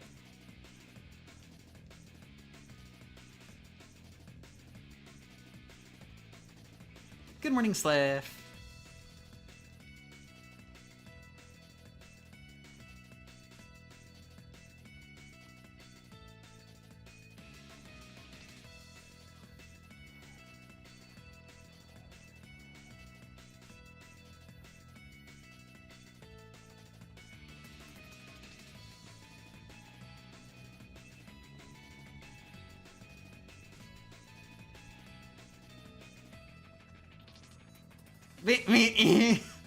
Dang it, Dead Rising, chop till you drop.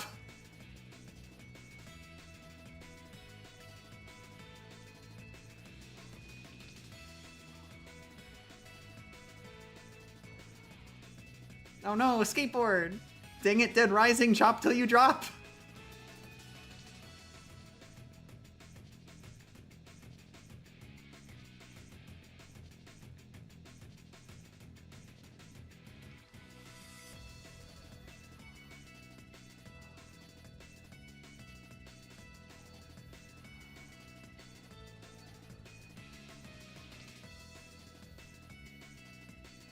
I don't think I've literally ever failed a mission for not killing enough zombies. I might need to stop killing zombies.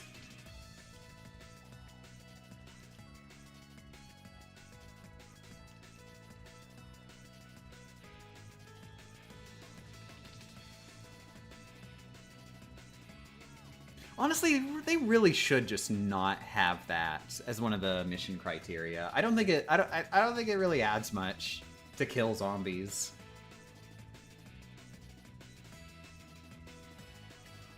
I mean, it adds a lot to the game, but to make it, like, a required thing in every mission...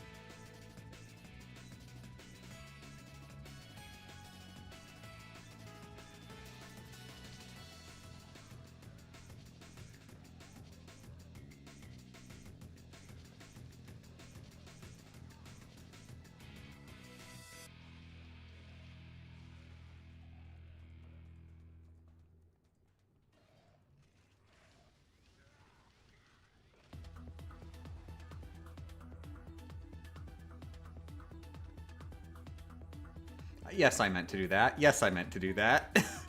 Why does he stand next to the pipe? That happened in my last playthrough, too. Also, I'm gonna have to take another break real quick. We just had an alarm.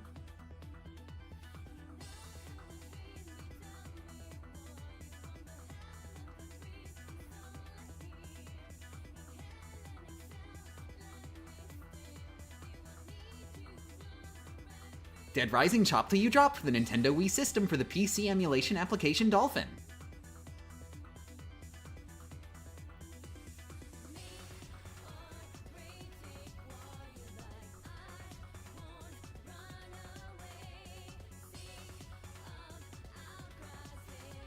Meh.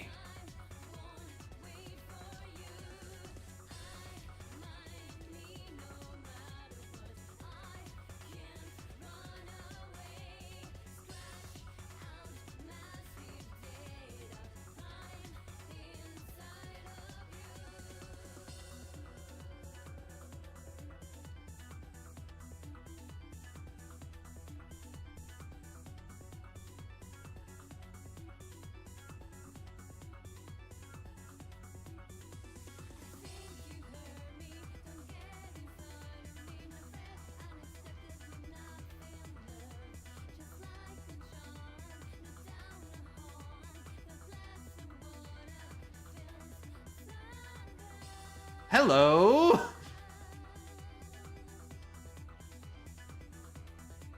That's actually really dangerous. Joe is like the most powerful of the standard enemies. She will take huge shreds out of your health.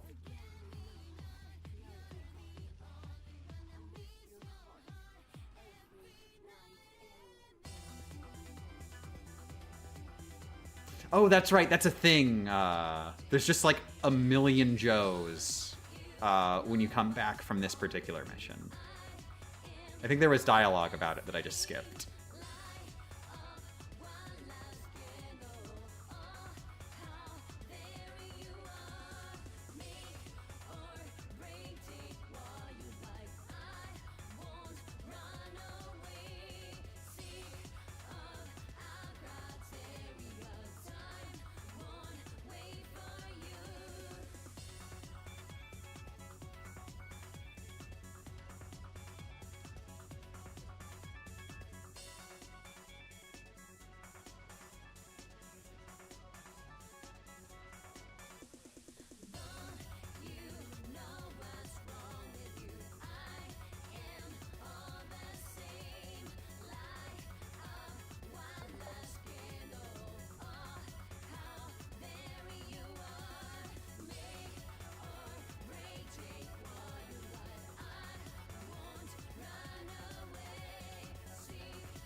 God, already almost 2,000.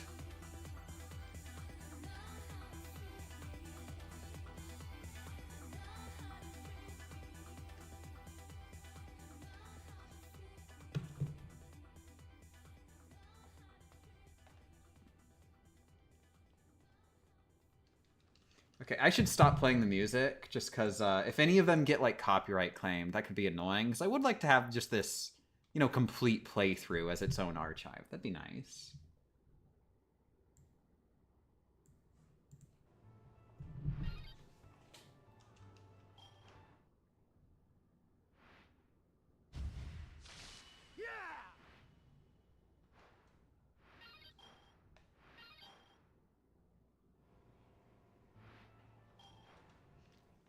So, like, how the Chivo's going? Good morning, Penny. Chivo's going good. I'm in the middle of my S rank playthrough, and it's going super zoomin'.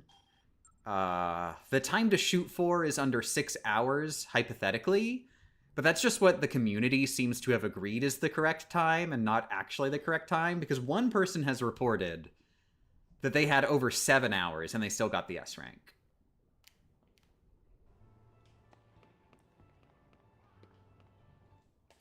Oh, game's a bit quiet because I turned it down myself. It wouldn't change the volume for you, but it was quiet for me. I think I'll turn it up a little bit too.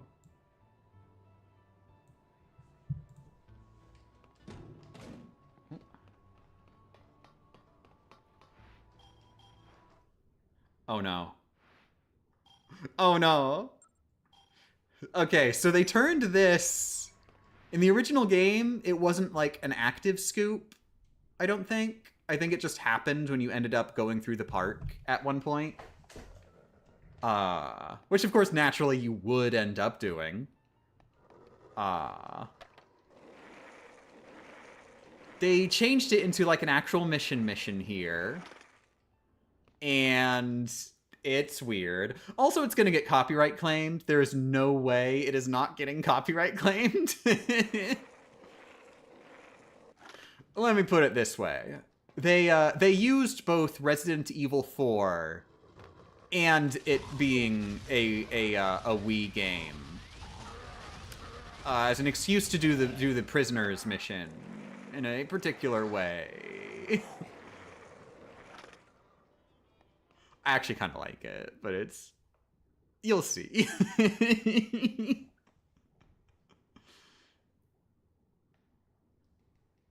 Huh? You'll see.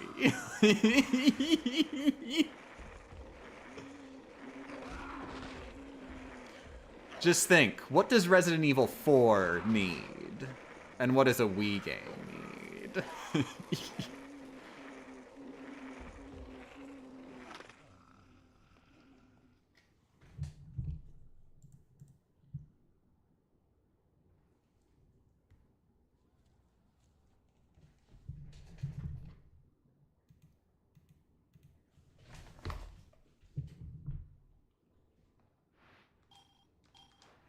Oh, and a little bit of Sonic 06 DNA is in here too. Loading screen to go to 2 bits of dialogue, and then another loading screen. Welcome to the prisoners mission. We do quick time events here. Luckily, the waggle is only for the running. Everything else is buttons. But you still gotta do a decent amount of waggle.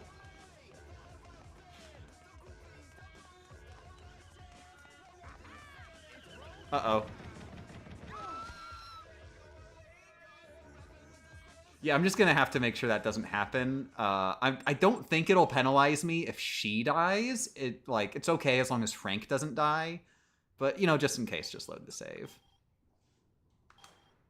Get ready to have fun, everybody!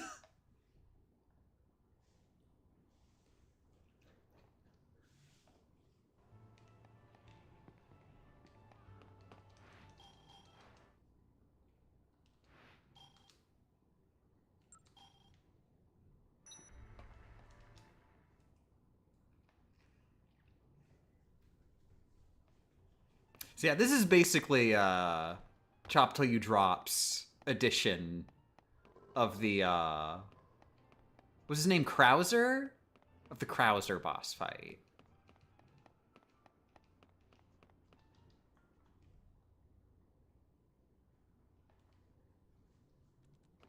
I kind of like it because it's very silly. They didn't have to make it a QuickTime event boss. I mean, they did. They definitely had to. I wouldn't be surprised if it was even like a mandate from on high. This is a Wii game. You've got to have waggle QuickTime events.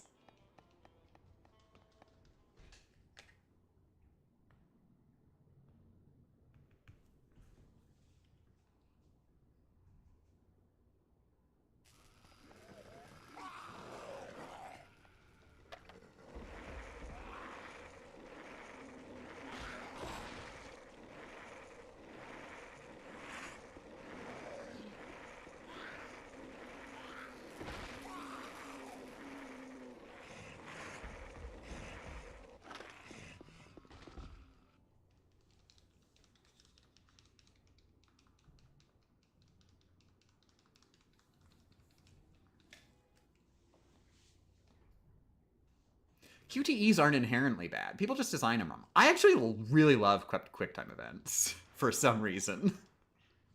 They scratch an itch in my brain. I hate waggle QuickTime events, though.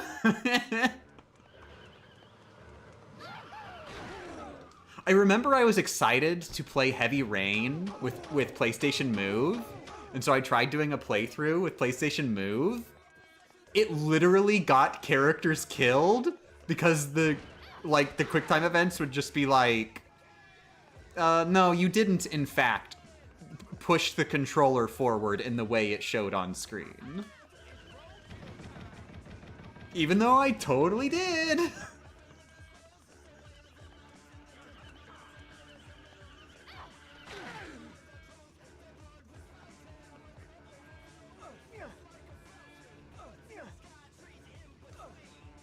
Okay, I failed this originally, but apparently you kill the gunner here. And now it's just going to be the driver, I think. Uh-oh, did I get it? I'm not sure. Yeah! Oh. So, there's an interesting thing. You are allowed to fail that QuickTime event where you kill the gunner. If you fail that QuickTime event, the gunner will still be alive. And I think what it does is it adds on a few more QuickTime events for the level than you'd normally have to do otherwise. But then it'll end the same way. It'll end eventually with the Jeep crashes, and then they both die right there. You get a twofer. But that was interesting. I thought it would I thought if you did that, it would loop. And then you would have to kill the gunner, and that was just required. But no.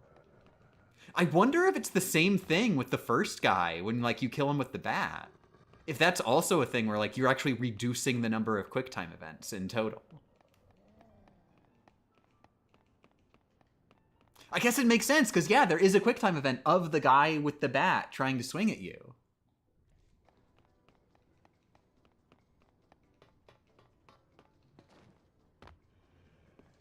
I probably have way more understanding of this dumb, stupid QuickTime event boss fight than the vast majority of people who play it, who have played this game. I don't think I like having this much information.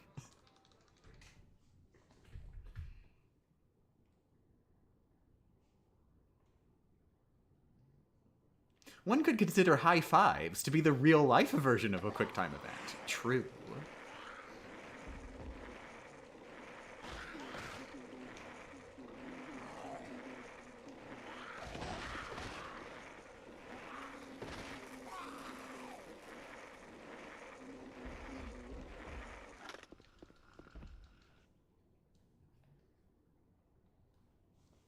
I should do a Last of Us Part 2 challenge. High fives reminded me of scavenging Ellie's high five, or rather not scavenging it, obviously. It was a no scavenging run. I have been told apparently no scavenging is not possible in Last of Us Part 2, because there's just like one specific spot that is a boss fight where you do not have enough ammo going in to actually beat the boss. You have to scavenge it.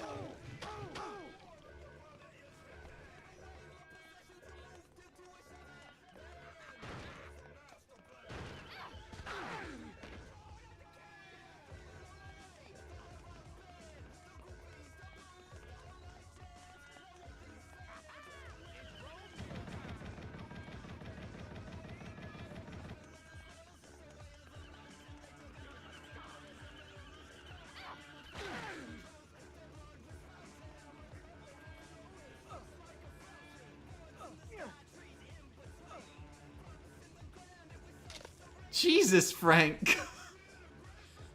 It feels wrong for Crank to murder someone with, like breaking their neck.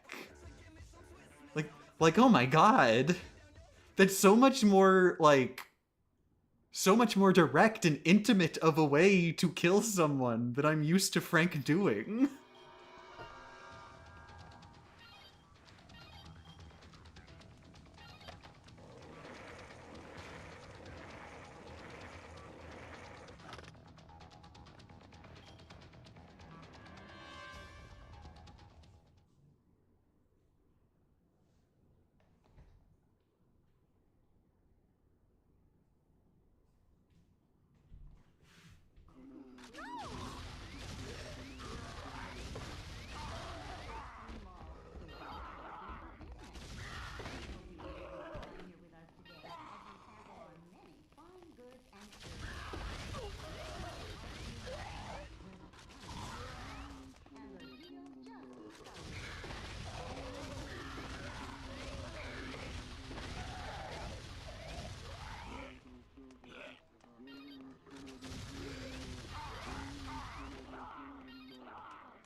God, am I still picking up gun ammo? I thought I would have been maxed by now.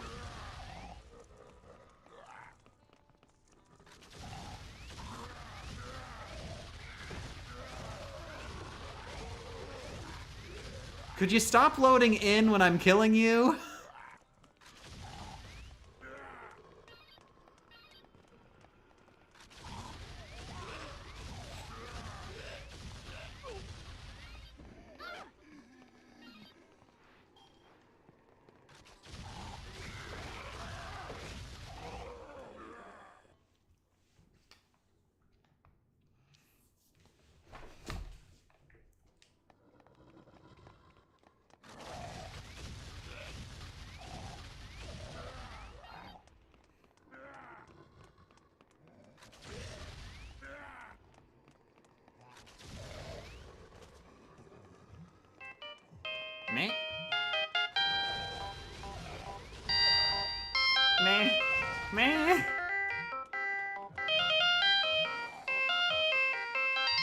Be right back.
Good morning, I'm back. Thank you very much for the raid, Abanai Gaming. Welcome, raiders, if any of you are still here since I was gone.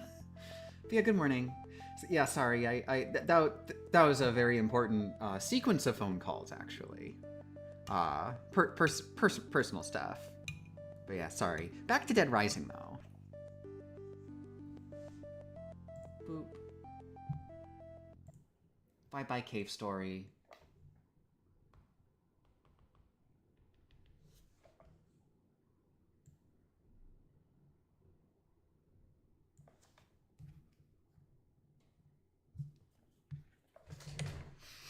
How's everybody doing? It's a long stream today.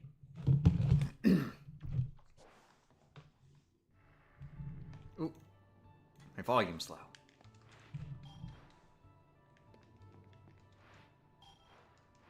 Oh crap, this is the bomb mission! Ah!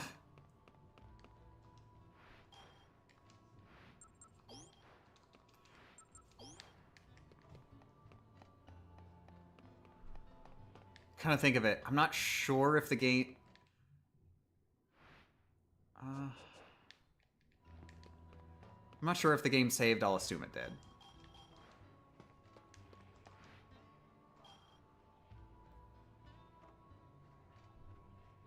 Wait, what?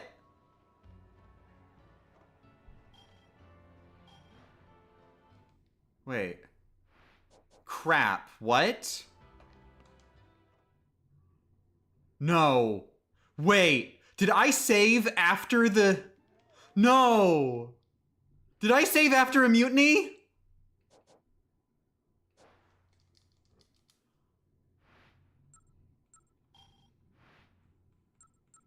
I was skipping past all of the dialogue.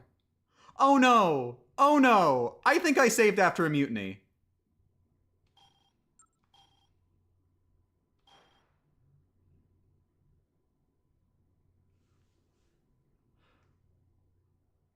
Oh god, is there still a chance? Is there still a chance? Oh my god, no. Oh god, no. I think that's it. I think I saved like right past the point of no return for that mutiny. This is why we need multiple saves. Yeah. Was he in here? Oh no. Oh no. Oh god. Ah! What have I done? Hey, guess what? Remember this entire stream we just did? You know these last four and a half or so hours? We just wasted all of them. I did. It's all on me. I thought there'd be more of a tell for when the mutiny was happening. I just assumed there would be. Oh my god. When does the mutiny start?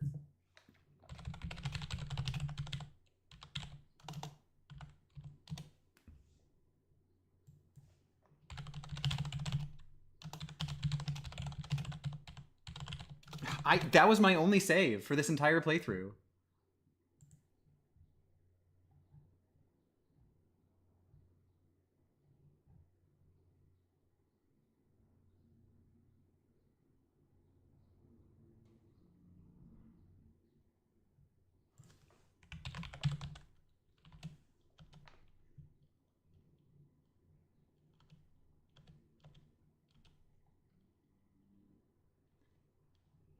Oh god, I can't believe it. I cannot believe I did this.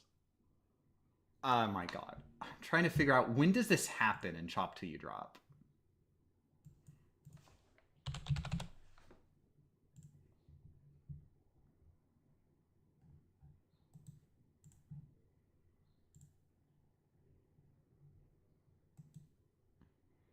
I'm sure it was actually telegraphed really well, but I was just talking over all the cutscenes.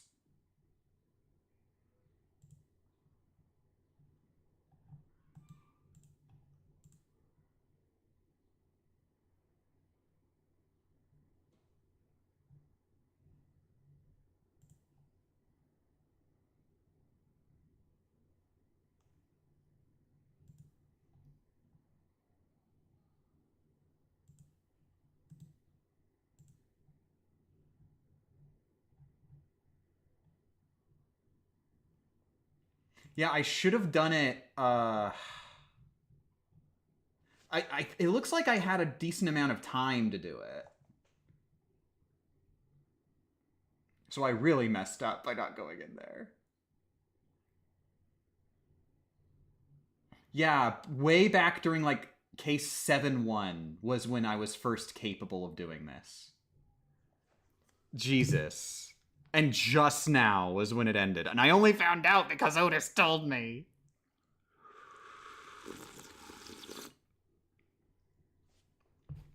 The worst part is, I think I'd be okay if I were able to leave the security room when I load the game, because it starts a new case immediately after.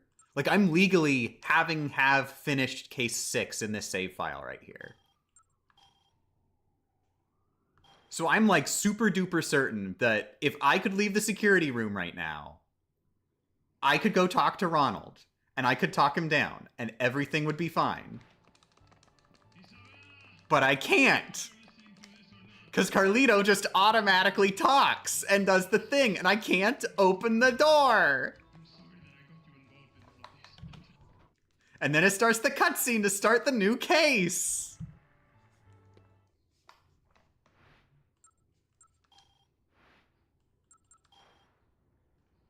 It's possible it was already too late, though, because it does say that I was in case 7-1.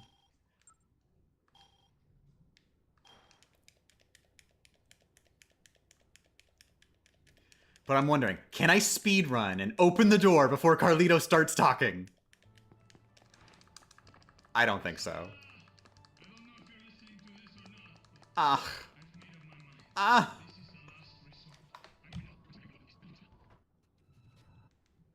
Well, I guess I'm not doing this today. I don't have that much time. Dang it. Dang it. I really wanted to just do the whole game today. Dang it.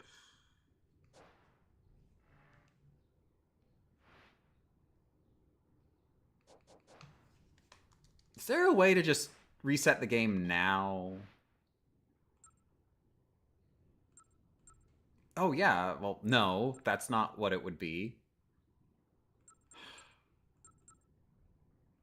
I think I'm just gonna have to start from the beginning. Like, and just lose all my levels. Unless, I guess, maybe if I die, it'll be fine. But just to at least keep my levels.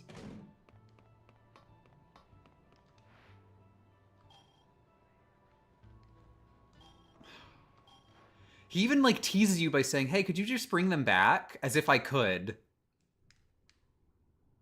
Pretty sure, no, you can't.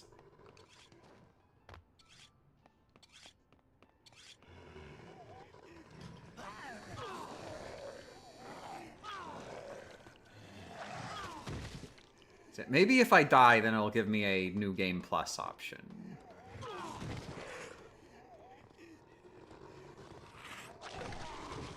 Sorry, I had to. Sorry, I had to. Sorry, I have to. How could I not? That might be a problem for my dying strat.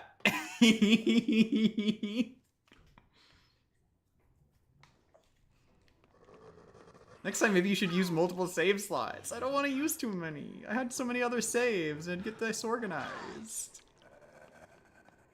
Aww.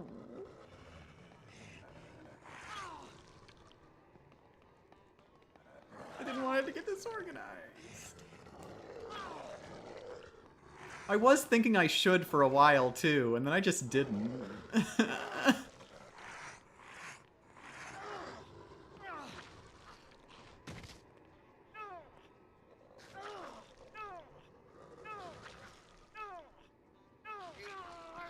Okay, good. The end.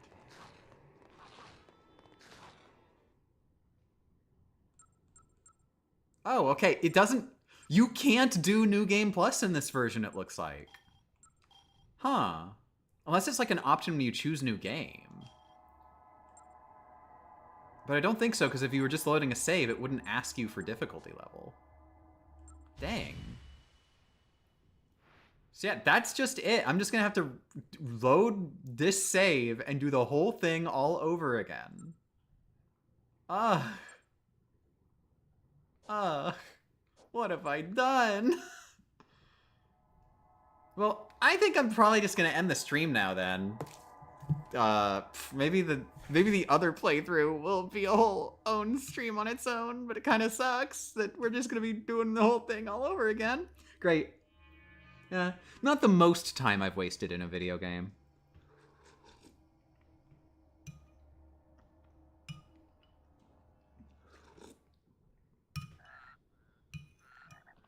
Oh, also, if you sit on the title screen a while, then this movie is here. This was actually like, I think it was the first trailer for the game. Correct me if I'm wrong. The first one. And then they included it as sort of like a demo movie that'll play if you leave the title screen for a while. So a lot of people who've played Dead Rising have never seen this just because you have to leave the title screen for a while. It doesn't play automatically.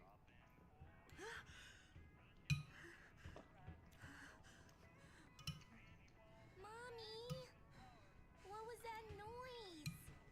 Mom, By the way, I have mushroom soup. What is it, sweetie? I said, what was that noise? Nothing, sweetie. I just ran over a big frog. No, you didn't, Mommy. Frogs don't sound like that. Mommy, I'm bored. I want to open my eyes. Please, just be a good girl and keep your eyes closed like I told you. Okay, sweetie?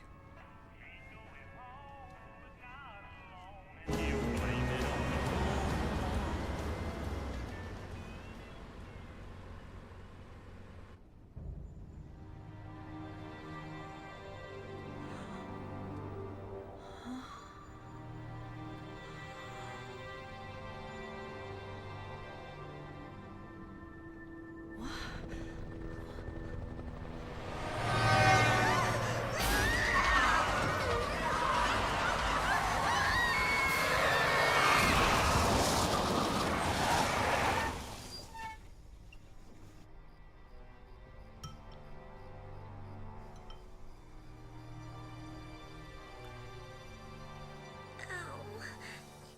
Mommy, I hit my head, Mommy. Mommy? Mommy?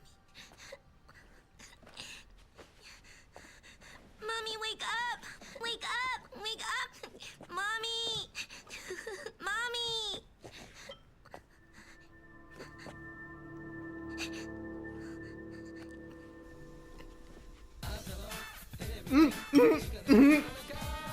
Thank you for the 100 bits, Faith of Night. Mommy!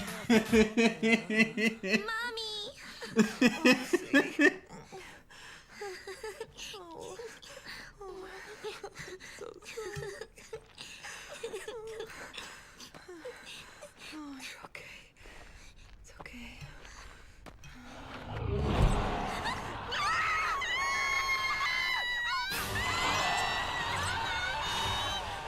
They reused that guy. They reused that guy in the opening cuts in like the opening of the game at the front of the wall. They even reused that like close up on his face.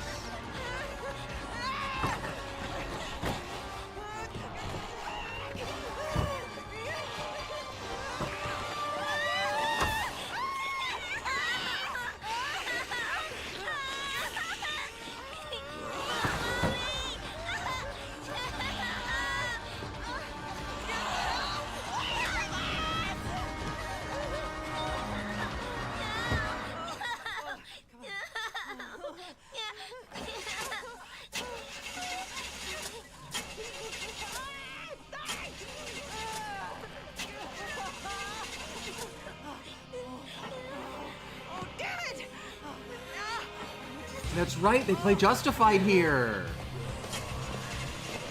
Forgot about that.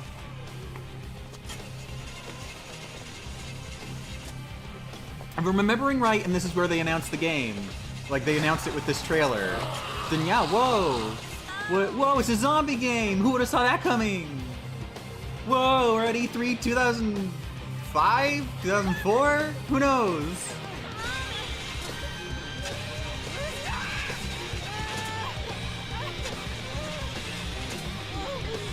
Well, we're at E3 1999, everybody! Whoa, look at these graphics! 2006? Yeah, E3, everybody! Let's get excited for this fun zombie game! You can really get a feel for how wacky the tone of this game is gonna be. Remember, there was a lot of discussion when the game came out, too, of like, where are they? And some people going like, oh yeah, actually that little girl is Cliff's granddaughter. Which, no, she isn't. She literally isn't. No, we don't need to see it twice.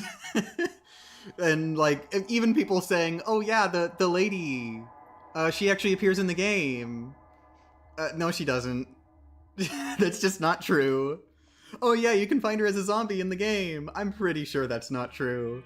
Just, you know, like, people just deciding that these things are true. No, it's just the movie, and that's it.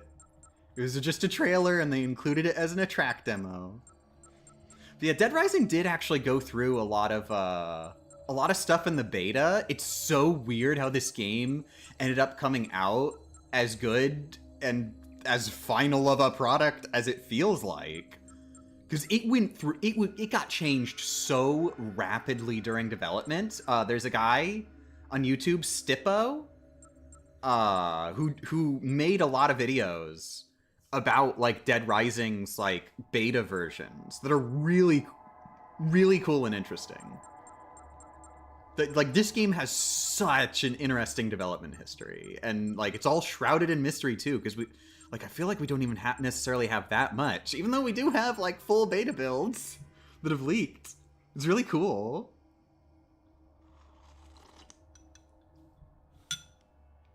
But yeah, I remember seeing that trailer and being like, whoa, oh my god, I gotta play this zombie game. What the heck is this? And so, for the longest time, this was...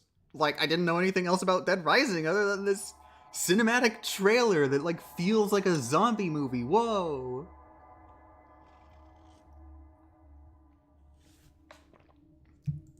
Anyway, speaking of incredible horrors, I wasted my entire day. The end. That stupid frog!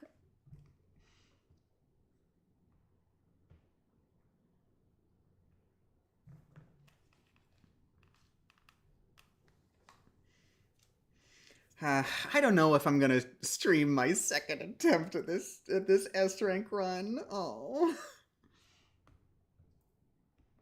I really hope I'm not the first person this has happened to.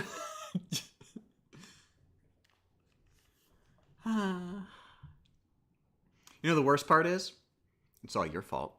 Because if I wasn't streaming, I would have taken the time out to double check where the mutiny starts. But I was streaming, so I wanted to put on a show for you all. So really, at the end of the day, all of my mistakes are not my own, and I'm actually perfect. Yay! No, it's all my fault, and I'm a terrible failure. I'm sorry! But...